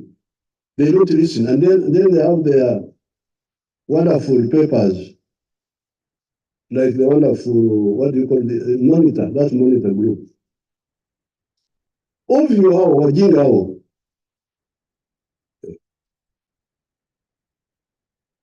They are like enemies of Africa. The other day, I saw them when they tested Karuma Power, 600 megawatts. I think there was some blackout or something. So they were celebrating in their paper monitor. You see, the network, the transmission network cannot handle the power. And I had heard that opinion. It's very interesting to see how the enemies link up, enemies of Africa. So the logic of the monitor is like what I used to hear with the governments, some of the civil servants who are like on the side of monitor also. they were saying, but if we have the power station at Karuma, how shall we evacuate the power? If you can't evacuate it, have the factories near there. They can all be around Karuma, nearby, if you don't have to carry it far away. When Jinja, Owen Falls Dam, was opened by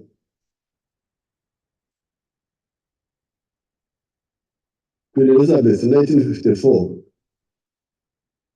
the electricity was only in Jinja. That's why the factory is concentrated there. The original factory. We didn't have electricity in Barara. We didn't have Mukawari. We didn't have. But it was enough that it was in one part of Uganda and all the factories congregated there. That's a step forward. If the electricity is there, if you can't distribute it far away, let the people use it from nearby. That's not a problem. That's a step forward. It's not something to mourn about and demonize.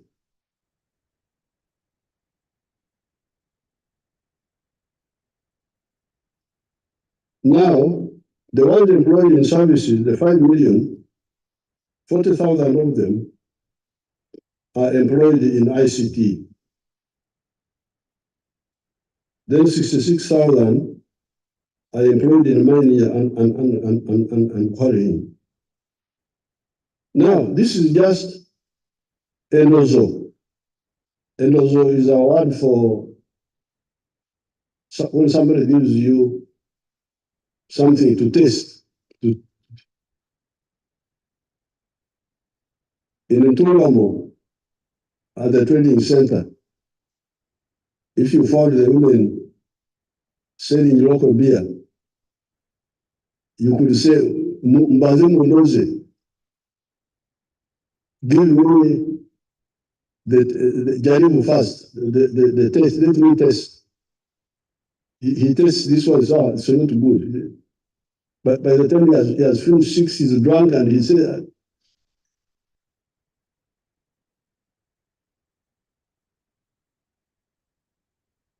he says all the beer is bad.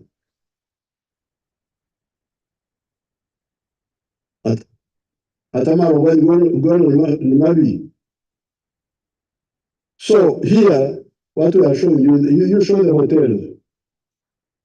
They are started showing the hotels,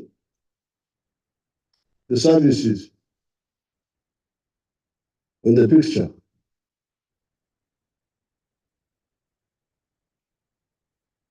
Now, all those are employing people. And here in my small speech, I also have those pictures there.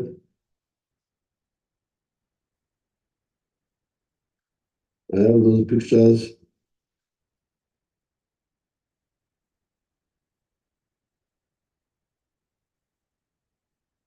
Therefore, I want to repeat what the minister said. Ugandans wake up, work. The work, the wealth, the prosperity is in the 4 sectors: commercial agriculture, artisanship and manufacturing, services, and ICT. The capital to help you go into any of these sectors is already available in UDB, PDM, Emioga, etc. If the money which is there now is not enough, we can add more. But start. Now, the only remaining problem is corruption.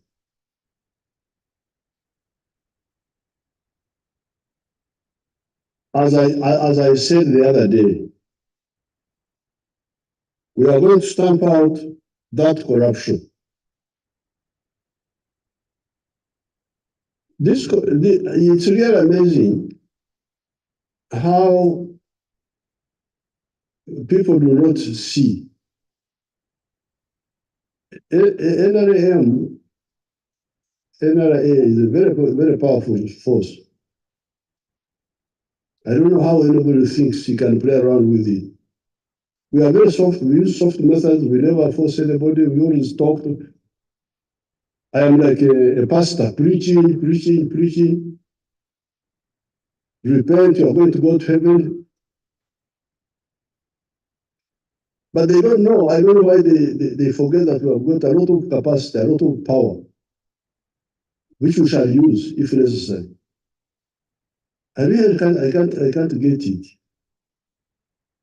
Because these corrupt people insult our heroes.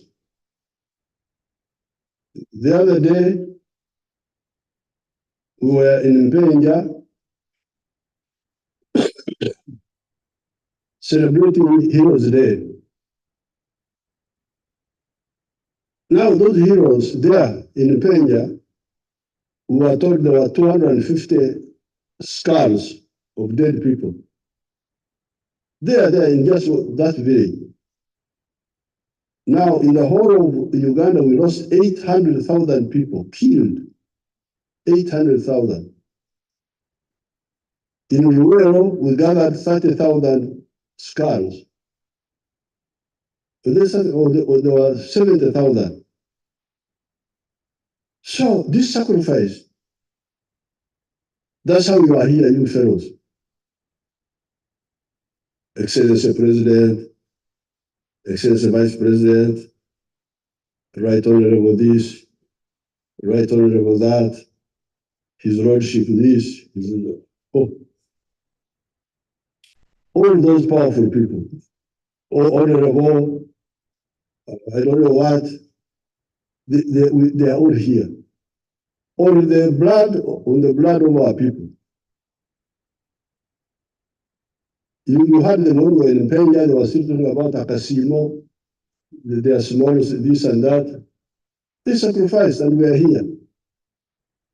But you come, you get a chance to lead. Instead of helping people, now you start taking away the neutral which could help them. This is really amazing. Now, in so doing, you will delegitimize yourselves because the sitting there are very dangerous. When they see that you are not honest, they just leave you. But one day, they will get a chance to avenge on you. That's what happened with the groups we had here. When we got independence, all those young people, all young people. Mutesa was 39 years old. Obote was 35. Kakongo was 26 years old. They were all young people. Even Nechon, they were 28. They were all young people. Uganda was in their hands. Just free gift. But see what happened. Amin was 39. He was a young man. I was like the small brother. I was 18 that time myself. That's why I know all of them very well. But you could see how those young people messed themselves up and how they ended up. They lost legitimacy. So when we came on the scene, we had studied all this. And we could not afford this. Now, at that time, what we dealt with was the misbehavior of the army. Because that was one of the biggest problems at that time. The army, Nantagambako, they have their word, these were nature hours, Nantagambako. I don't know how you translate that. how do you translate it in English? They are untouchable. The army was untouchable. But the Franasa said no. For us, we can build a disciplined army. And we started, and the army was disciplined. Then in Senator, 1982, two of our drunk boys went to the village and killed 3 villagers near Senator. One of the boys was called Zabron. So they killed people in Senator. Oh, that was really the boundary. Whether you NRA was survive or be written off by the people. So we arrested these people, these boys, Zabron. He was actually a good boy, but he followed drinking. I didn't know him well, but I had not heard anything specifically bad about him. So we tried them. And the case came to the High Command. The other day, the Right Honorable Speaker was calling me former Speaker, which of course I was for 10 years. But I was also a Chief Justice some time ago.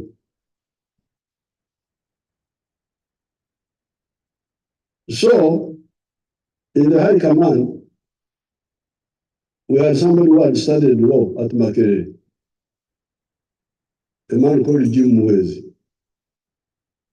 Then he told us in the meeting that, you see, what killed the people in Semuto, Murule, the place is called Murule. What killed the people in Murule was not Zabroni. It was the beer inside Zabroni.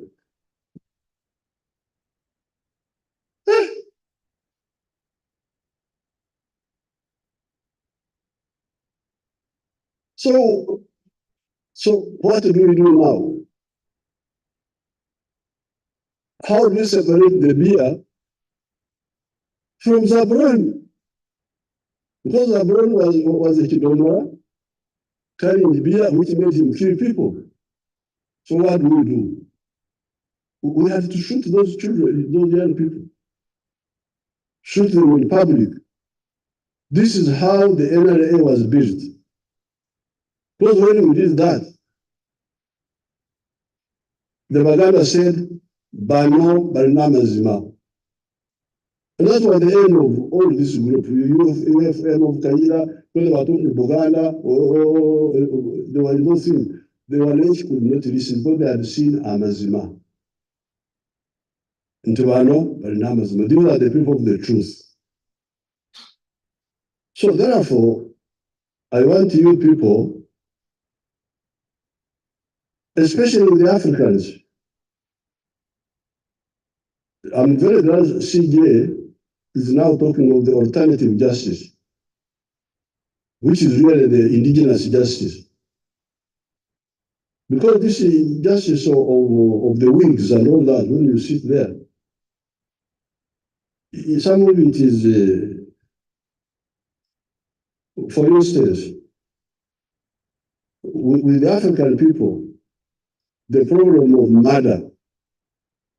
You kill my brother, I must revenge. I'm duty bound to revenge or horror.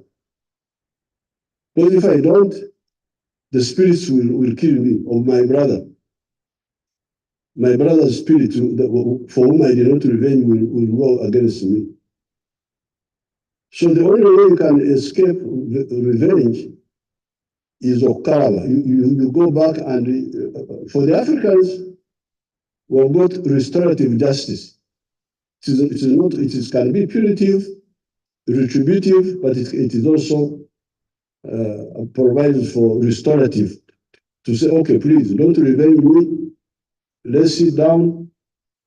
One of our people killed your brother. let us solve this. Like, for instance, I still have a date with the clan of the late Cardinal Elora Machodwogo. You remember he was killed by our soldier. I must make peace with the clan on behalf of the army. I must make peace with the clan. Otherwise, they will just keep quiet. You are powerful, you are president, excellency, what? Yes. But they will never forget. They will never forget. So, when I went there, I said we are going to do the Wanyangon point of Karawa. So, murder, rape, that is an unforgivable sin. It must be sorted out, must be fully accountable. Other things like fighting in the bar, they mix up things. There are things which are very serious. Murder, rape, corruption now. Corruption is very dangerous.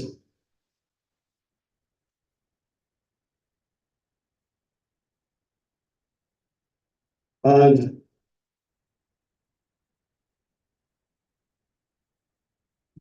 don't involve me in a struggle with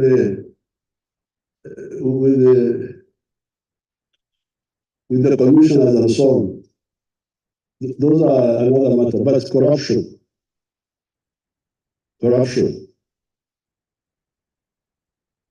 So these three, murder, rape, must be fully accounted for and promptly. So therefore, you should be very careful with some of these concepts. Some of them foreign, but some of them distorted. Like bail. You emphasize bail. Why do you emphasize bail? Why don't you emphasize trial so that you get the truth? That's what you should emphasize. Because when you talk of bail, you are playing in the hands of the enemy. The Wanyangon will say, when the Wanyangon say that we are finished, he spent one night and came back. There was nothing, in other words. So you don't see your justice. You're talking justice that freedom in the constitution, that's a foreign concept. It's not our concept. Our concept is a dog that steals pays with its back. So you must handle it quickly and decisively. Those concepts are very dangerous because they separate us from the people. There is another one which says, I can count quote and keep quiet. You hear me? I keep quiet. The way I'm going to say, he's a thief, he has nothing to say. So I don't know how those people evolve those concepts. But please, here we should deal with our situation. Like we dealt with the issue of Zablon. That's how the NRA was saved. Otherwise, it would have been finished. In Uganda, people would have lost confidence in us, and it would have been very difficult to recover. Because there we had a chance to show who we were, and we did it. And that's how the NRM was built up. So the NRM of today, please. First of all, I'm surprised that really people can dare what I hear, this one. But who do these people think they are? We are going to smash them. We have the capacity. Now that they have attracted our, because I never concentrate on those things myself. But now that they don't listen, we advise, you have now attracted our attention, our full attention, you see. we shall crush this treachery. This is really betrayal, and we are going to finish it. Now, the borrowing, I'm glad the minister explained that these newspapers, with their radios, they create panic among new people. Debt. We actually had a very low debt level until Corona. Our debt GDP ratio before Corona was 30%. Very low. But some people pushed, and we found we had reached 40%. But I don't believe in borrowing. My view is that I don't believe in this borrowing. I believe in cutting our cloth according to our coat according to our cloth. And that's what we should be doing. Now, finally, the talk of external shocks.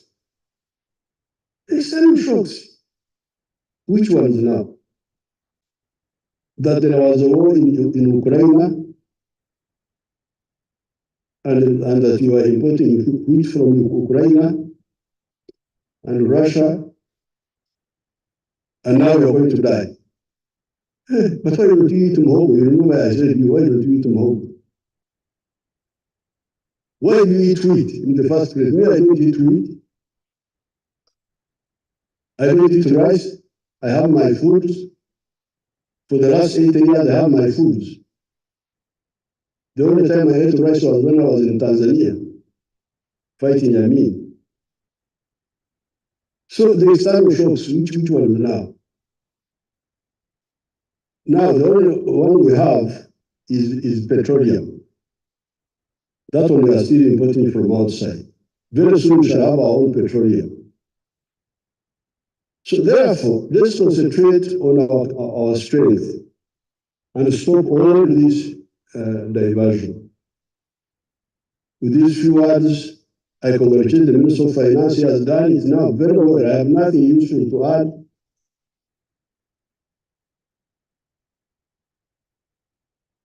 And I thank the Speaker for presiding over the meeting and all of you for coming. Thank you very much.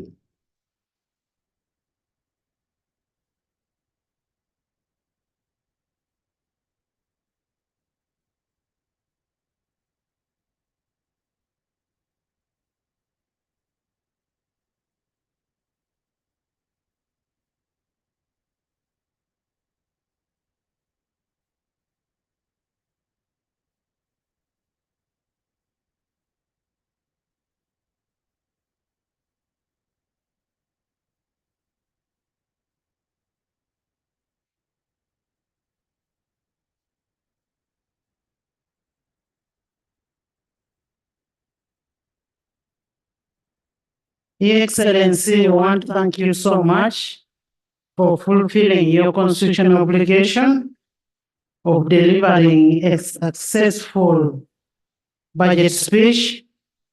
As legislature, we reiterate our commitment to apply its mandate in realization of a progressive intention for the country and its citizens.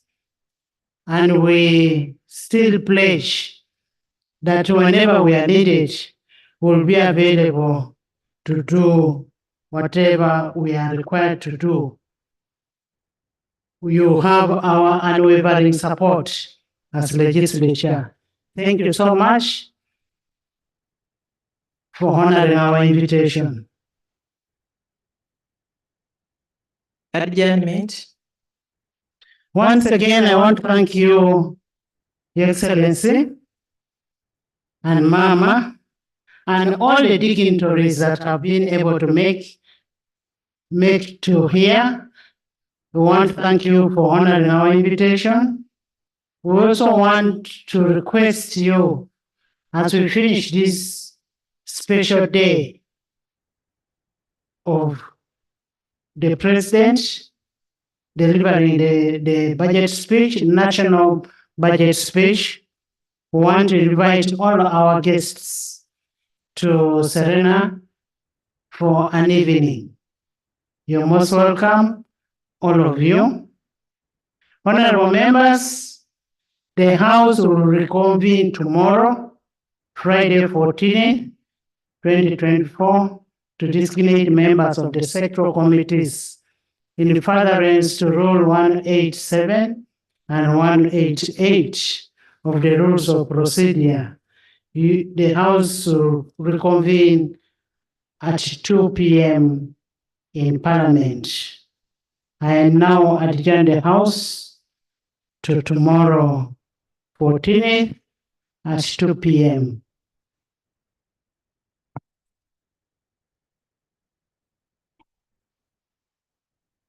The anthems.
Distinguished guests, we kindly request that you remain in your position